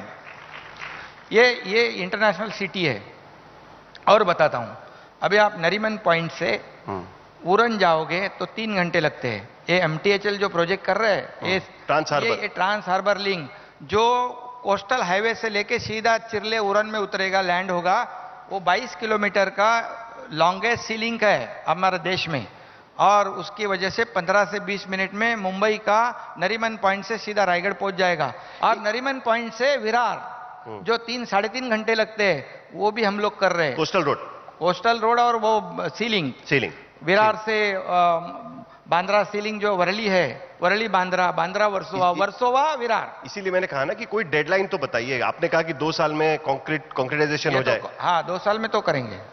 मतलब ये सारे प्रोजेक्ट मुंबई के। अरे सीलिंग कैसा 2 वर्षों तक, क्या ऐसा कैसे करेंगे? तो वो जो है समय लगेगा, 3-4 साल लगे। हमारे 2030 का विजन जो है, ये मेट्रो का आपने बताया, जो देवेंद्र जी के समय में शुरू हुआ था, 340 किलोमीटर की मेट्रो है। आपको बताऊंगा मैं कि उस मेट्रो में हम लोग 1 लाख करोड़ की लागत है, इन्वेस्टमेंट है। आज वहां पर ये मेट्रो कंप्लीट होगी 2026-27 में, बराबर। आप कार शेड दोबारा आर्य कॉलोनी में लेकर आए, आप ही के डिपार्टमेंट ने उसको बदल दिया था, आप खुद उस। अरे भैया, हम लोग ईगो वाले नहीं है, किसी भी प्रोजेक्ट में ईगो नहीं, दुनिया राज्य का हित, जनता का हित देखना चाहिए। जब सुप्रीम कोर्ट ने भी कहा, सब लोगों ने कहा, और वो कारशेड होना जरूरी था, इसलिए पहले आते ही हम लोगों ने उसका निर्णय ले लिया। पर आप क्योंकि मंत्री थे तब बदल गया था ना उसका फैसला। अरे भैया, मैं मंत्री था लेकिन मुख्यमंत्री तो नहीं था ना। अधिकार तो किसको होते हैं? सब पूरे अधिकार मुख्यमंत्री को होते। जैसे मैं आया, देवेंद्र जी और मैंने निर्णय ले लिया जो जनता के हित का था, ये लोगों के हित का था। अभी अगर नहीं करते, ये प्रोजेक्ट डिले होता, हजारों करोड़ रुपया बढ़ता, तो किसका जाता? जनता का ही। सर, एक सवाल पूछना बहुत जरूरी है, क्योंकि जब महाराष्ट्र विकास आघाड़ी की सरकार महाराष्ट्र में थी, तब सबसे बड़ी दिक्कत उनको इस बात से थी, खुद उद्धव ठाकरे और विपक्ष के नेता कई बार ये कह चुके हैं कि सेंट्रल एजेंसीज विपक्ष की सरकार को बड़ी तकलीफ देती है। उनके खुद के 2 मंत्री इन्फोर्समेंट डायरेक्टरेट ने, आपके कलीग थे मंत्रिमंडल में, उनको जेल में डाला। आपके दूसरे पार्टी में जो कलीग थे संजय राउत, उनको भी जेल में डाला गया। ईडी के डर से लोग आपके साथ जाने लगे। आपके साथ एक विधायक है, उन्होंने तो चिट्ठी लिखी थी उद्धव ठाकरे को कि आप बीजेपी के साथ हाथ मिला लीजिएगा ताकि ईडी का डर खत्म हो जाएगा। क्या यह भी एक कारण यहां पर दिखाई दे रहा है? और क्या आपकी सरकार में ये चीजें ना हो, इसके लिए कोशिश की जाएगी? क्या आप उनको शील्ड करेंगे जो आपके साथ आए हुए हैं, ऐसे जो लोग आपके साथ आए हुए हैं? ऐसा बिल्कुल नहीं है, इसमें कोई सच्चाई नहीं है। मैंने भी, जब मैं मंत्री था, मैंने भी कहा था कि सेंट्रल एजेंसी जो है वो इम्पार्शियल, उनकी जांच होनी चाहिए। किसी को डर या डराने के लिए ऐसी कोई कार्रवाई नहीं होनी चाहिए, मैं खुद ने कहा था। और आप बताओ, सरकार बनाने से पहले किसी को अंदर डाल दिया क्या, प्रेशर डाल के मेरे पास आने के लिए? ऐसा कभी हुआ? केस तो चल रही थी ना सर। कोई किसके ऊपर? 5। नहीं, देखिए अभी जिन्होंने जो काम किया वो तो गए, मंत्री थे, वो गए अंदर। अभी जो करप्शन करेगा तो उसका क्या, उसके लिए मैं क्या बताऊं? लेकिन आप कुछ लोग तो आपके पास भी आए हैं ना सर, ये भी तो देखिए, मैं खुलेआम कहा था एक सभा में, कोई भी डर से, कोई भी दबाव में आकर हमारी पार्टी ज्वाइन मत करो, मैंने खुलेआम कहा था।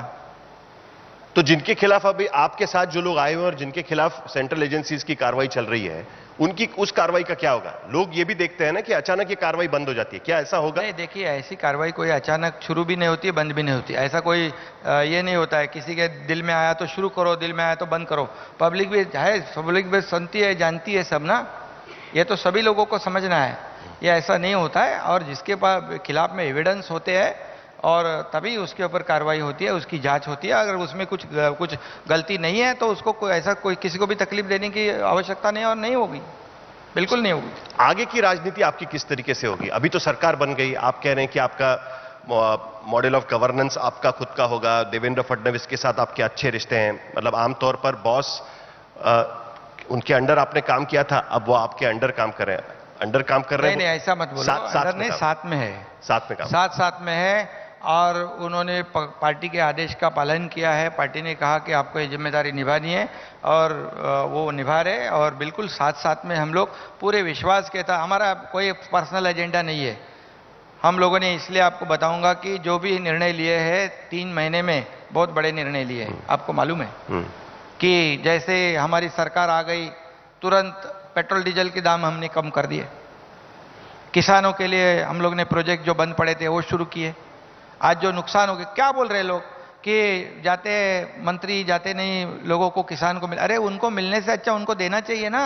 तो आज तक जब एनडीआरएफ के नॉर्म्स जो है, जो मापदंड हमने पूरी तरह बदल दिए, एनडीआरएफ के डबल दे दिए किसानों को, 2 हेक्टर के जगह 3 हेक्टर कर दिए। जो नॉर्म्स में नहीं बैठ रहे थे उनको भी हम लोग ने मुआवजा दिया। जहां 2000 करोड़ देने थे वहां 6000 करोड़ बांट चुके, और भी कर रहे हैं हम लोग किसानों को। किसी को भी हम लोग ऐसे सरकार उनके पीछे पूरी ताकत से खड़ी है, बिल्कुल रहेगी। तो 2024 में भी आप ही सरकार का चेहरा बनकर चुनाव का सामना करेंगे?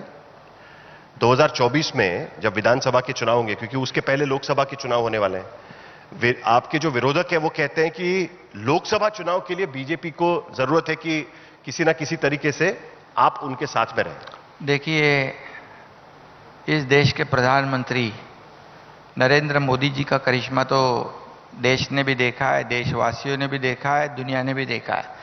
मेरे जैसे छोटे कार्यकर्ता की क्या उनको आवश्यकता है चेहरा बना के चुनाव लड़ने की? वो तो खुद ही सक्षम है। विधानसभा का चुनाव लड़ने के लिए तो पॉपुलर है। विधानसभा का चुनाव तो यहाँ के मुख्यमंत्री के चेहरे पर लड़ा जाता है। देखिए, मैं आज भी कहता हूं, जो मुझे मौका मिला है, जो मौका दिया है जनता के आशीर्वाद से, इसका उपयोग पूरी तरह जनता के फायदे के लिए मैं करूंगा, ये जनता के विकास के लिए मैं करूंगा। या किसान है, कामगार है, महिलाएं है, विद्यार्थी है, एजुकेशन है, हेल्थ है, सब में काम करेंगे हम लोग। अच्छा, इंफ्रास्ट्रक्चर पे हम लोग काम कर रहे हैं। इतना देश में सबसे ज्यादा इंफ्रा प्रोजेक्ट ये महाराष्ट्र में शुरू है, कई लाख करोड़ के। अभी कल मोदी जी ने भी कहा कि 2 लाख करोड़ के जो प्रोजेक्ट है 225 मंजूर करवाए। हमने एक 15,000 करोड़ का एक प्रोजेक्ट भेजा था अर्बन डेवलपमेंट का, एक भी पैसे उसमें से काटे नहीं, पूरे तरह 15,000 को वो जो प्रस्ताव है। आपने जवाब नहीं दिया मेरे सवाल। क्या जवाब? 2024 में 2024 तक काम ही ऐसा करेंगे हम लोग, बहुत लोगों के लिए जो फायदे का काम होगा। देखिए, मैं आज भी कार्यकर्ता के रूप में काम करता हूँ। मुझे कहाँ पता था कि मैं मुख्यमंत्री बनूंगा? ये तो उनके बड़ापन है, उन्होंने बनाया। अभी जो आखिर ये सब जनता तय करती है। महाशक्ति का आशीर्वाद रहेगा आपके साथ? बाबा साहब ठाकरे जी का पूरा आशीर्वाद, हमारे आनंद महाशक्ति का आशीर्वाद। आपने महाशक्ति तो है ही ना पीछे, महाशक्ति पहले से है, क्यों, क्या प्रॉब्लम है?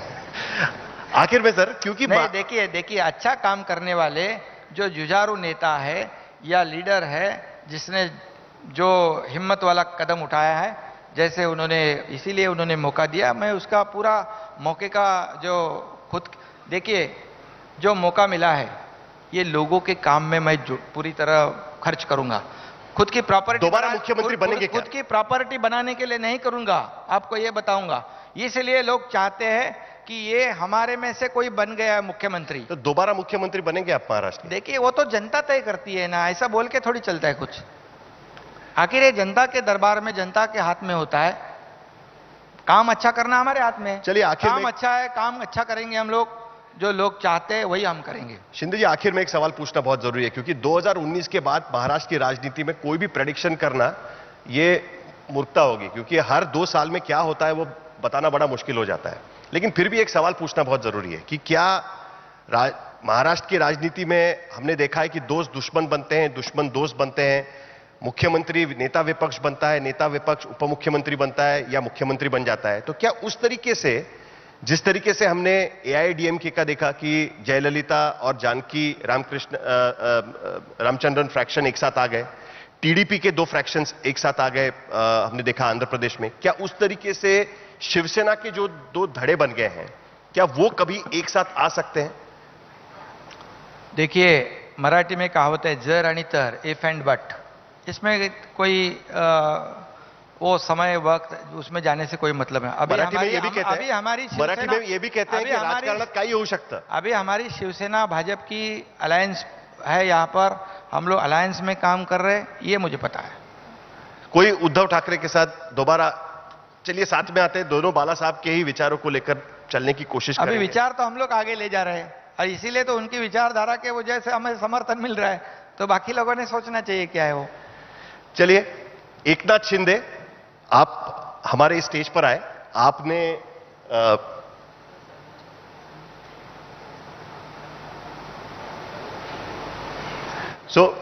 सवाल आखिरकार यही आ रहा है बार बार कि दोनों शिवसेना एक साथ हो सकती है कि नहीं हो सकती, जो मैं आपको बार बार पूछने की कोशिश कर रहा था कि आपने कहा कि आगे का आगे देखा जाएगा, यही आपका कहना है? नहीं, देखिए, आज हम लोगों ने जो कदम उठाया है ये साफ तौर पे लोग जानते हैं। जो 2019 को जो होना चाहिए था वो हम लोगों ने अभी 3 महीने पहले किए। हम लोगों ने हमारे बाला साहेब ठाकरे जी की विचारधारा बिल्कुल यहाँ वहाँ उसके हम बिल्कुल भटके नहीं, यहाँ वहाँ सीधे जो लोगों को नहीं लग रहा था कि ऐसी भूमिका ले सकते हैं, लेकिन हमारी भूमिका में देश का, राज्य का हित है, पार्टी का हित है। वो तो रिमोट कंट्रोल से चलाते थे ना पार्टी। वो बाला साहब कहते थे ना कि मैं तो रिमोट कंट्रोल हूं, जो पीछे खड़े रहते थे वो ताकत से। जो कोई संकट में फंस जाता है तो उसके पीछे खड़े रहते थे। अभी क्या, मैं किसी का नाम नहीं लूंगा, लीजिए ना, लेकिन जब कोई भी हमारा सहयोगी साथी संकट में होता है, खतरे में होता है, तो उसके पीछे खड़े रहने का काम मुखिया ने करना चाहिए। वो आज मैं बताऊंगा, ये मैंने सीखा है बाला साहब जी के साथ, उनके पास से। इसलिए जो भी संकट में होगा उनके साथ मैं खड़ा रहता हूं। इसीलिए विश्वास लोगों को मुझ पर है, इसलिए 50 लोग मेरे साथ आए और उनको मालूम है एक बार एकनाथ शिंदे ने कमिटमेंट किया, वो कमिटमेंट से कभी एकनाथ शिंदे फिरता नहीं, ये विश्वास है। कमिटमेंट करने के बाद फिर मैं खुद की भी नहीं सुनता है। किसी फिल्म में कोई किसी का डायलॉग हो सकता है। आपकी अब बीजेपी को कमिटमेंट है कि आप किसी भी हालत में ये गठबंधन नहीं तोड़ेंगे, आप हमेशा उनके साथ में रहेंगे, भले जो भी हो जाए। विचारधारा, आइडियोलॉजी सेम है।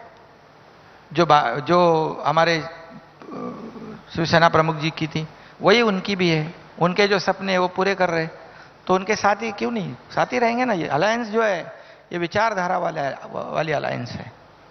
चलिए सर, बहुत बहुत शुक्रिया आपका। आपने हमारे करीब सारे सवालों के जवाब दिया। पहली बार हिंदी जगत के, इंग्लिश जगत के एक सबसे बड़े मंच पर आए और आपने खुलकर हमसे बात की। और हम उम्मीद करते हैं कि जो आपने यहां पर वादा किया है, इस स्टेज पर जो वादा किया है कि 2 साल में आप जो करके दिखाएंगे, आपको दोबारा हम यहां पर बुलाएंगे और तब हम पूछेंगे कि आपने जो वादा किया है वो कितना सही साबित हुआ है, आपने कितना पूरा करने की कोशिश की है। बहुत बहुत शुक्रिया Eknath Shinde, chief minister of Maharashtra. Thank you sir.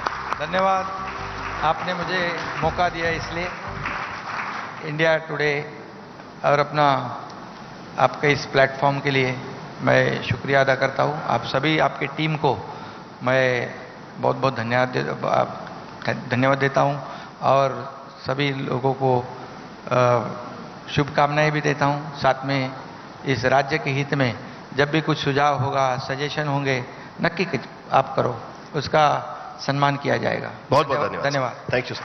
Thank you so much, Chief Minister. Could I please request Dr. Seema Saini to come on stage to facilitate the Chief Minister, CEO, NL Dalmia Education. Dr. Saini.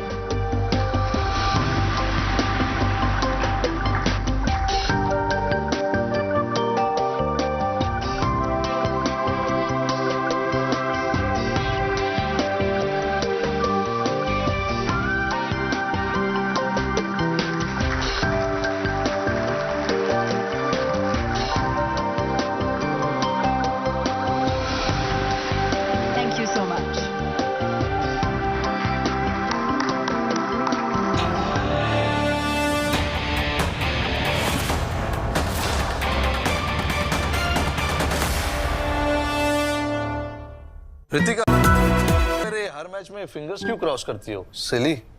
सिली? ठीक है, अगले match से नहीं करूंगी। करो करो, अच्छा लगता है। आपकी रियल वैल्यू सिर्फ आपके अपने जानते हैं और Max Life term insurance. You are the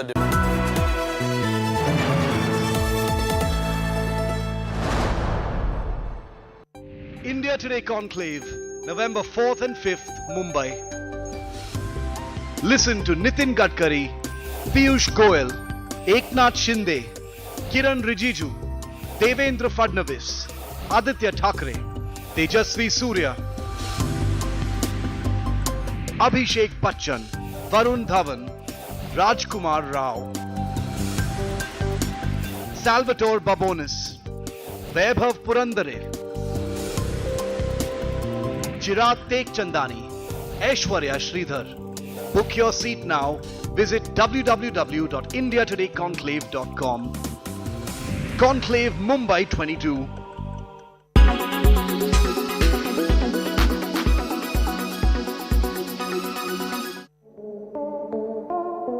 Well, do you know that HR professionals have started to look at MOC experience on the resumes of candidates? HR professionals feel that MOCs could enable the organization to add the bonus to their current skill sets. But what really is MOC?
Cutting across to some breaking news coming in from Delhi after Tihar massage gate exploding, where allegations of VIP treatment given to convict Satyendra Jain, Delhi minister. Here we see that the Delhi LG has taken stern action on that letter that Sukesh Chandrasekhar, the con man, has written to Delhi LG, claiming that he's paid about 12 crores to the DG prisons. And at this point, Delhi LG, taking note of what's happened, has ordered the transfer of Tihar DG. In fact, Sukesh Chandrasekhar had alleged that he was pumping in money to Tihar's DG only so that he can get protection inside prison. He claims in that letter that he's paid a whopping 12.5 crores to the DG Prisons, Sandeep Goyal. And now Sandeep Goyal has been transferred. The Delhi LG has now shunted Sandeep Goyal, the Tihar DG. Let me cut across to Shreya joining us for a little more on that. Shreya, we're waiting for the Delhi LG to respond to Sukesh Chandrasekhar's letter that he shot to him, claiming that he has paid huge amounts of money to the Aam Aadmi Party as well as Satyendra Jain specifically, along with the Tihar DG, only to protect him in prison. Now, the Delhi LG, we believe, has sacked the Tihar DG, Sandeep Goyal. He's been shunted out. Tihar now to get a new DG. Tell us the steps taken and what was taken into account before sacking Sandeep Goyal. Sandeep Goyal has been transferred out from the position of DG prison. He's now been posted to Delhi police headquarters.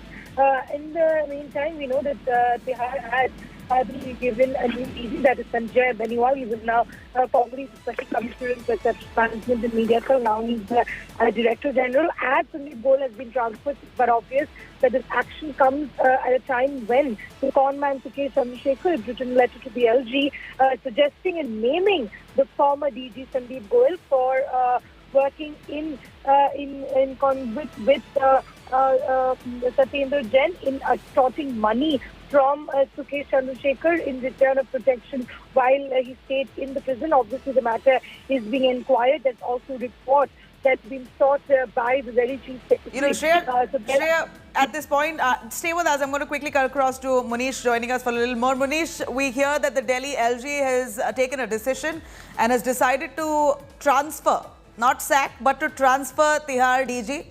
After Sukesh Chandrasekhar claimed that he was pumping in money regularly to the DG, to Satyendra Jain, only to protect him in prison. Now, Delhi LG has taken cognizance of it, but was the probe ordered to find out if these allegations made by Sukesh was indeed true or not? Well, Nabila, it is a major action. And as far as the probe is concerned, remember, we have been given to understand is that there will be a preliminary inquiry on the allegations made by Sukesh Chandrasekhar. Now, as far as Sukesh is concerned, remember, he is a con man. But recently, in a letter to the LG of Delhi, he had claimed that he had paid bribe of rupees 12.50 crore. And not only to LG, when his statement was being recorded by the Enforcement Directorate in the 200 crore extortion case, in which Jacqueline Fernandez is also an accused.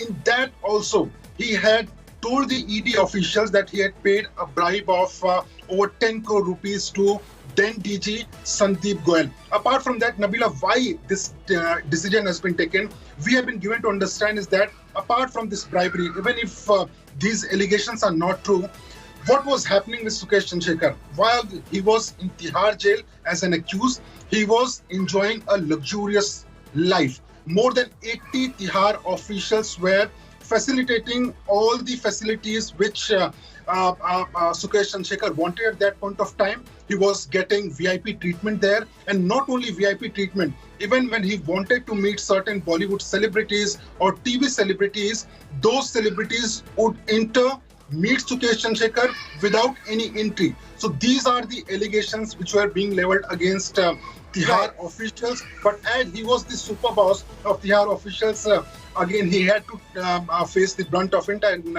now a major action, a big action has been taken against him. Well, we're going to continue tracking those details. Munish, for now, thank you very much for joining us.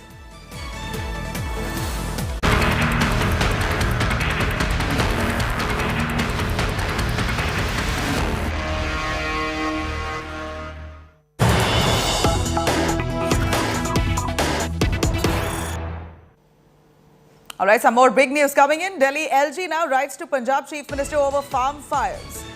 Pollution in the Delhi NCR region has reached severe levels at this point when people are finding it suffocating to take a breath in this Delhi NCR region. We believe the main cause for this pollution, this kind of pollution, is farm fires coming across the regions of Punjab and Haryana. Now, we believe Punjab amounts to almost 80% of the stubble burning across North India. The Delhi LG has written to the Chief Minister of Punjab, urging him to take severe, or rather quick steps to control the parali burning by making farmers also willing partners in defending this deadly pollution across Delhi NCR region. It's sad that the volume of parali fires in Punjab has increased since 2021. These are the words of Delhi LG as he shoots off a letter to the Chief Minister of Punjab. And the irony here, Bhagwant Mann itself, his own home turf, Sangrur, has been reported to be the epicenter of stubble burning. That's where most of the stubble burning happening in Punjab. The Delhi LG now writing to Punjab Chief Minister saying this is high time that you need to take quick steps and action, ensure that farmers are also equal partners in ensuring that deadly pollution in this region is defeated. Bhagwant Mann responding to that. Let me quickly cut across to Amit Bhardwaj joining us live for more. Amit, a quick word from you on Bhagwant Mann's response to the Delhi LG letter. We believe that he's responded to what the LG has said. Take us through. Well, absolutely right, Nabila. You know, on one hand, you have Lieutenant Governor of Delhi, Vijay Kumar Saxena, shooting a 3-page letter to Punjab Chief Minister Bhagwant Mann over high levels of pollution in the national capital. He points out that stubble burning has increased in Punjab instead of the trend going downwards. And in fact, he also goes on to mention in the letter that despite Delhi government going out of their way, spending crores of rupees in advertisement to promote use of decomposers, the pattern in Punjab has not changed. On the other side, you have Bhagwant Mann hitting back at Delhi LG Vijay Kumar Saxena. Bhagwant Mann has said that don't indulge in politics, LG Sahib, and he's saying that, you know, you have stopped policies such as red light on, gadi off campaign, a campaign which was meant to reduce vehicular pollution in the national capital, a campaign which was formulated and was to be executed by elected government in the national capital. So clearly Bhagwant Mann is hitting back at LG Vijay Kumar Saxena, accusing him of doing politics, accusing him of sidelining the policy which was to be implemented by the elected government in the national capital. Back to you, Nabila. All right. Let's really hope there's collective commitment here to ensure that pollution levels are brought down ahead of the winter season. Thank you very much, Amit. Pollution in the national capital, as we see surrounding areas, Delhi NCR region has risen alarmingly and touched to severe levels today, with Punjab Chief Minister Bhagwant Mann by his side. Kejriwal, amid criticism over pollution, has said, this is not the time for blame game. Fingers pointing and abusing me won't really help bring pollution levels down. Defending his government in Punjab, Kejriwal has said that the Aam Aadmi Party is only 6 months old in Delhi and they would need a year to fix the parali issue in the state. As Delhi is now reeling under severe toxic air, Chief Minister Arvind Kejriwal has announced that primary schools are going to stay shut from tomorrow and that the government is now mulling over odd-even rule as well. Both the Chief Ministers have asserted that the central government should also intervene, as the entire North India is currently facing pollution issues because of one region, stubble burning.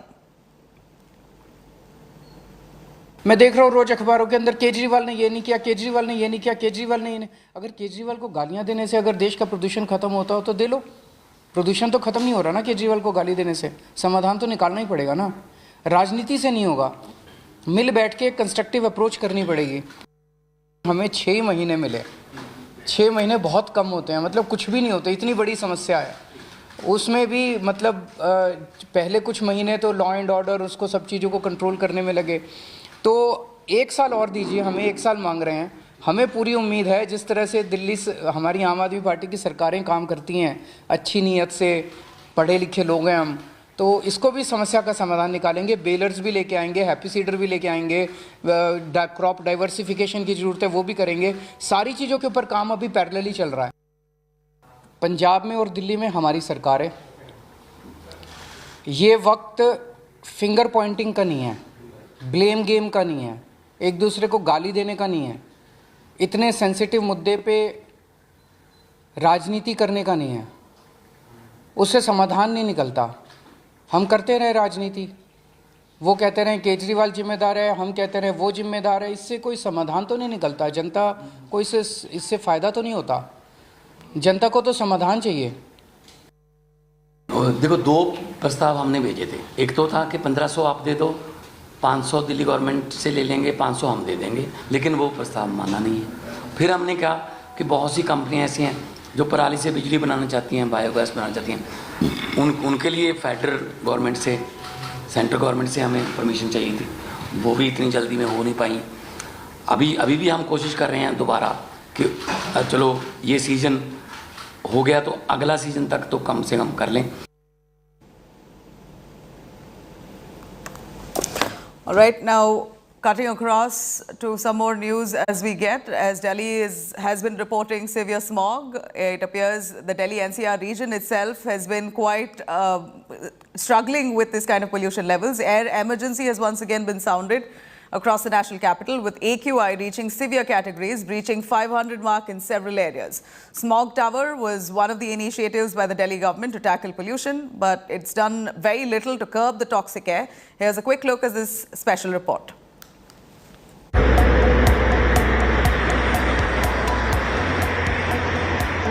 Delhi's air quality has now breached the toxic mark, a severe category with AQI of more than 500 to 600.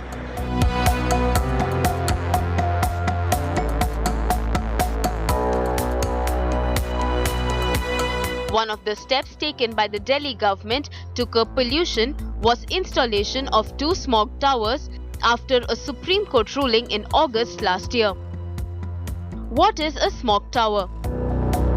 These 24-meter tall smog towers have the capacity to clean 1,000 cubic meters of air per second within a 1-kilometer radius. Equipped with 40 fans and 5,000 air filters, the tower sucks in polluted air and releases filtered air. Environment experts, however, say smog towers do little to curb pollutants. They're not very effective solutions to begin with. The Delhi government, the NEERI and CPCB insisted that they were being piloted to test their efficacy for controlling air pollution. The sheer quantum of air that needs to be purified means that there will have to be estimated that around 40,000 such outdoor purifiers would be required to make any measurable impact. An RTI filed by Amit Gupta, an environment activist, showed that according to the CPCB, the smog tower reduced PM 2.5 levels at a distance of 100 meters by 13% in December last year, 7% in March this year and 17% in April. Delhi smog tower, it is effective in less than 100 meters, that too up to 37%. So we need to think that whether we need such an expensive technology. The Delhi government is sitting on a fund of around 1,000 crore rupees which they have collected as a green cess, and they can use that fund to stop the parali burning in Punjab and Haryana and to reduce the pollution by others means in Delhi. India Today did a ground check of the smog tower in Anand Vihar.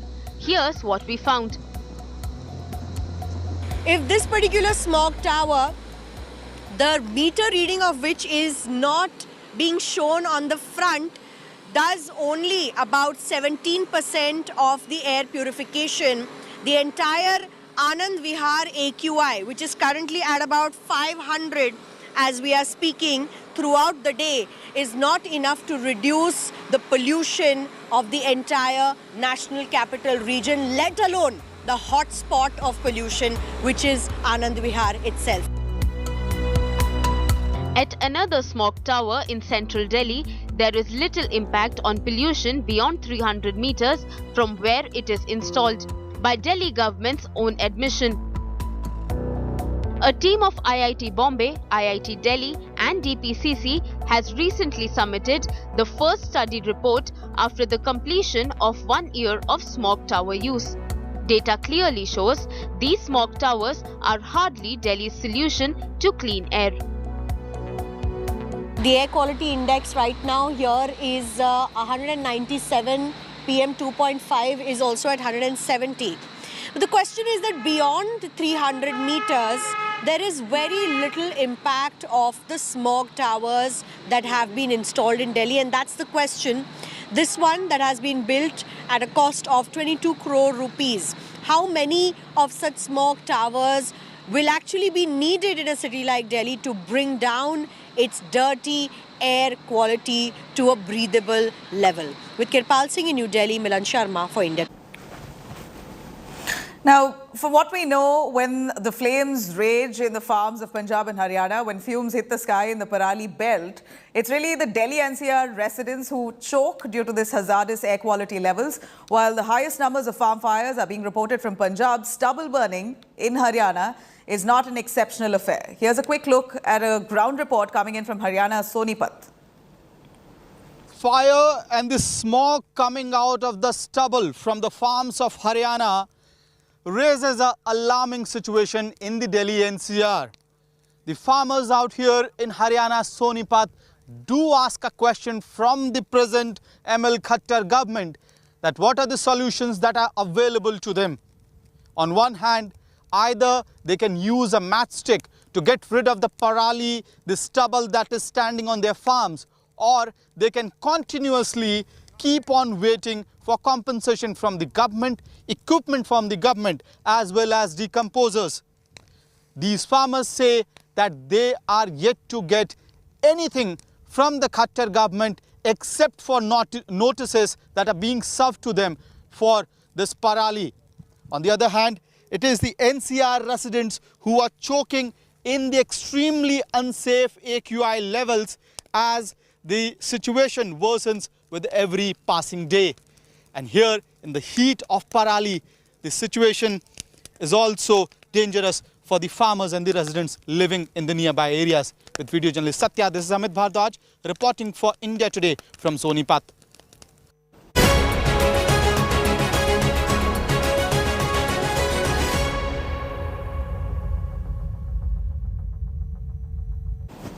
Yesterday, a shocking piece of news came in from Pakistan where the former Prime Minister Imran Khan was attacked in an assassination bid, leaving both his legs injured.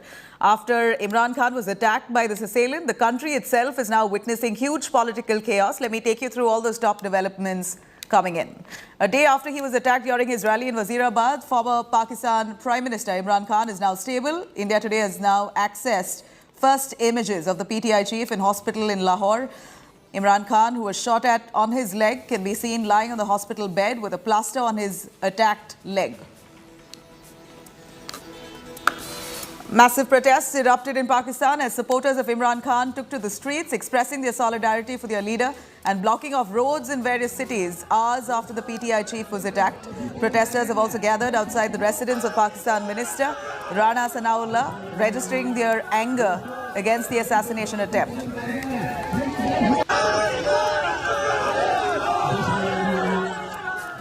Angry protesters also climbed on a police armoured personnel carrier, armoured carrier tank, vandalized it in Peshawar city, chanting the Azadi slogans. Supporters of Imran Khan get out the house of Pakistan Army Corps, the Corps commander in Peshawar.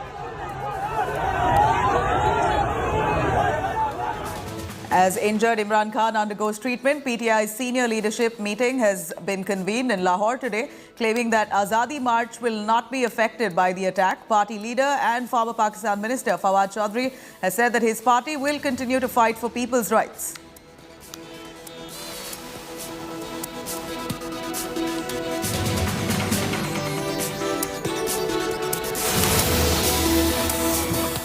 Right now, Pakistan's descent into complete chaos continues to unravel after being shot on his leg. Former Pakistan Prime Minister Imran Khan's health is now stable. India Today has accessed first images of the PTI chief at a hospital in Lahore with a plaster on his injured leg. Imran Khan and the members of his party, PTI, have labelled it an assassination attempt. In fact, mega protests have erupted across Pakistan in Peshawar, Islamabad, by angry Imran Khan supporters. An angry protester even vandalized a Pakistan police tank, while others have lodged violent protests outside the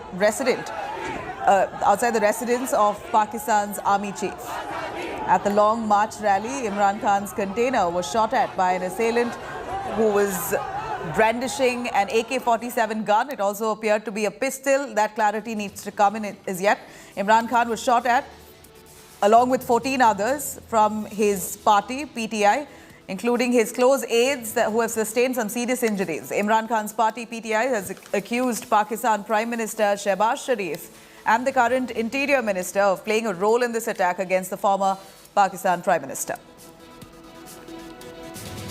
Well, I'm standing right now outside Shaukat Khanum Hospital where Imran Khan is being treated right now.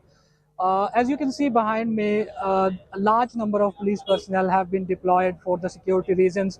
The police have placed barricades and fences are being put to stop the ordinary citizens and the media from coming near to this entrance gate.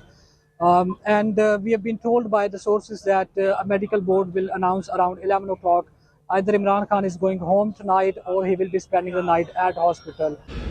अब से थोड़ी देर पहले उन्होंने मुझे और मियां असलम इकबाल को बुलाया और उन्होंने कहा कि मेरे बिहाफ पर ये स्टेटमेंट जारी करो, क्योंकि वो कह रहे हैं कि मेरे पास पहले से भी कुछ इन्फॉर्मेशन आ रही थी जिसका हमें पहले पता नहीं था, लेकिन उन्होंने ये कहा और उन्होंने कहा है कि 3 लोगों के ऊपर मेरा यकीन है कि जिन्होंने ये सब कुछ करवाया है, और वो 3 लोग जो हैं वो शहबाज शरीफ हैं, वो राना सनाउल्लाह हैं और वो मेजर जनरल फैसल हैं।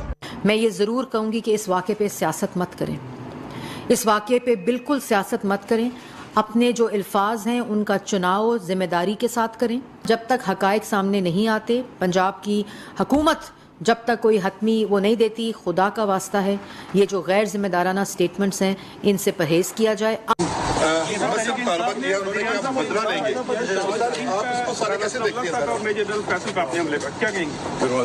बहुत बुरी बात है, सोचे समझे बगैर इल्जाम लगाना लोगों को। सर बदला लेने की मैडम बात की है तरीके इंसाफ ने। खूनी मार्च की बातें ये घटिया पीएमएलएन के लोग करते हैं, पीडीएम के, जिसमें सर फहरिस्त मरियम है, दूसरा राना सनाउल्लाह है और खान साहब ने तो तीनों नाम ले लिए हैं, और ये जो मौसूफ फैसल वाडा साहब ने भी बातें की हैं, अगर इनके पास भी इंफॉर्मेशन है, मैं समझता हूं कि एफआईआर में इन सबको दर्ज होना चाहिए।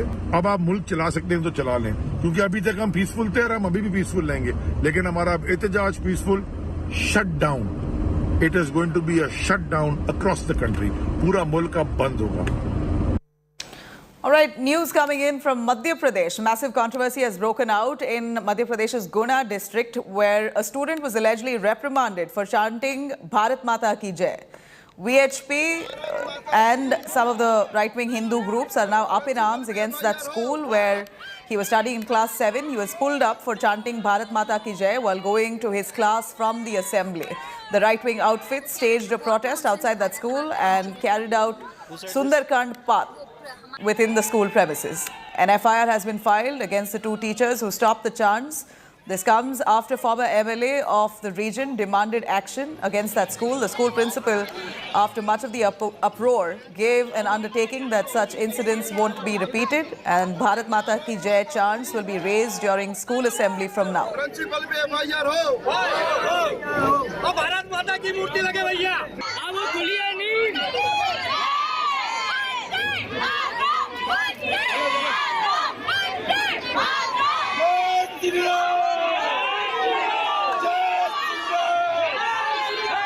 वो कह रहे थे व्हाट नॉनसेंस भारत माता की जय। Who said this? वो हमारे principal. Who is your principal? Thomas call of India. National anthem गाने के बाद वैसे हमारे स्कूल में बोलते नहीं है भारत माता की जय। मैंने भारत माता की जय बोल दी। तो फिर एक सर हैं जस्टिन सर, उन्होंने मेरी कॉलर पकड़ी और खींचा और कहा what are you saying, go to the principal.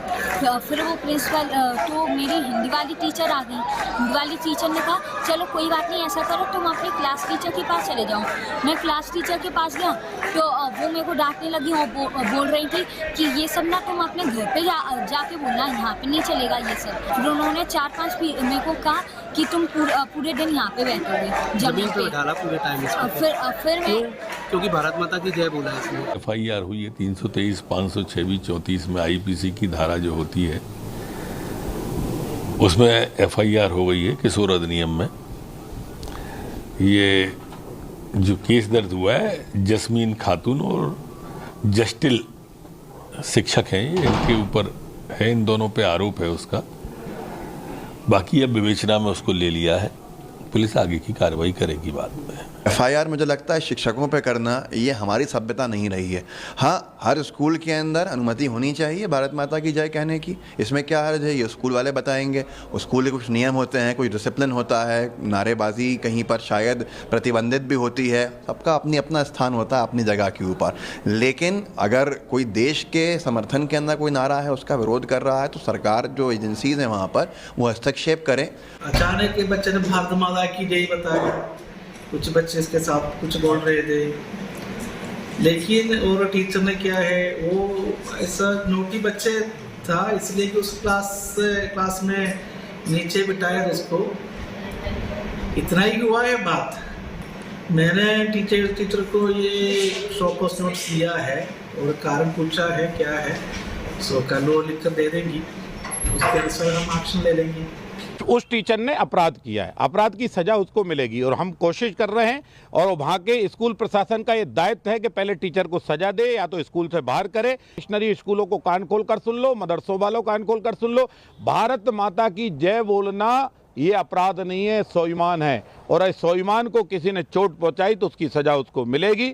सोमवार तक तुम्हें माफ़ी मांगने का मौलिक अधिकार है, माफ़ी मांगो, वरना स्कूल में भी स्ट्राइक होगी, स्कूल के बच्चे भी स्कूल बंद करेंगे। हाँ, बेहद आपत्तिजनक है। इस देश के अंदर भारत माता की जय बोलने पे कोई रोक नहीं है, और यदि कोई व्यक्ति रोकने का काम करता है, वो कोई भी हो, किसी भी धर्म का हो, किसी भी जाति का हो, किसी भी दल से जुड़ा हो, उसके ऊपर कड़ी से कड़ी कार्रवाई होना चाहिए। क्योंकि इस देश में यदि हम राष्ट्रगान नहीं गाएंगे, वंदे मातरम नहीं गाएंगे, भारत माता की जय नहीं करेंगे तो कहाँ करेंगे। और यदि शिवराज सरकार में इस तरह का मामला सामने आ रहा है, तो समझा जा सकता है कि यह सरकार नाकाम साबित हुई है। जब भारत माता की जय पर रोक लग रही है और उनको रोका जा रहा है, तो ये सरकार की असफलता है। All right, now on the other side of a short break, air quality across Delhi NCR region has been reported to be at severe levels after Noida shut schools due to pollution. Delhi BJP demanding closure of schools even in the national capital. Says that AAP government playing with the health of children. More details coming up next.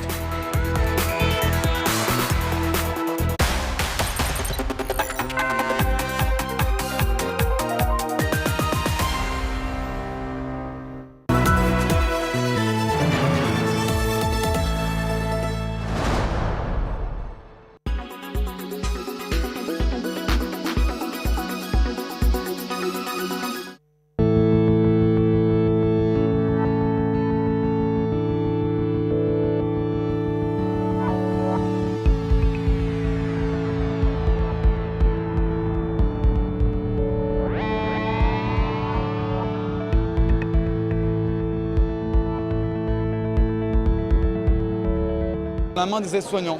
Pourquoi ? Parce que les aides-soignants aujourd'hui, ils sont globalement sous l'eau. Ils ne peuvent plus faire leur métier qui est de soigner. Et donc nous, Emobots, on leur fournit cette information de l'état émotionnel. Ils vont pouvoir mieux comprendre l'évolution de l'émotion de leurs résidents, de leurs patients. Et derrière, on sera aussi capable d'objectiver. C'est-à-dire qu'aujourd'hui, quand on fait un test pour la dépression, c'est un test normé, ponctuel. On demande à la personne de verbaliser les informations. Et donc ça pose plein de problèmes. Et notamment de difficultés pour les personnes qui ne peuvent pas verbaliser.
We all consume pills at some point in time. It could be vitamins or it could be medicines, pills for some ailment. But did you know that your posture while consuming that pill is extremely important?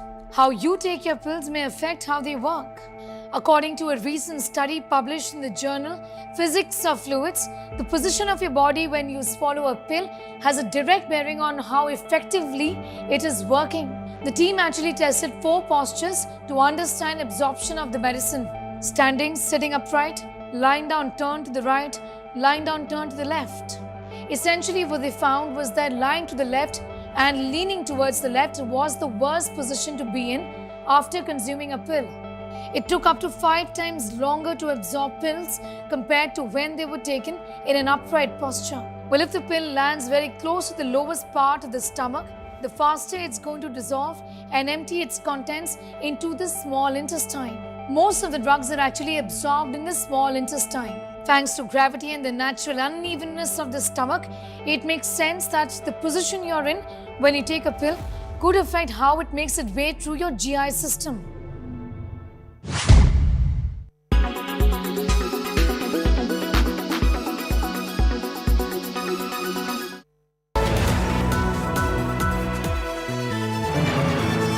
India Today Conclave, November 4th and 5th, Mumbai.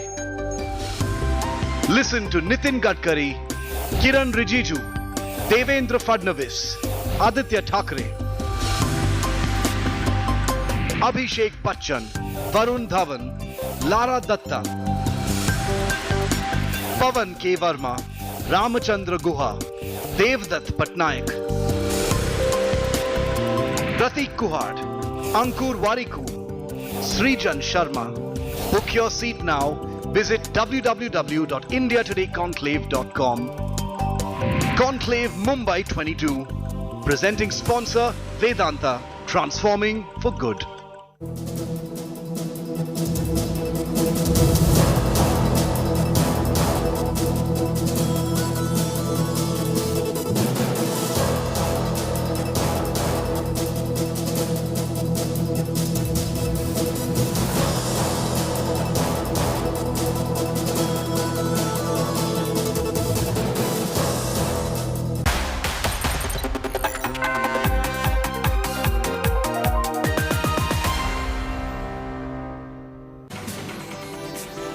A very good afternoon. You're watching India Today. I'm Nabila Jamal. The air pollution struggle that people in Delhi are currently facing is getting from bad to worse. We're seeing a thick haze of smog looming all across the Delhi NCR region. And India Today's battery of reporters right on ground, Aishwarya Paliwal, Pooja Shali, Shreya Chatterjee, all of them joining us to give us a quick glimpse and insight into how residents of Delhi are currently struggling and what could be the best way to help fight these pollution levels. All that and more right after the top headlines.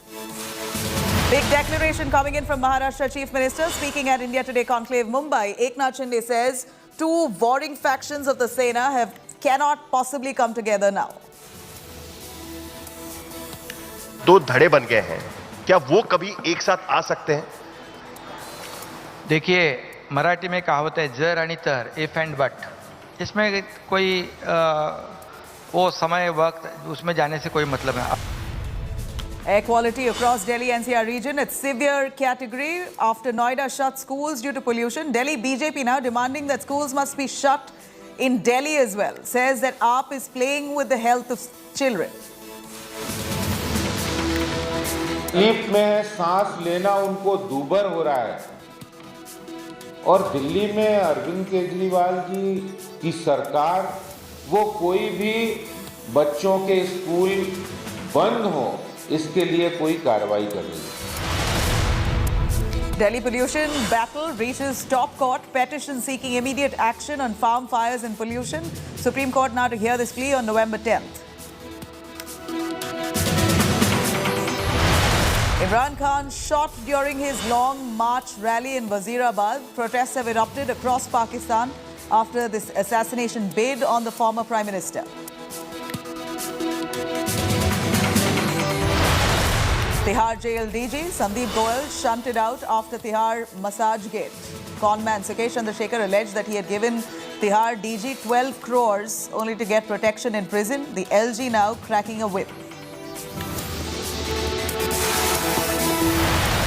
And Elon Musk to begin laying off Twitter employees today, temporarily closing its offices, preventing staff access.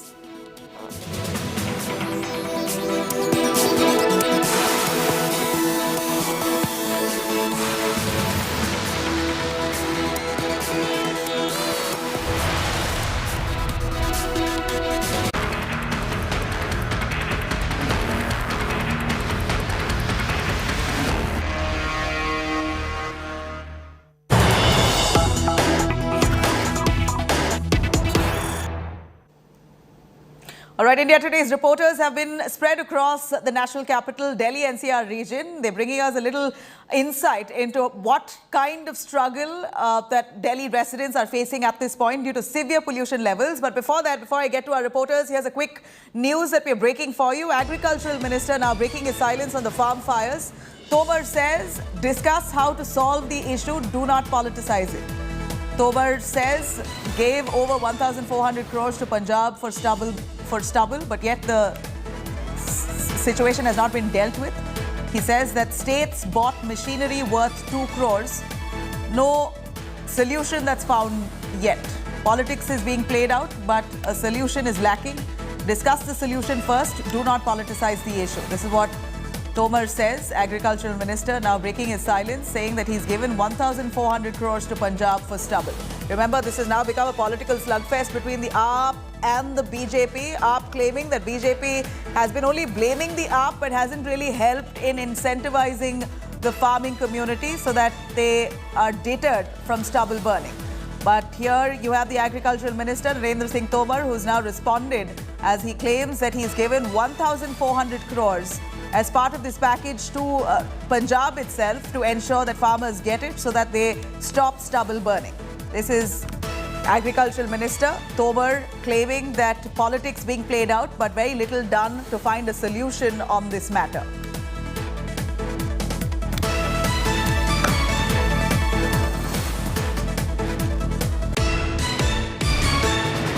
पराली के विषय को लेकर केंद्र सरकार ने लगभग अभी तक 18-19 से 3,138 करोड़ रुपया राज्य सरकारों को दिया है।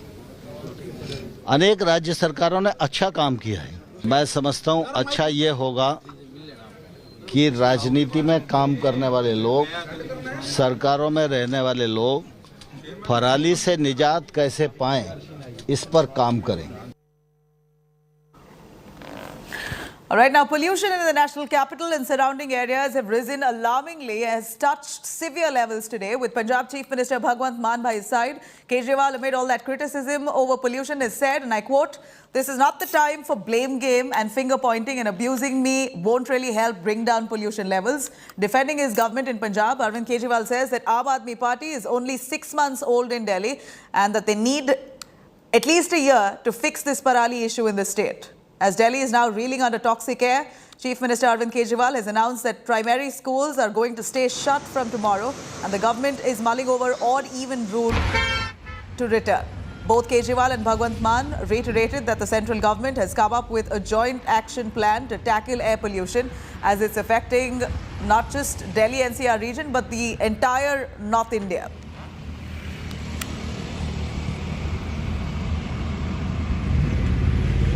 6 महीने बहुत कम होते हैं, मतलब कुछ भी नहीं होते, इतनी बड़ी समस्या है। उसमें भी मतलब पहले कुछ महीने तो लॉ एंड ऑर्डर उसको सब चीज़ों को कंट्रोल करने में लगे। हमें पूरी उम्मीद है जिस तरह से दिल्ली से हमारी आम आदमी पार्टी की सरकारें काम करती हैं, अच्छी नीयत से, पढ़े लिखे लोग हैं हम, तो इसको भी समस्या का समाधान निकालेंगे। पंजाब में और दिल्ली में हमारी सरकार है, ये वक्त फिंगर पॉइंटिंग का नहीं है, ब्लेम गेम का नहीं है, इतने सेंसिटिव मुद्दे पे राजनीति करने का नहीं है। वो कहते रहे केजरीवाल जिम्मेदार है, हम कहते रहे वो जिम्मेदार है, इससे कोई समाधान तो नहीं निकलता, जनता को इससे फ़ायदा तो नहीं होता। जनता को तो समाधान चाहिए। मैं देख रहा हूँ रोज़ अखबारों के अंदर केजरीवाल ने ये नहीं किया, केजरीवाल ने ये नहीं किया, केजरीवाल ने ये नहीं। अगर केजरीवाल को गालियाँ देने से अगर देश का प्रदूषण खत्म होता हो तो दे लो, प्रदूषण तो खत्म नहीं हो रहा ना केजरीवाल को गाली देने से, समाधान तो निकालना ही पड़ेगा ना। राजनीति से नहीं होगा, मिल बैठ के कंस्ट्रक्टिव अप्रोच करनी पड़ेगी। कभी अपनी नाकामी का ठीकरा किसी और के दरवाजे थोपना, कभी ये नाकामी का ठीकरा किसानों पर डालना। किसानों की पराली जो जल रही है वो कुछ दिनों की बात है, 21-22 नवंबर के बाद ये पराली की समस्या नहीं होगी, पर प्रदूषण AQI का लेवल यही का यही होगा। वो क्योंकि दिल्ली के प्रदूषण के कारण दिल्ली में ही है, IIT की रिपोर्ट्स कहती है। तो अरविंद केजरीवाल जी, आप इधर उधर की बातें ना करें। आप वैसे दिल्ली में तो रहते नहीं है, वैसे भी पार्ट टाइम मुख्यमंत्री है। कृपया ये बताइए कि दिल्ली के मुख्य कारणों पर प्रदूषण के क्या किया आपने? बहुत सारा ज्ञान इन्होंने पंजाब में पराली वाले मुद्दे पे बांटा है। केंद्र सरकार ने 1,347 करोड़ दिए, लेकिन कोई समाधान नहीं निकला और घटनाएं हो रही हैं, लेकिन कोई पंजाब सरकार काम नहीं कर रही है। आम आदमी पार्टी के जो नेता है, मुख्यमंत्री, उनके खुद की कॉन्स्टिट्यूंसी संगरूर के अंदर सबसे ज्यादा घटनाएं हुई। देखो, 2 प्रस्ताव हमने भेजे थे। एक तो था कि 1500 आप दे दो, 500 दिल्ली गवर्नमेंट से ले लेंगे, 500 हम दे देंगे, लेकिन वो प्रस्ताव माना नहीं है। फिर हमने कहा कि बहुत सी कंपनियां ऐसी हैं जो पराली से बिजली बनाना चाहती हैं, बायोगैस बनाना चाहती हैं, उनके लिए फेडरल गवर्नमेंट से, सेंट्रल गवर्नमेंट से हमें परमिशन चाहिए थी। वो भी इतनी जल्दी में हो नहीं पाई। अभी भी हम कोशिश कर रहे हैं दोबारा कि चलो ये सीज़न हो गया तो अगला सीज़न तक तो कम से कम कर लें। आज हमको, आपको, सबको हमारी सांसें भारी चल रही हैं, और इसके बावजूद भी जब केंद्र के पर्यावरण मंत्री को कहना पड़ गया कि दिल्ली गैस चैम्बर बन चुकी है, उसके बाद भी दिल्ली के मुख्यमंत्री को दिल्ली को बचाने की चिंता नहीं है। वो एक प्रेस कॉन्फ्रेंस करके फिर एक नई तारीख दे करके वो निकल चुके हैं चुनावी दौरों पर। ऐसे व्यक्ति को मुख्यमंत्री रहने का, पद पे रहने का अधिकार ही नहीं है, जो इतने भारी खतरे को कहता है, स्वीकार कर रहा है, जिम्मेदारी भी ले रहा है, लेकिन उसके पास समय नहीं है। तो मैं समझता हूं ये सिर्फ लापरवाही से हुआ है। इन्होंने कि पिछली बार एक पराली का घोल मिला के कि इस पे पराली जल जाएगी, खाद बन जाएगी, बहुत केजरीवाल जी ने दिखाया। और आज स्थिति ये है कि 21 करोड़ रुपए मिला था, 1.5 लाख की तो वो शायद घोल चला होगा, बाकी 20 करोड़ केजरीवाल जी का चेहरा देखने के लिए विज्ञापन में जनता को विवश होना पड़ा। दोनों बीजेपी और आम आदमी पार्टी क्रिमिनल एक्ट कर रही हैं, गैस चैम्बर में डाल रही दिल्ली के लोगों को। अगर यह कोई मौत होती है तो इसकी जिम्मेदारी इन दोनों पार्टियों की है। All right, I'm going to quickly cut across to Gopal Rai, Delhi Neta, Aam Aadmi Party Neta, addressing a press conference. Construction और डिमोलिशन वर्क हैं, निर्माण और विध्वंस के जो कार्य हैं, उन पर प्रतिबंध है, लेकिन उसमें कुछ कैटेगरी को छूट दी गई थी। उसमें से आज highway, road construction, flyover, overbridge, Delhi जल बोर्ड के पाइपलाइन, पावर ट्रांसमिशन का जो वर्क जिसको छूट दी गई थी पहले चरण में, इन पर भी अब प्रतिबंध लगाया जा रहा है आज से। दूसरा, दिल्ली के अंदर आज हमने अलग अलग विभागों के साथ संयुक्त बैठक की, जिसमें ट्रांसपोर्ट डिपार्टमेंट, एमसीडी, सभी कंस्ट्रक्शंस एजेंसियां, जीएडी, रेवेन्यू, डीपीसीसी, एनवायरमेंट, इन सबके साथ बैठक करके जो हमने अभी आज निर्णय लिया है, सीयू की हमने अब दिल्ली के अंदर एसेंशियल सर्विसेज को छोड़कर सभी ट्रक्स के प्रवेश पर रोक लगाने का निर्देश दिया था। दिल्ली के अंदर उसे लागू किया जा रहा है। इसमें एसेंशियल सर्विसेज के साथ साथ सीएनजी और इलेक्ट्रिक ट्रकों को प्रवेश की अनुमति दी जाएगी। जो दिल्ली के अंदर भी जो पंजीकृत डीजल के जो मध्यम वाहन है, उन पर भी प्रतिबंध रहेगा। यानी बाहर से जो ट्रक आ रहे हैं, उन पर भी एसेंशियल सर्विस, सीएनजी और इलेक्ट्रिक को छोड़ के प्रतिबंध रहेगा। दिल्ली के अंदर जो छोटे डीजल के वाहन है, उसमें भी एसेंशियल सर्विसेज को छोड़ करके प्रतिबंध रहेगा। जो एसेंशियल कैटेगरी में जो सामान आते हैं, उनके आने जाने की अनुमति दी जा रही है। दिल्ली के अंदर आपातकालीन सेवाओं को छोड़ करके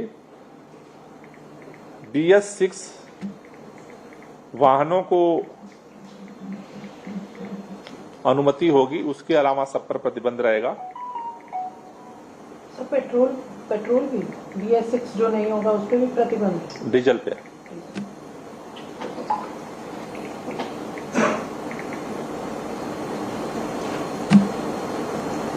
दिल्ली के अंदर इसको सक्सेसफुली इम्प्लीमेंट करने के लिए आज हमने बैठक में 6 सदस्यीय मॉनिटरिंग कमेटी का गठन किया है, जो स्पेशल कमिश्नर ट्रांसपोर्ट के नेतृत्व में बनाई गई है। ये जो 6 सदस्यीय मॉनिटरिंग कमेटी है, इसमें 2 मेंबर ट्रांसपोर्ट से होंगे, 2 मेंबर ट्रैफिक पुलिस के और 2 DPCC से मेंबर रखे गए हैं। ये जो 6 सदस्यीय कमेटी बनाई गई है, इनको ये इंश्योर करना है कि दिल्ली के अंदर इस बैन का इम्प्लीमेंटेशन सही तरीके से हो। इसके साथ साथ अभी हम हरियाणा और उत्तर प्रदेश के मुख्यमंत्रियों को पत्र लिख रहे हैं, चूंकि ये सारे ट्रक दिल्ली के अंदर जो जरूरी ना हो, उनके लिए ईस्टर्न और वेस्टर्न पेरिफेरल एक्सप्रेसवे बनाया गया है। तो इन दोनों राज्यों से हम निवेदन कर रहे हैं कि जो पेरिफेरल एक्सप्रेसवे है, उसका जो एंट्री पॉइंट है, वहीं से इन गाड़ियों को डाइवर्ट किया जाए, क्योंकि वो गाड़ियां दिल्ली के बॉर्डर तक जब आ जाती हैं, खासतौर से गुड़गांव में, वो अगर पेरिफेरल एक्सप्रेसवे से डाइवर्ट नहीं होती हैं और गुड़गांव के बॉर्डर तक आ जाती हैं दिल्ली के, वहां से उन गाड़ियों को डाइवर्ट करना, वापस करना बहुत कठिन काम हो जाता है। और पिछले साल जो अनुभव आया कि बहुत लंबा जाम लग जाता है। तो इसलिए उन दोनों राज्यों के मुख्यमंत्रियों को हम पत्र लिख रहे हैं कि वहां पर अधिकारियों को निर्देश दिया जाए कि जो एक्सटर्नल और वेस्टर्नल जो पेरिफेरल एक्सप्रेसवे है, वहीं से गाड़ियों को डाइवर्ट कर दिया जाए। उससे जो है, चूंकि इनका प्रवेश NCR में भी ऑलरेडी बैन किया गया है, जो COQ ने ऑर्डर दिया है, तो वहीं से अगर डाइवर्ट हो जाएंगे तो दिल्ली के जो बॉर्डर पे जो जाम की सिचुएशन बनती है, उससे जो है वो मुक्ति मिल सकती है। तो आज अभी डिस्कशन में ट्रांसपोर्ट, ट्रैफिक पुलिस, DPCC के साथ ये निर्णय लिया है हमने। अगला जो हमने आज निर्णय लिया है कि दिल्ली के अंदर हम वैसे तो पिछले साल से इस बार अभी इलेक्ट्रिक बसें भी बढ़ी हैं और CNG की बसें भी बढ़ी हैं, लेकिन अभी आज हमने निर्देश दिया है ट्रांसपोर्ट विभाग को कि वो 500 प्राइवेट पर्यावरण बस सर्विस दिल्ली के अंदर शुरू करने की तैयारी करें। तो ये ट्रांसपोर्ट को डायरेक्शन दिया गया है। तो दिल्ली के अंदर अब पर्यावरण बस सर्विस, जो एक्स्ट्रा बसों के संचालन की तैयारी।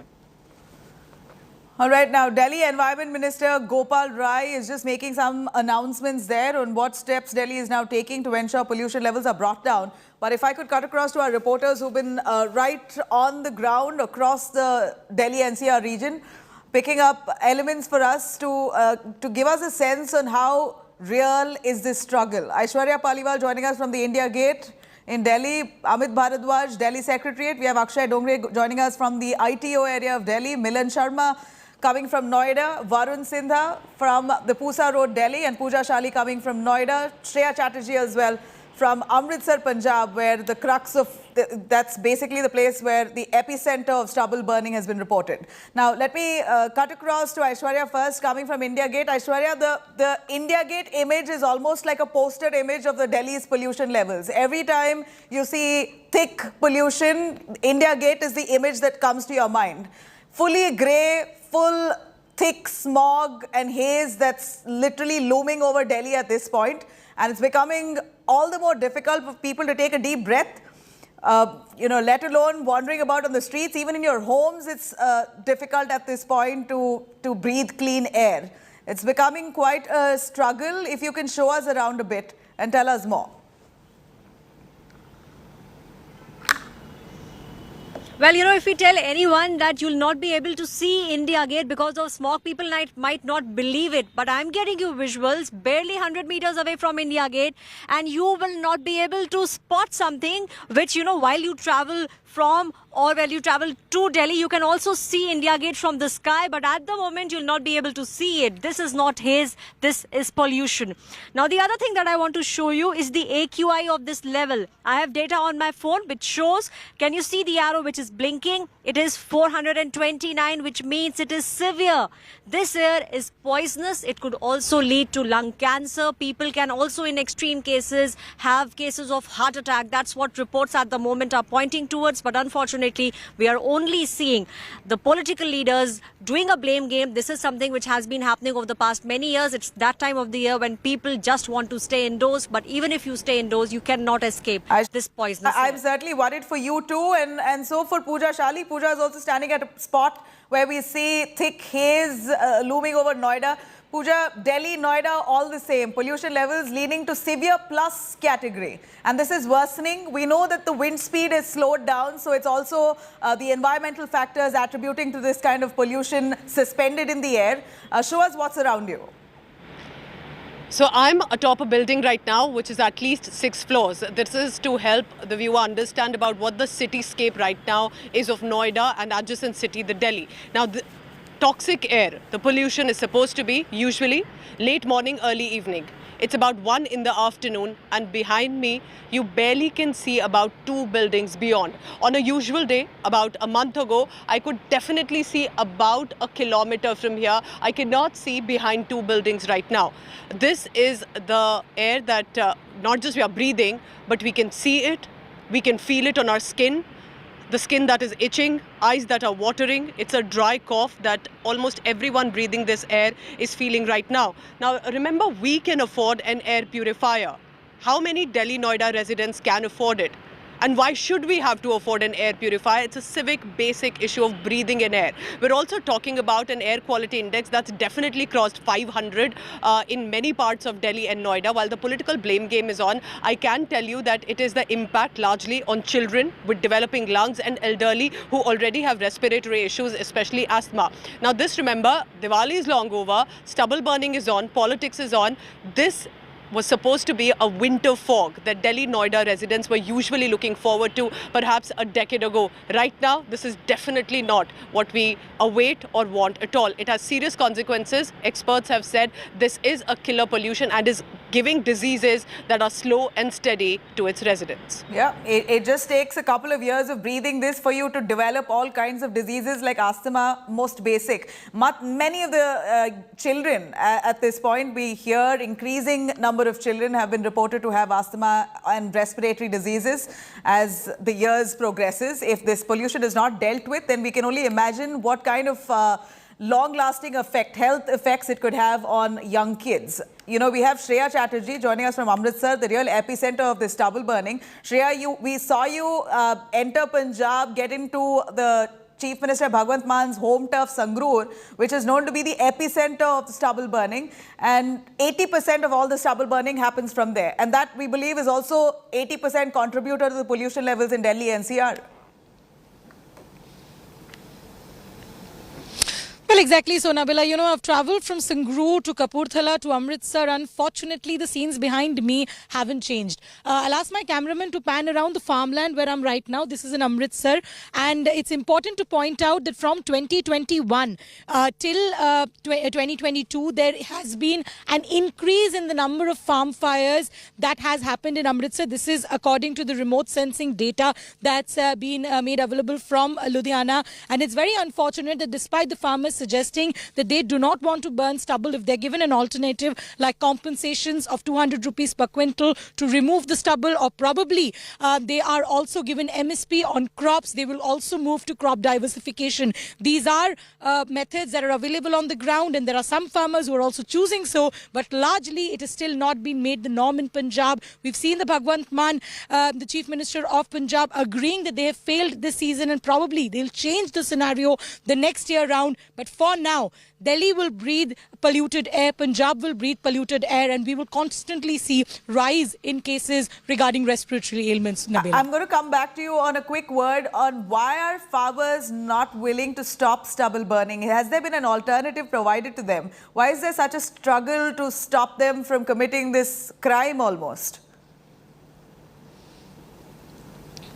Well, Nabila, there are two major reasons. One is obviously that we keep seeing that these politicians say that they have given some machines to the farmers under subsidy schemes. Unfortunately, they only chop the stubble. They don't pack the stubble. The machines that pack the stubble cost around 15 to 16 lakh. One village would need a machine that costs something as huge as that. Punjab, unfortunately, do not have so many balers available as of now. Something that we saw in that press conference, Arvind Kejriwal also agree that they will make it available. But what is the conclusion this season? There will not be any change. We will see stubble burning. We will face toxic air. We'll only hope that the promise that they made that next year this won't happen will change. You know, stay with us, Shreya. I'm cutting across to Amit Bhardwaj as well, tracking those developments for us. Amit, we know that Delhi has taken some kind of measures. At this point, we heard Gopal as well, the Gopal Rai, the Delhi Environmental Minister, claiming that he's taken some measures, including stopping of diesel vehicles, basically light motor vehicles, diesel, or any other non-essential vehicles into the Delhi NCR region for the next week or so.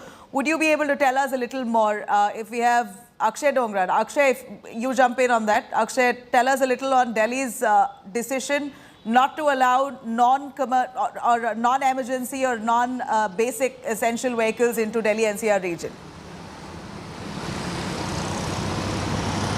Well, that was the recommendation by CAQM as well, and as far as the air is concerned in the national capital, it's getting toxic by each and every passing day. Diesel vehicles, especially the BS4 diesel vehicles, they have been banned by CAQM as yesterday they implemented GRAP 4 measures in the national capital. Now, the Delhi Environment Minister has also announced that these non-essential diesel vehicles, trucks that enter into the national capital after 10 p.m. every night, they will be banned as well, and that will certainly provide some sort of respite to the air in the national capital. But the larger point here is that despite all of these measures, why are these measures taken only after an emergency takes place in the national capital? How come the politicians, the people in the government, they fail to anticipate that this is going to happen? This happened last year, this happened year after before, and this will continue to happen the next year as well. So why the preparations start only after the air quality goes from a severe, from bad to severe category? I would like to show you all of these people who are outside on the roads. That old man you are seeing, he is selling these popcorns. He works here for 12 hours every day, and there is no absolutely safety net for him. On my right hand side, there is a man sitting, he's selling coconuts, and while many people can buy air purifiers, the people in cars can turn on their ACs. These people these people comprise of the majority of the population in the national capital, and they are literally left with zero safety nets, and nobody is there as far as government is concerned to in fact protect very tragic, very tragic. Akshay, as we know, as we all should know, if you don't know that, you should know that clean air is our fundamental right. We should be fighting for it, and it's absolutely tragic that year on year this is the struggle. And well, Pooja rightly said, most of us can possibly, we can possibly afford an air purifier. There's the large chunk of the population who really can't. They're exposed to this kind of pollution levels. Tragically, it's a struggle that's been persistent for a couple of years, only gets worse as the days pass. We also have Milind joining us from Noida. Milind, the real question here is, while Delhi is adopting some measures to prevent pollution, Uttar Pradesh is adopting another set of measures to prevent pollution. It seems like there's no coordination because we're looking at the BJP and the Aam Aadmi Party in Delhi and Noida. Somehow there isn't any kind of, a seamless decision being made to tackle pollution in both regions, which belong to two different states. Is that also another reason to why there could be a struggle in handling this crisis? Nabila, the problem with Delhi and Noida is that both are interlinked, and the pollution that happens in Noida definitely comes to Delhi. Remember, there was a cracker ban in Delhi, but there was no firecracker ban in Noida, and firecrackers were burst throughout Diwali as well. But I'll just show you one telling image. I'm standing in Noida next to the D&D, and this is a smog tower behind me that was installed and promoted in November 2021 with much fanfare, which is not working at the moment. We are right here. Behind me is the smog tower that's been put up by BHEL through the Noida authorities, and my camera person just showing you in visuals that a smog tower that's 22 meters high doesn't function at all. The wires here have been cut off. When we came to the area to do a ground check, this is what we found. This was supposed to actually clear out the air for about a kilometer from where I'm standing, which means the entire sector 16 and 17 at least, but that does not seem to have happened. And this is the kind of measures that Noida authority or people in Noida are taking, because the air quality index in Noida as we speak right now, and my throat really chokes even as I speak, Nabila, is more than 450, which is completely hazardous. And even Noida and Greater Noida citizens are putting their lives at risks during such time. Because even as, such measures, there's no sprinkling happening in Noida. There is no smog guns in Noida. The smog tower doesn't work in Noida. So what are the kind of measures that NCR region has taken? That is also a very big question. And why just blame the Delhi government, but also blame all governments around the Delhi NCR region all over? Because it's not the responsibility of one government alone. Even if smog towers are installed, data shows that they're hardly able to clear out air for about 300 meters beyond where we stand. And right now also, if I tell you the AQI, which I said is more than 450, and this smog tower doesn't work. The ones even that do work hardly work for a small amount of area, and a lot of money is spent when we make these smog towers. This one had 3 crore rupees spent on it and 37 lakh rupees for a yearly maintenance. There are 2 others in Delhi. One that Delhi government made, which is 22 crores, and the other made by the CPCB, which is also about 13 crores. So where is this money that is supposed to be spent on reducing stubble burning, reducing vehicular pollution, being spent on stuff like this that doesn't even work, Nabila? Highly tragic. There's money being burnt, but it appears pollution still remains, and we're leaning towards the severe plus category. Some parts of Delhi, we hear it's above 500, close to 600, the level of pollution, which comes to severe plus category. At this point, Varun, who's joining us from Pusa Road. Varun, there were a lot of water sprinklers that Delhi had adopted at one point. I don't see that functional anywhere in Delhi at this point. So much of the money has been spent in trying to bring down, come up with props to help in bringing down pollution levels, but most of that don't even function. They don't work.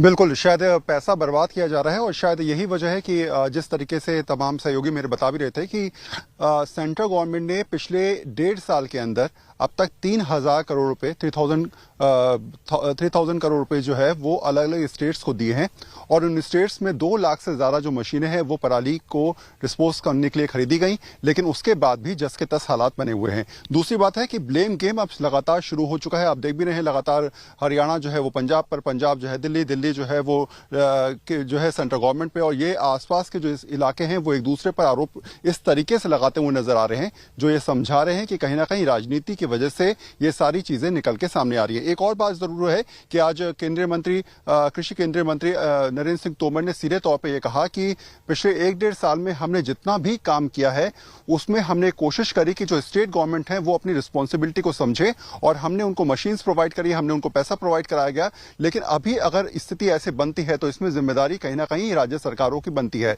दूसरी बात उन्होंने ये भी कहा कि कल एक meeting की जाएगी जिसमें स्टेट गवर्नमेंट के जितने भी प्रतिनिधि हैं, जितने भी लोग हैं, उनको बुलाया जाएगा और उसमें तय किया जाएगा कि आने वाले दिनों में क्या स्ट्रैटेजी हम लोग तैयार कर सकते हैं। इसमें हरियाणा, पंजाब, दिल्ली और उत्तर प्रदेश और राजस्थान के तमाम अधिकारी मौजूद हो सकते हैं, और आने वाले दिनों में मुख्यमंत्रियों के साथ भी बैठक करने की बात की जा रही है। लेकिन हाँ, ये जरूर है कि जब ऐसी स्थिति बनती है उसके बाद ही कहीं ना कहीं कदम उठाए जाते हैं, लेकिन साफ सी बात है कि जो पोजीशन नजर आती है, जो हालात नजर आते हैं, इस सब में परेशान सबसे ज्यादा जो होते हैं वो दिल्ली एनसीआर के लोग नजर आते हैं। जी Varun, thank you very much for joining us. I really worry for the health of our reporters, all of them who've been standing right from the morning, tracking the developments on pollution levels and how people are struggling on ground. One can only imagine the plight of many of those who are unable to access basic gadgets today, like an air purifier. Air purifier has almost become as important as an AC or your or your refrigerator. That's how important it is in a place like Delhi NCR region.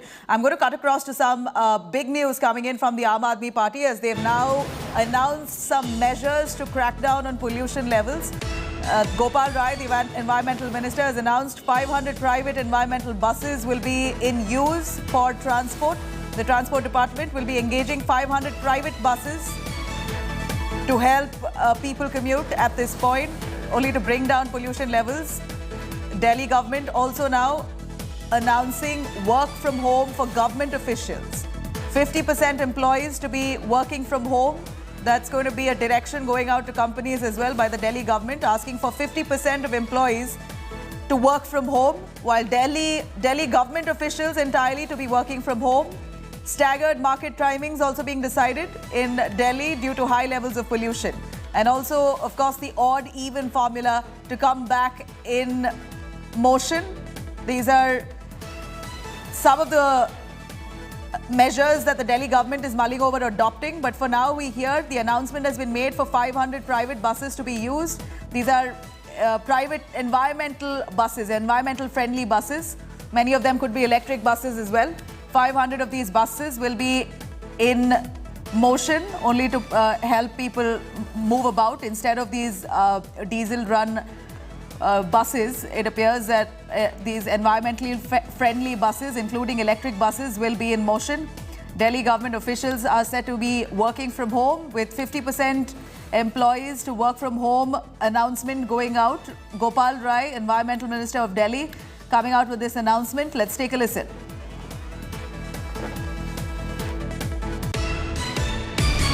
Delhi के अंदर हम वैसे तो पिछले साल से इस बार अभी इलेक्ट्रिक बसें भी बढ़ी हैं और सीएनजी की बसें भी बढ़ी हैं, लेकिन अभी आज हमने निर्देश दिया है ट्रांसपोर्ट विभाग को कि वो 500 प्राइवेट पर्यावरण बस सर्विस दिल्ली के अंदर शुरू करने की तैयारी करें। तो ये ट्रांसपोर्ट को डायरेक्शन दिया गया है। तो दिल्ली के अंदर अब पर्यावरण बस सर्विस, जो एक्स्ट्रा बसों के संचालन की तैयारी भी ट्रांसपोर्ट डिपार्टमेंट करेगा। 500 इसमें एसेंशियल सर्विसेज के साथ साथ सीएनजी और इलेक्ट्रिक ट्रकों को प्रवेश की अनुमति दी जाएगी। जो दिल्ली के अंदर भी जो पंजीकृत डीजल के जो मध्यम वाहन है, उन पर भी प्रतिबंध रहेगा। यानी बाहर से जो ट्रक आ रहे हैं उन पर भी एसेंशियल सर्विस, सीएनजी और इलेक्ट्रिक को छोड़ के प्रतिबंध रहेगा। दिल्ली के अंदर जो छोटे diesel Staggered market timings to curb pollution. 500 private buses to be launched. Work from home announced by the Delhi government. Work from home to most companies have been directed to have at least 50% of their employees to be working from home, while Delhi government itself, the government officials will be working from home until pollution levels are brought down. This is Delhi's measures that they've adopted. Environmental Minister Gopal Rai has just made that announcement.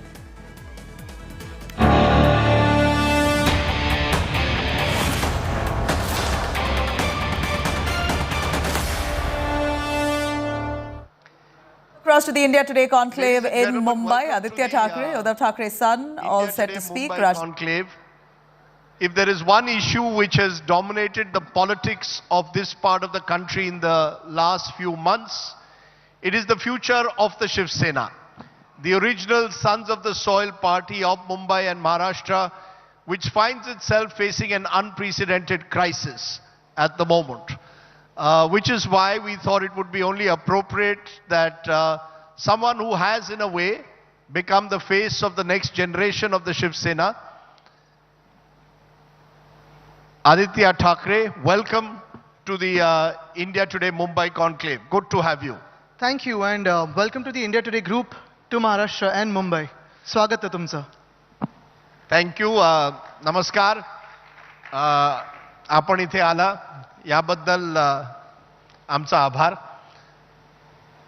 मला वाटतं आपण मराठीतच बोलत राहू, म्हणजे आमचे राहुलजी वगैरे मला प्रश्नच विचारू नाही शकणार. you know, Mumbai is more than just being Maharashtrian.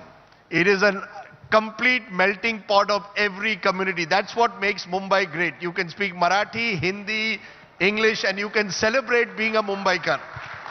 Absolutely. But at the same time, if you're caught at the traffic signal, you have to speak Marathi. I couldn't agree with you more. And if you're on the cricket field, you have to say Aiga. That's right. I won't say the other things that you also say on a cricket field in Marathi, because that will really get this audience going. But Aditya Thackeray, I introduced you actually as a Shiv Sena leader. Some would say correct yourself. We just had the Maharashtra Chief Minister Eknath Shinde. Oh, is he the Chief Minister? 1 minute. He heads a party called Balasaheb'anchi Shiv Sena, or the Shiv Sena of Balasaheb Thackeray. And you at the moment, as per the Election Commission, are the leader of the Shiv Sena Uddhav Balasaheb Thackeray. Which brings me to my first question. What happens to the Shiv Sena?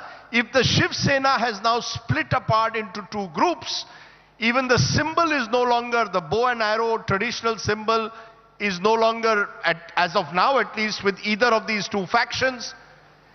Do you concede that you are facing a crisis of a kind that was unimaginable for a party that your grandfather started about 56 years ago?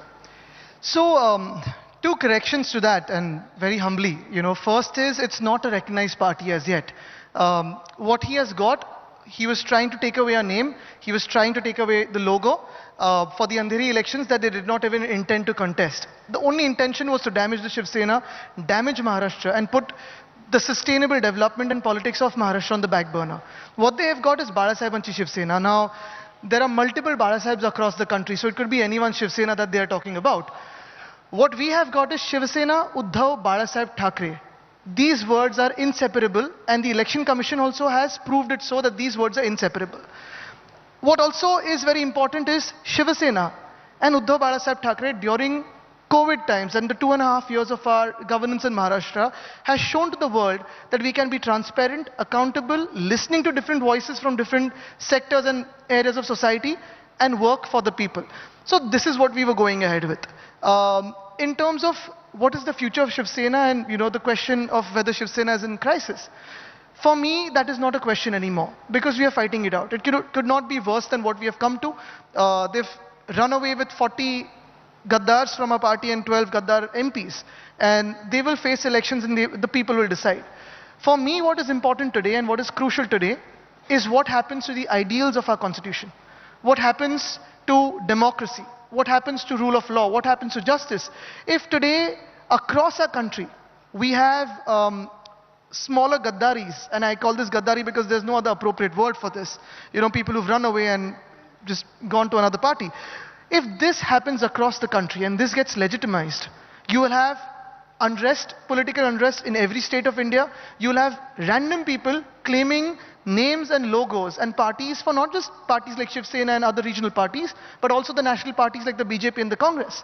What happens to the future of democracy in our country? What happens to the constitution is the larger question here. Now, I'll come to the larger question, but I want to, for now, at least address the question of the Shiv Sena. Because you use the word Gaddar or traitors. These are not 5, 6 traitors. These are 40 out of 55 members of a legislature party. If 40 leave, that is almost 3/4, Aditya. Therefore, it would claim, as Eknath Shinde claimed on this very platform a few hours ago, that they are the real Shiv Sena, that he represents the real Shiv Sena of Balasaheb Thackeray, the real Hindutva of Balasaheb Thackeray. Sir, have you read Arabian Nights? 40 is a very important figure in that. Explain. I think everyone knows about it. I don't want to go into that. No. You are saying that they are Ali Baba or 40 chor. ये मैंने नहीं कहा, वो हंस रहे हैं, मैंने कुछ नहीं कहा। देखिए, but to steal a mandate away, to steal an elected government. Look, we have no things like a pre-poll alliance or a post-poll alliance. What is important here is a pre-poll alliance happened with the BJP on the basis of 2.5 years. If that had been adhered to and as agreed, today, the arrangement of government would have been 2.5 years ago, and by now, Devendraji would have been the CM. Unfortunately, that did not come into being. We were fighting for our own principles, for what is promised. We believe in coexistence. We believe in promises. We are a party that believes that Raghukula Reet Sada Chali Aaye, Pran Jaye Par Vachan Na Jaye. And that is how we wanted to go ahead. We came together with the Congress and the NCP and other allies who believe in democracy, who believe in the constitution, and we were working for a better Maharashtra. However, what they have done is for the monstrous ambition of one man, they've taken Maharashtra behind, and that is a sin that nobody will forgive. You know, you are saying that there was this, let's settle this today, that there was this 2.5 years arrangement in Maharashtra in 2019 for the Shiv Sena and BJP to share power. I recall in this very room, in 2019, few weeks before that famous election of Maharashtra, you were sitting in the audience, Devendra Fadnavis was here.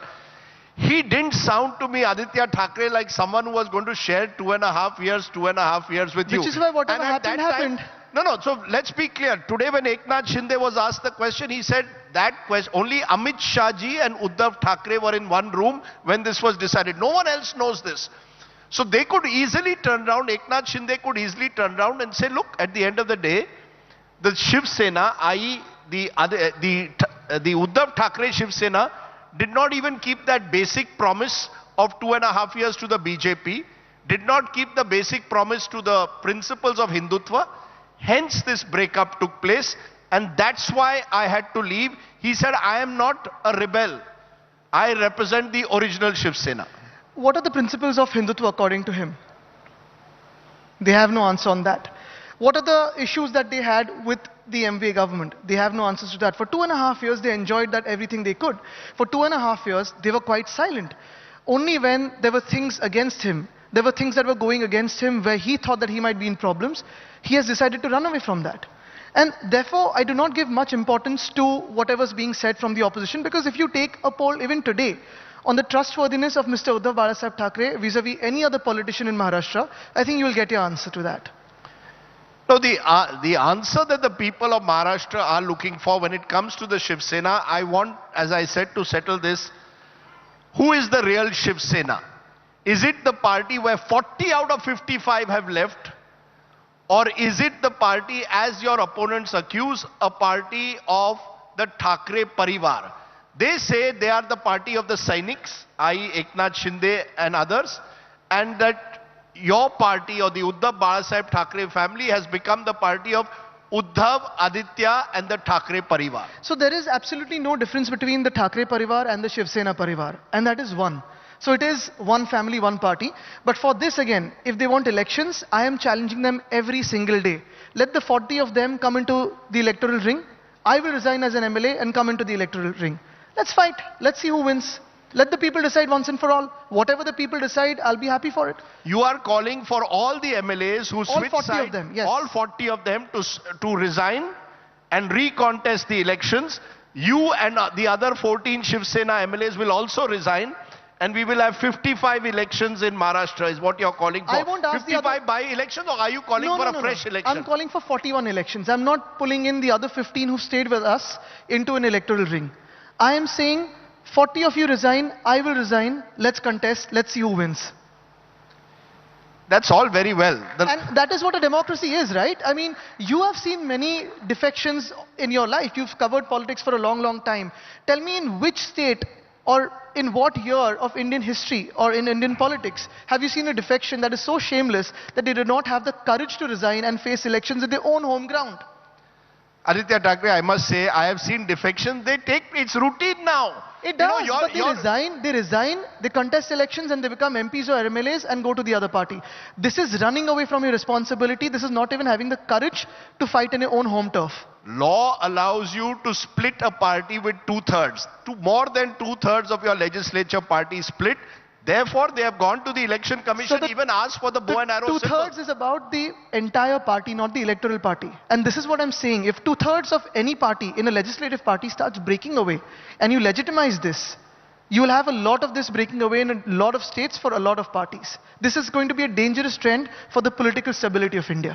Who do you blame for this? Eknath Shinde or the BJP? Do you blame? Because one slogan of yours, which has become very popular in Maharashtra, which has gone viral, is Pannas Khoke Ekdam Okay.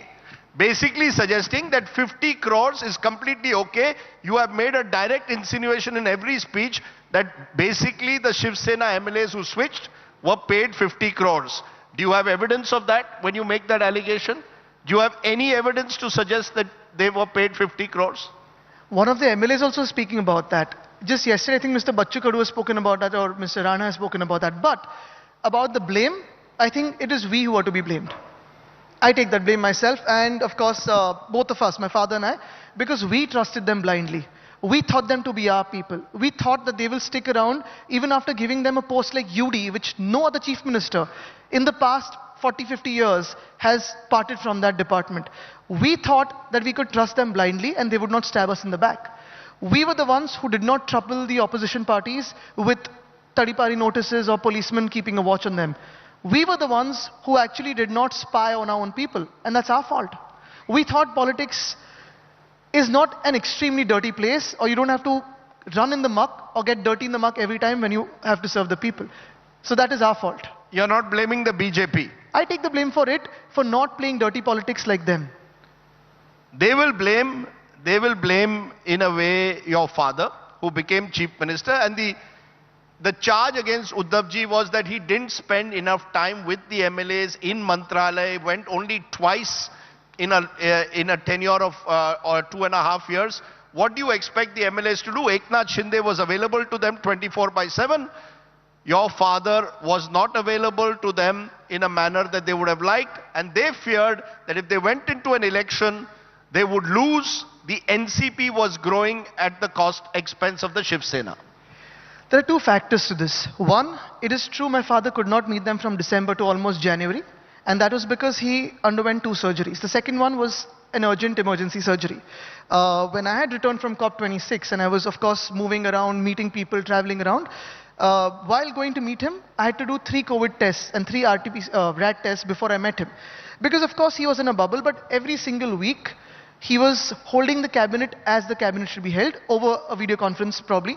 He was in touch with all the MLAs, all the MPs. You'll find, if you just take out the CCTV footage of Varsha, you'll find a lot of them streaming and walking out after doing their work. So that is one. The other is about me not meeting or my father not meeting. If you take the 2.5 years of all our Twitter accounts or their Twitter accounts, you'll see photos of us with them, of course with a mask on. But our mask was a COVID mask, their mask was of treachery. So that is a different mask altogether. The other one, of course, is basically moving ahead. If you look at that time, that was a difficult period for us, the 3 months. And of course, for him, as a chief minister, he had to look at the rising COVID numbers to keep everyone intact, of course, working together. But going ahead, if you look at what he said about not being able to win with Congress and NCP, I challenge them today, the 40 of them, when they go into an election with the BJP, how many of them will get tickets again? Okay, let me sort out 2 issues. I mentioned Pannas Khoke Ekdam okay. That is what the people are saying. No. That's not. That's what Aditya Thackeray goes to every rally, where you're attracting large numbers when you say that, and a lot of applause, versus your opponent saying that this MVS government, which was there till July, was a Vasuli ki Sarkar, an extortion government. As a Mumbaikar, as a Maharashtrian, as an Indian, I look at the 2 sides making these allegations. One says a government of extortion, out of which 2 of your ministers are in jail. One of your leaders at the moment is in jail, Sanjay Raut. And you on the other hand saying this is a government which has paid. What is the message?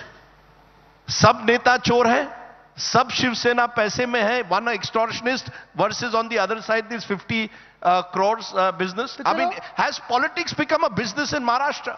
चलो चुनाव लेते हैं, लोगों को तय करने दो. The answer is simple. In a democracy, today you don't have a constitutional government. The ones who are putting a blame on us were the BJP, who is in alliance with 40 out of the 55 of us, which means the majority of whom they were blaming for different things, and a couple of them are ministers today, who were blamed for really dirty things. They have been made ministers today. And they have the backing of the BJP. If I were in the place of the DCM, I would have walked out of this government and called for fresh elections. You are saying on this program, if you were Devendra Fadnavis, you would walk out of this government and call for fresh elections. Absolutely. Why? I've said this before. Because you are saying that Mr. Fadnavis accused many of the people who are today ministers in his government of corruption when they were in the MVA. No, the answer is simple.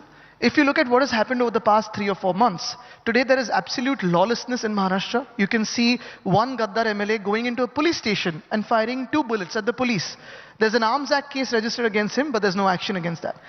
Just today I've read about one Gaddar MLA trying to enter Mantralaya, and because he was asked for a security check by the cops, he abused them and said, "Don't you know who I am?" And then he went on with his expletives.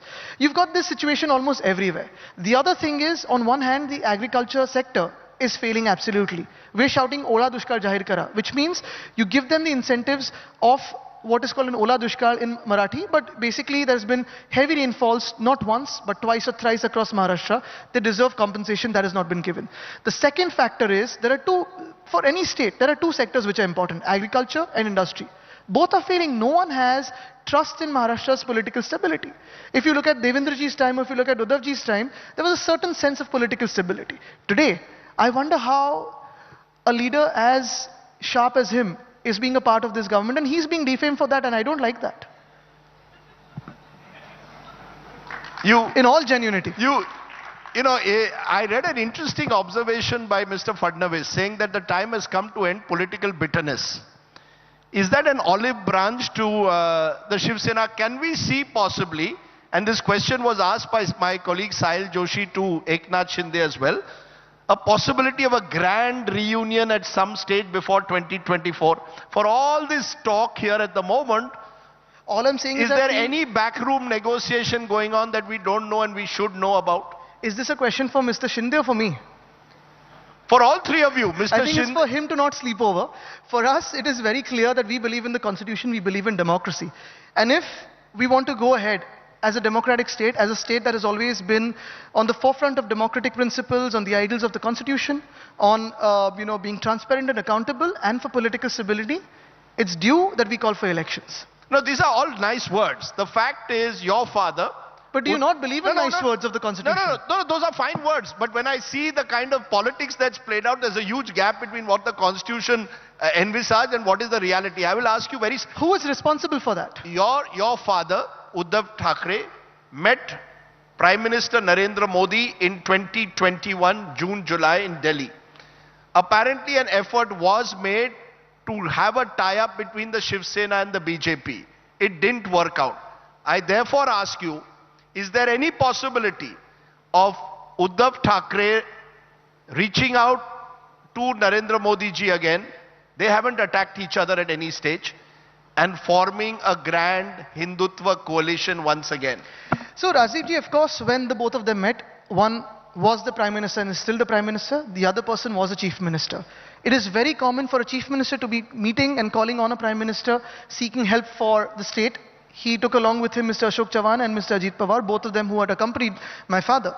But what is very, very important is it always very important to give political colors to a meeting, a regular meeting between a Prime Minister and a Chief Minister, only because a Gaddar says so?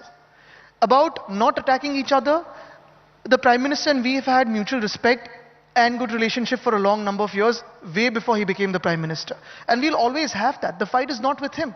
The fight is with the 40 MLAs who have backstabbed us. The fight is with these people who've gone against the principles of the Constitution and democracy and made a government here. And we have never said a word against the Prime Minister before or after. Even today, when these projects are going from Maharashtra, I am blaming the instability of the state, not the government of India. Because when we were a part of the MVA, and we had the same government of India in place there, and it is called a double engine ki sarkar, both our engines were running fine. When the engine changed to this Gaddar sarkar, that's the time this engine has changed. The blame they are putting is on the centre, not us. I am saying these people are not capable of bringing projects to Maharashtra, because when we were in government here, we got 6.5 lakh crores worth of investment to Maharashtra at Davos as well, with the same government of India delegation being present there. I think Rahulji, you were present there. We brought 80,000 crores. So we never had a problem with the government of India. It is this incumbent unconstitutional government that is having a problem with the government of India. You insist that all these projects that have gone, or the 2 main ones that have gone, the Foxconn Vedanta project and the Airbus Tata project that have gone from Maharashtra to Gujarat in the last few months, have only gone because the government changed in Maharashtra? Is that what you're saying? Let's be very clear. Very clear, I'll be on this. Not just the government changed, but this is an unconstitutional government, where we're seeking justice in the Supreme Court, seeking justice for democratic principles and the ideals of the Constitution. If at all, there is justice, and if at all there's swift justice, you will see this government collapse. Going by that, would you, as an investor, set up your office and your factory here? No, it's interesting you're saying that here today, because the impression I got is that you believe these projects have gone to Gujarat because there's an election coming up in Gujarat in a few months, and the Prime Minister has mandated industrialists to move these projects from Maharashtra to Gujarat. No clarity. Please don't say this. You'll be called an HMV Patrakar. Don't say this, please. No, 1 minute. You'll be trolled a lot more. No, I am trolled enough to last a lifetime. I will ask you again. Are you saying that these projects have moved from Maharashtra to Gujarat because the Prime Minister willed it to do so? Or are you saying it has been done because of political instability at the moment in Maharashtra, and Maharashtra therefore doesn't attract the kind of investments that it should? I have worked in the government of Maharashtra for the last 2.5 years very closely. I've worked with Mr. Desai, I've worked with Mr. Uddhav Thackeray as a Chief Minister, I've been a Minister of that government, I've seen everyone's working. If you remember, from June 2020, which was peak COVID time, the first lockdown, to about the June of 2022, we've brought in 6.5 lakh crores of investment all through COVID time, and with the principal opposition party also being a government in the center of a full majority. However, all the investors, be it foreign direct investment or local investment, be it people of different political colors, backgrounds, everything, they have chosen to invest in Maharashtra because they knew that the government here was a government that they believed in democracy and the ideals of the constitution. We were a firm government, we were firmly put together. Today, a project something like Vedanta Foxconn, which we have been chasing since January 2022, right up to a point where the incumbent unconstitutional Chief Minister declares in the Assembly that they're bringing in 4 lakh crores of investment. By the way, the figure was wrong, it's 1.4 lakh crores. He mentioned the wrong figure. Once you say that in the House, you are bound to the House. You've given a word to the House. How can he come to the House and say that if we were responsible of sending it away in September 2021 when the project was not even conceived? So someone is lying. And today you had a great opportunity to pitch us face to face because I've challenged him. Let's have a face-to-face debate on this. You would have preferred a Mumbai conclave where you and Eknath Shinde were face-to-face. Maharashtra conclave. A Maharashtra conclave. But why can't Uddhav Thackeray do it? Eknath Shinde says, I'm ready to debate. I'll debate with Uddhav Thackeray. Why will I debate with the son? But I was working on it. Chalo, mere se to baat karo. Wherever you choose, whenever you choose, you can read it out. I don't mind. Mujhse to baat karo, yaar.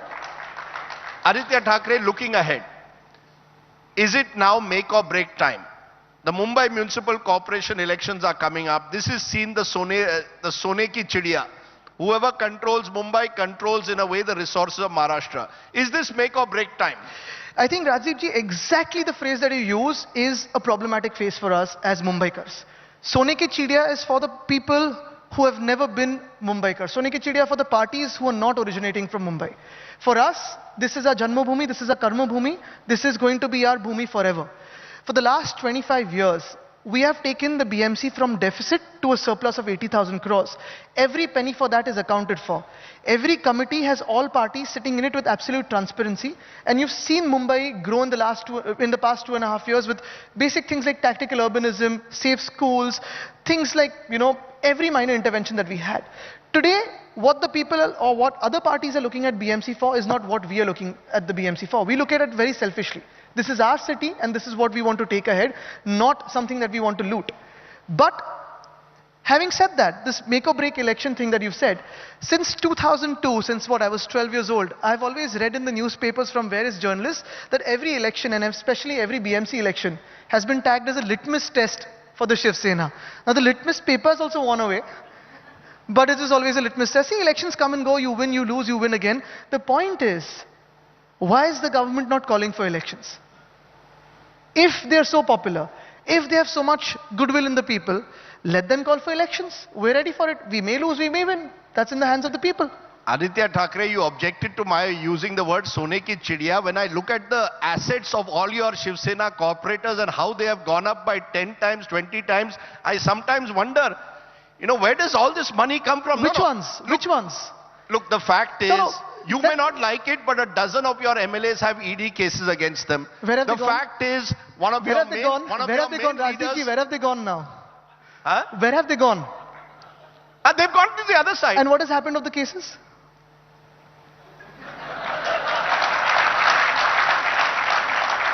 Which is why we had to send them away and bring in a fresh lot. So are you going to freshen up the Shiv Sena? Is this a moment for Aditya Thackeray? You know, one of the good things about you is the manner in which you raised issues that perhaps no other Shiv Sainik had raised for years. Climate change, environment, conservation. Do you see yourself, Aditya Thackeray, being able to carve out a new Shiv Sena from the Shiv Sena of your grandfather or even your father? Is there a Shiv Sena vision that you have? To be very honest, if you look at the politics and the career of my grandfather, and of course my father, every decade has had a different priority because they knew what is important for the people. Be it sons of the soil, be it Hindutva, be it development. If you remember in 2002, my father had raised the issue of Me Mumbaikar. It is so relevant today. You know, you go around Mumbai and you see these ugly political hoardings everywhere, including us. And I'm, willing to take one step forward saying we won't put political hoardings. Let's all stop putting political hoardings because it's come to a point where it's, feeling so awkward to roam around a city where you can't see traffic signals. You only see faces of us, which all of us are interested in, but the common man is probably not interested in. And I think this is what is very important for us. When I speak about tactical urbanism, when I speak about urbanization, when I speak about climate change, it's not something which is happening, say, remote and far away from us. It is happening now. If you look at what happened to Pune during this monsoon, that was climate change. The response of the municipal corporation was something which is not what they were not ready for. What is happening in our agricultural fields, be it in Punjab, be it in Kerala, be it in Karnataka, be it in Maharashtra, this is climate change. Why aren't we speaking about it? When I speak about 10,000 electric buses, just yesterday I read an article about how the footfalls on our buses, on our public transport is increasing, and we need to have 10,000 electric buses in our city. Why not? When I speak about safer schools, normally kids, children, are the markers of how safe a city is when they go to school or come back home. Why isn't anyone speaking about that or working towards that? And if you look at all my statements in the past 2.5 years, when I was a minister, I did not make a single accusation, no single allegation, no single political statement. I only spoke of work and what we are delivering and promising what we could deliver. You're promising me that you'll remove all the hoardings? No. Are you saying to I'm this? saying my hoardings. You will remove your hoardings? If everyone agrees to it. If everyone else agrees, then only you'll remove your hoardings. I'm saying, why don't you all get together around a table and say we are removing all the hoardings from Mumbai? I am going to write a letter to all the political parties, and I state this openly here. Let's work without hoardings. If people want to see the work, people will see the work.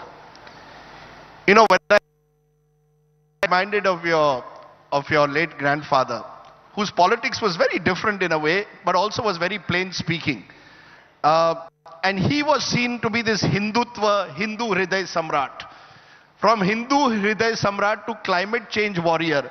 Many are saying Aditya Thackeray is not suited to the Shiv Sena because the Shiv Sena will never embrace someone who doesn't talk the language of Tokshahi, who doesn't talk the language of intimidation and violence. How do you respond to that Aditya Thackeray is not suited to a Shiv Sena-like party? No, my answer is very simple, and my belief is also very simple. Politics is about voicing the people, and you'll always have different sects of people that you want to voice, different interest groups that you want to voice, and that is how your politics will be tagged. But at the same time, when you have achieved a certain goal, when you have voiced a certain group of people, you also have to see the future of what they will face. If you're in a position to lead, you have to show the way.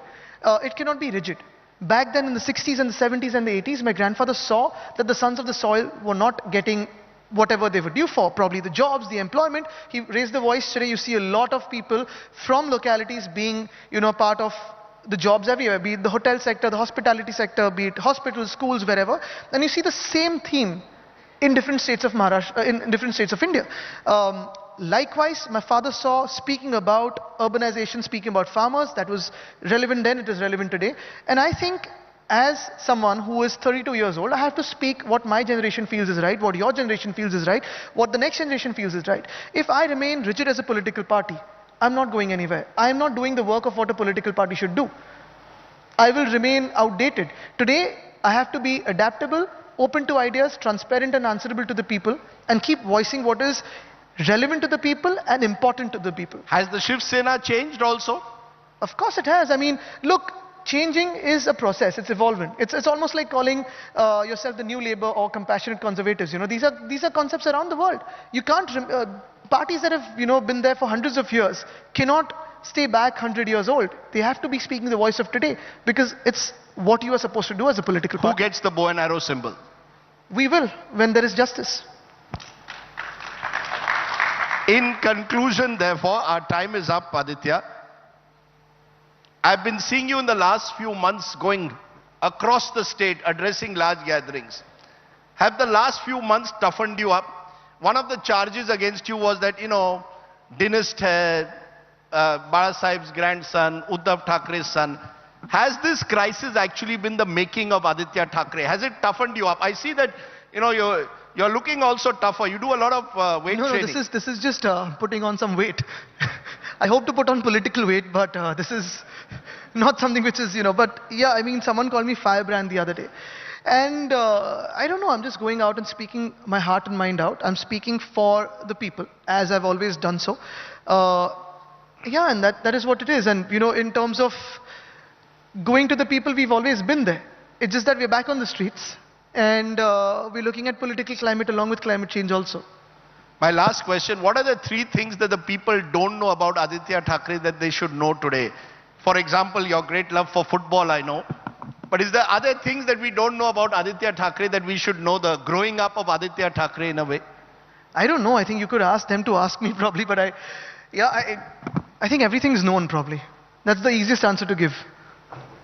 No, surely. What is the one thing that you're most passionate about apart from politics? Cricket, reading, and touring. So that's what is going on right now apart from politics. But yes, there is one thing which is very, very important for me. And again, this is completely outside the zone of politics, is urban planning. That is something which comes from deep within. Aditya Thackeray, doing this conversation with you has been very nostalgic because your grandfather he loved cricket as well. Absolutely. And therefore that's a common factor between the two of you. But his politics and his generation was a very different one. Can I end by asking you? Can I tell you something? There's a beautiful explanation that my father's always told me about different types of politics. And I think I see it in that way. When you are sculpting a statue or a sculpture, that's when you use the hammer and chisel. And that's where force has to be used, and that's why you use it. Once the statue is made, the sculptor doesn't go and use the hammer and chisel again, because that's going to break.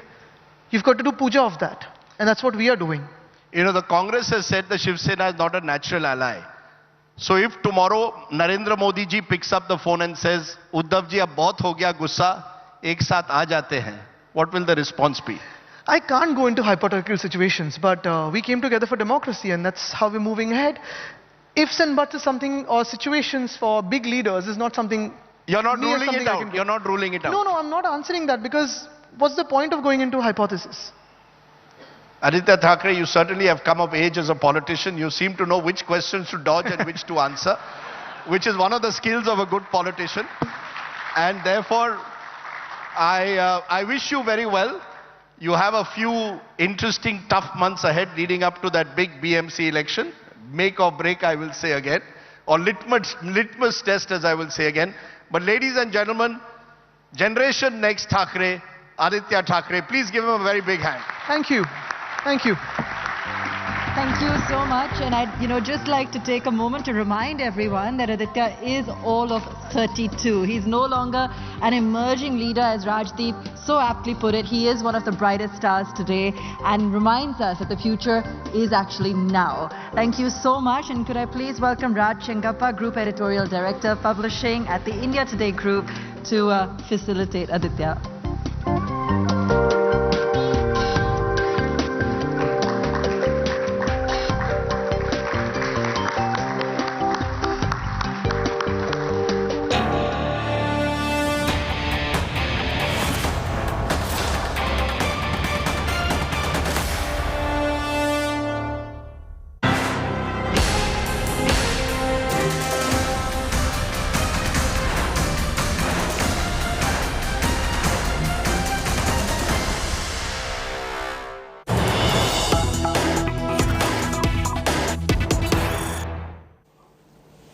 All right, here's some big breaking news coming in from Gujarat. Aam Aadmi Party Gujarat face all set to reveal. AAP Chief Ministerial face from Gujarat to be out today. Kejriwal to announce Gujarat's Chief Minister face.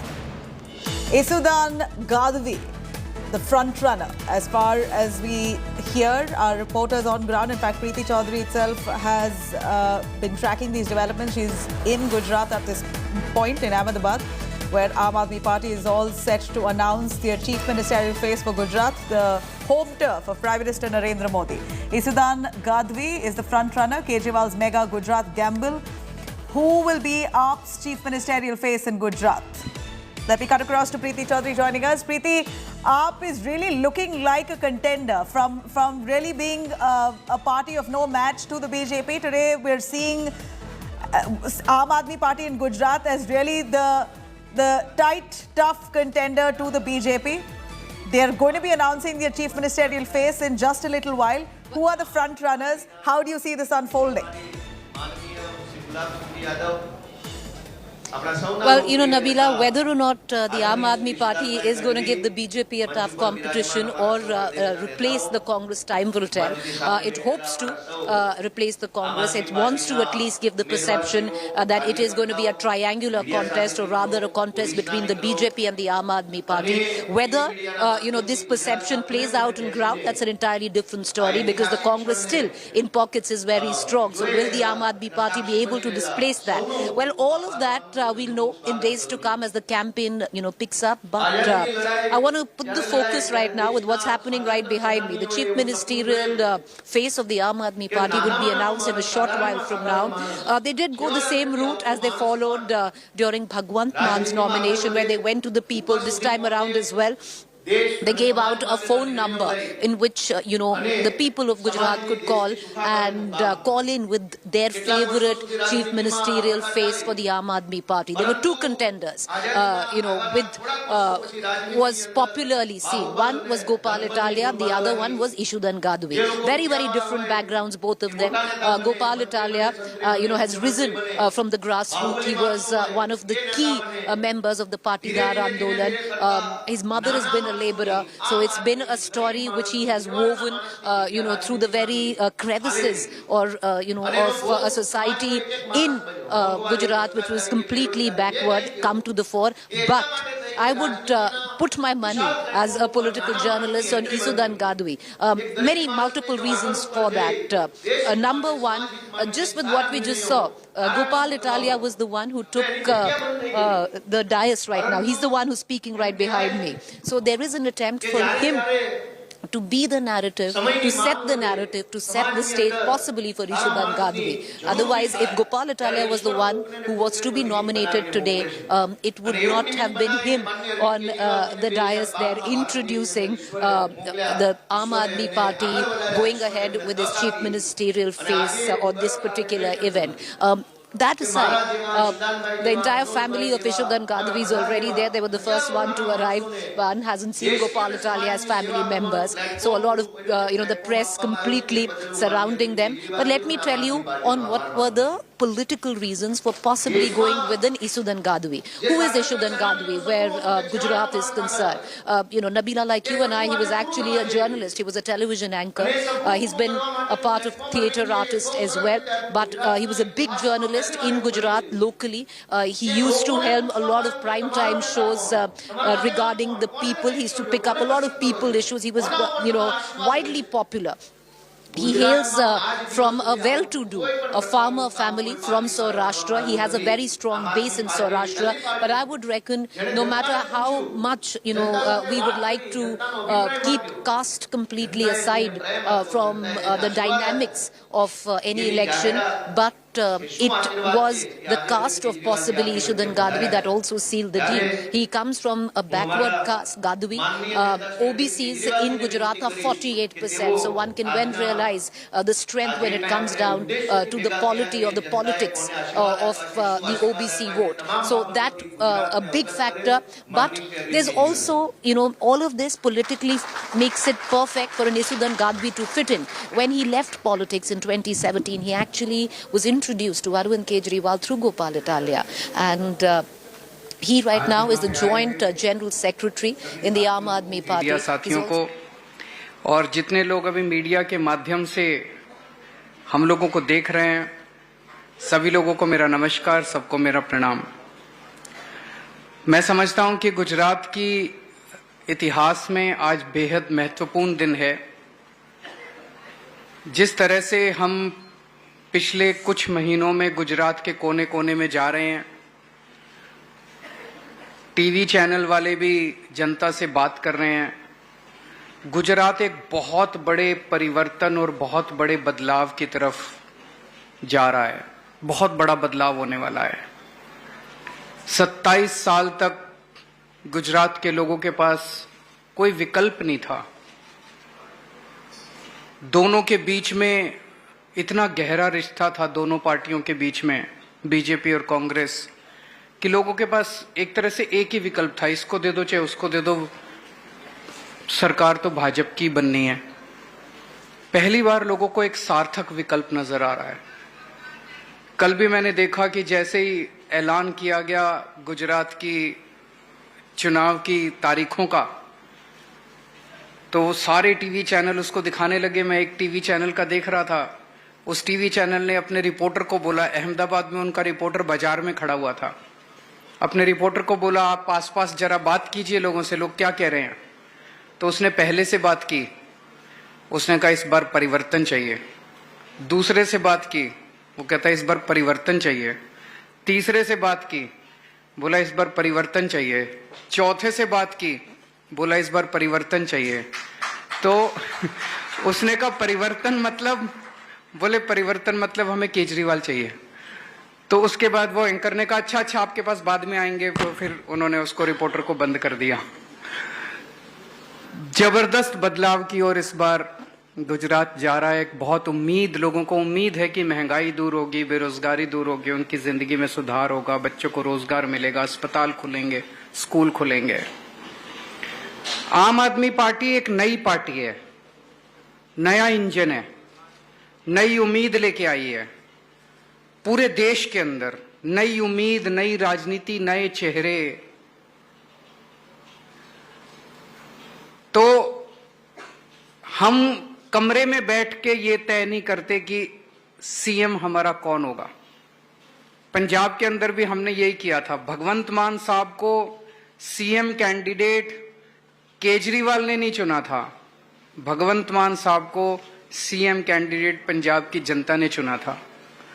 हमने पंजाब की जनता से पूछा था कि आपका CM candidate आम Aadmi party का कौन होना चाहिए। पंजाब की जनता ने कहा था। ऐसे ही अब जब लग रहा है कि अगली सरकार आम आदमी पार्टी की बनने वाली है, लगभग निश्चित हो चुका है। ये जितने आप लोग सर्वे देख रहे हो ना टीवी में, जब नई पार्टी आती है तो नई पार्टी का कोई भी सर्वे ठीक से अनुमान नहीं कर पाता। जब हम पहली बार दिल्ली में पहली सरकार बनाई थी, हमारी 28 सीट आई थी, तो ये कोई भी सर्वे हमें एक भी सीट नहीं दे रहा था, और हमारी 28 सीट आई और हम जीत गए। गुजरात के अंदर ये सारे सर्वे फेल होंगे, आज आप लिख लीजिए, सारे सर्वे फेल होंगे और गुजरात के अंदर आम आदमी पार्टी की सरकार बनेगी। आम आदमी पार्टी की सरकार बनना अगर तय है तो आज हम आम आदमी पार्टी का सीएम कैंडिडेट अनाउंस नहीं कर रहे, आज हम गुजरात के अगले सीएम का नाम अनाउंस करने जा रहे हैं। हम लोगों ने जनता से पूछा, गुजरात के लोगों से पूछा, अभी शायद 5-7 दिन पहले हम लोगों ने नंबर का ऐलान किया, एक फोन नंबर दिया और एक ईमेल आईडी दिया। हमने कहा आप हमें एसएमएस कर सकते हैं, आप हमें वॉइस मैसेज छोड़ सकते हैं, आप हमें व्हाट्सएप मैसेज कर सकते हैं, या आप हमें ईमेल कर सकते हैं। 4 तरीके से आप हमें मैसेज दे सकते हैं। और जनता ने खूब जम के वोटिंग की है।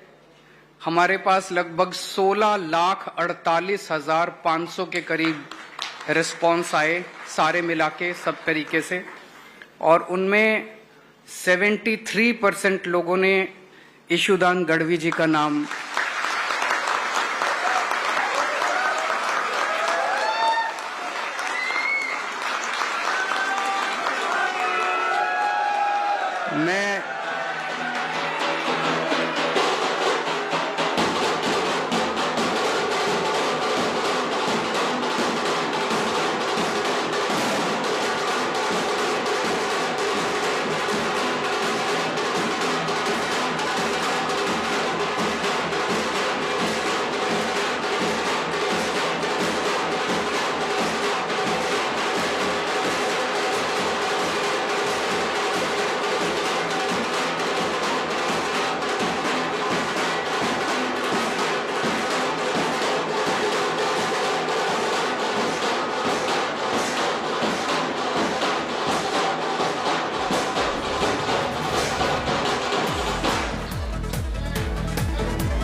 All right, there you have it. Almost an announcement. Gujarat Chief Minister face Isudan Gadvi.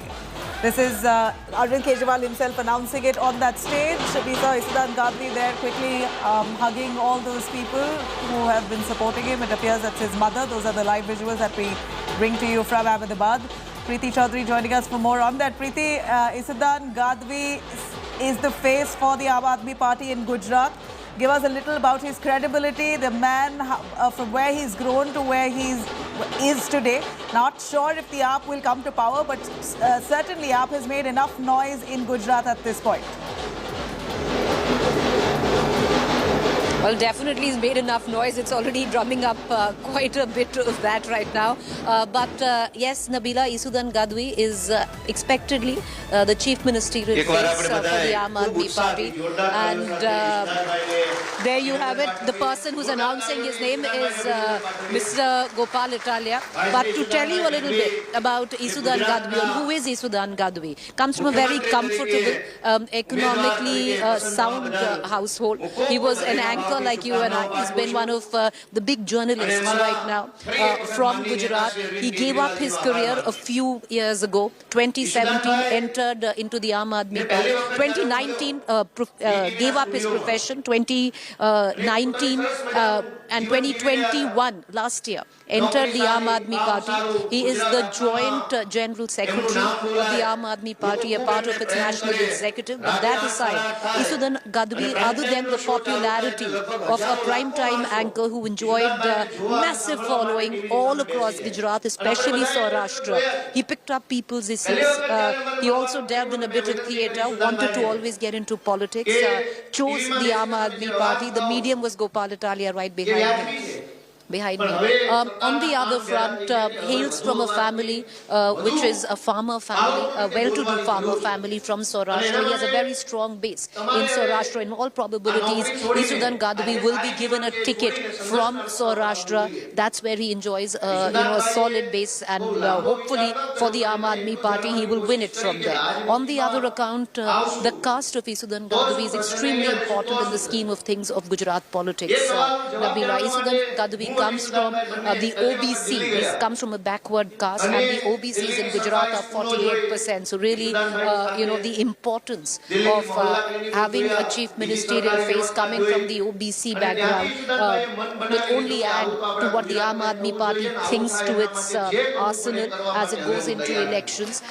Also, other than say a Gopal Italia who's speaking right now, Isudan Gadvi is a little less mercurial. Gopal Italia has found himself in many controversies in the recent past, which Isudan Gadvi is a little more calculated in terms of what he says.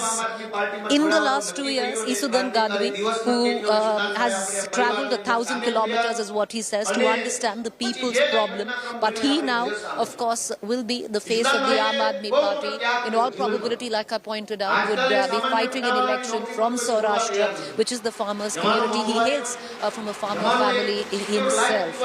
40 years old, he's not old, just about 40. Is what the party cadre tells us that is his age, but ultimately I would reckon it's at least in the recent past it's the first that we've seen a journalist, a prime-time anchor taking the plunge and now being the face, the chief ministerial face of a political party which is hoping to make massive inroads at this time in Gujarat. Isudan Gadvi, like you said, comes from a farming background. Caste politics really is not something that AAP has considered here while announcing his name. Is that right? Would you be able to tell us if he comes from the dominant caste of Gujarat, Preeti? He comes from the OBC, so he comes from a backward caste. Nabila, if I got your question right, and 48% of Gujarat is the OBC. So in terms of the calculus, the caste calculus in Gujarat, it features very high on that metric. To have somebody from a backward caste to be your chief ministerial face could get you political dividends, where sadly and unfortunately caste is a calling card in many states. Also that of Gujarat. Like Gopal Italia represents the Patidar community, who's speaking right now. He was one of, the key members of the Patidar movement. And the Aam Aadmi Party, through an Isudan Gadvi, who represents the OBC as the chief ministerial face, Gopal Italia, one would have thought that there would be rancor between the two because it was a fight to the CM face between Gopal Italia and Isudan Gadvi. It doesn't seem so because Gopal Italia right now waxing eloquence, praising Isudan Gadvi there. Also what the kind of a bit of goodwill that Isudan Gadvi has gathered for himself, other than of course the huge following he's had as a prime-time anchor, is the fact that during COVID he was one of the few politicians who actually walked the line. He held many camps. He was suffering from COVID. His entire family, his mother also had COVID, and he was at least seen on ground to be working. So he hopes to take that goodwill, of being a people's politician. He used to pick up issues which were connected to the people as a journalist, as a prime-time anchor. He'd be hoping to take all of that ahead, and the fact that he hails from the OBC caste will only help further that cause, Nabila, because especially in the Saurashtra belt where he hails from, he comes from a very economically sound farmer family and has had a very, very comfortable life. Unlike a Gopal Italia who has risen, from the grassroots. His mother was a labourer. He used to work in a diamond factory himself. Right. But Isudan Gadvi's career trajectory than a Gopal Italia. But let's listen. આપણે બધાએ ખૂબ ઉત્સાહથી જોરદાર તાળીઓ સાથે ઈશુદાનભાઈને અભિનંદન પાઠવીએ. જોરદાર તાળીઓથી ઈશુદાનભાઈને અભિનંદન પાઠવીએ. All right. Isudan Gadvi, our chief ministerial face. It's an announcement that's been made. Isudan Gadvi is said to be a journalist himself, was a news anchor, comes from a farming background. The OBC community, which is a good 48% of OBC in Gujarat. All right, you have a lady taking the stage there, Isudan Gadvi. Isudan Gadvi's mother, who is now getting on stage to say a few words. जय माँ मोगल, जय द्वारकाधीश. आज जे अवसर बनी रह्यो छे ए अवसर में माताजी एने जाजू साथ आपे अने आपणी गुजरातनी प्रजा बधी साथ आपे तो माँ मोगलनी कृपा थी, द्वारकाधीशनी कृपा थी अने अरविंद जी, वित्तमान जी, गोपाल जी, बधा सर्वे भाईओ बहनों बधा एने आशीर्वाद आपजो. आ ईसुदान भाई नो काम एने सफलता होवू जोईए. भारत आपणो देश छे. जय मां Mughal.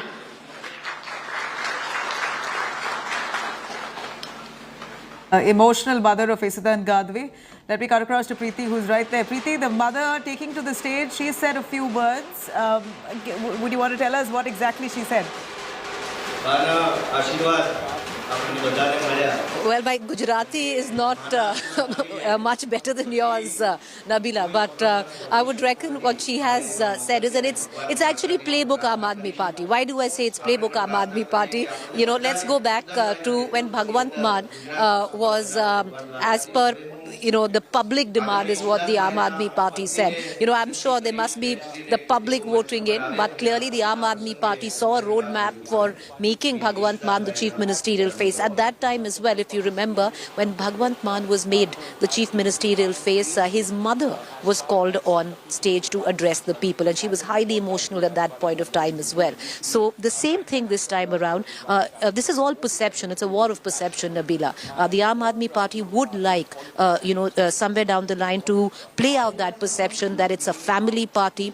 It believes in honoring your parents, the older generation as well, because it's not just Isudan Gadvi's mother. A lot of local channels have been interviewing his uncles, Gopal Italia's mother, his family members as well. So this is all political play of perception, and this is another family member.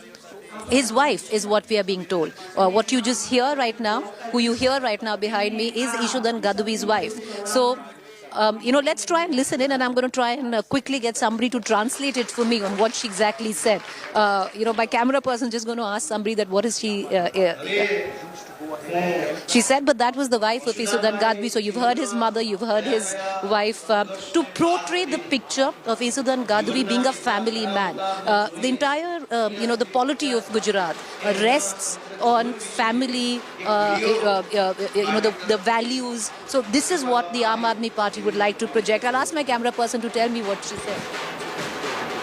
Okay, so that's it. So the mother, the wife came in and thanked Arvind Kejriwal. The mother said that Isudan Gadvi is going to take forward what Arvind Kejriwal has launched in Gujarat, which is a movement to bring in change.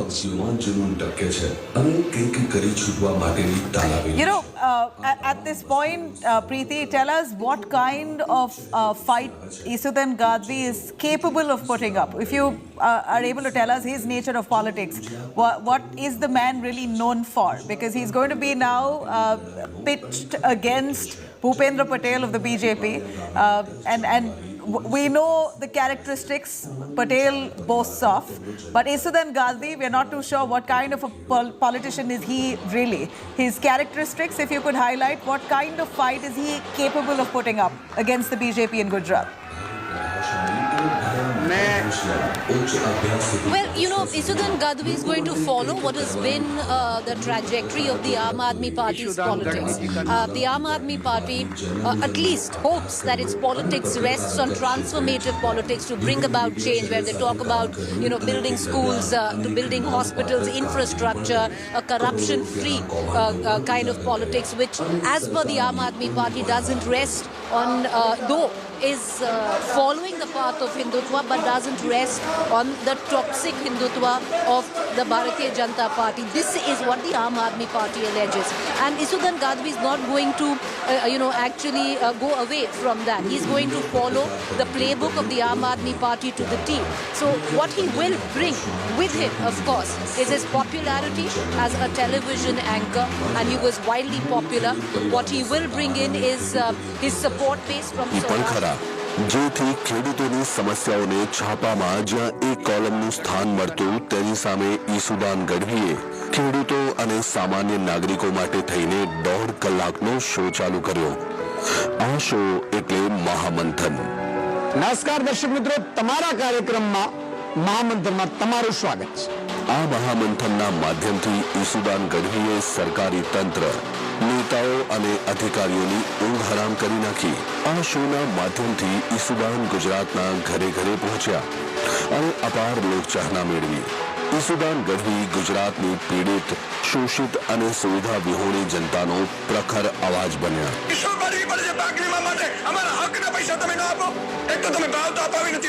શોની લોકપ્રિયતા એવી કે શોના ટાઈમે ગામડાઓમાં curfew જેવો માહોલ થઈ જાય, ત્યાં સુધી કે સરકારી તંત્રથી થાકેલા લોકો પોતાની સમસ્યા કે મુશ્કેલીની રજૂઆત Isudan ગઢવીને That's a small documentary of sorts, a clipping to show Isudan Gadvi's trajectory, his political career all along.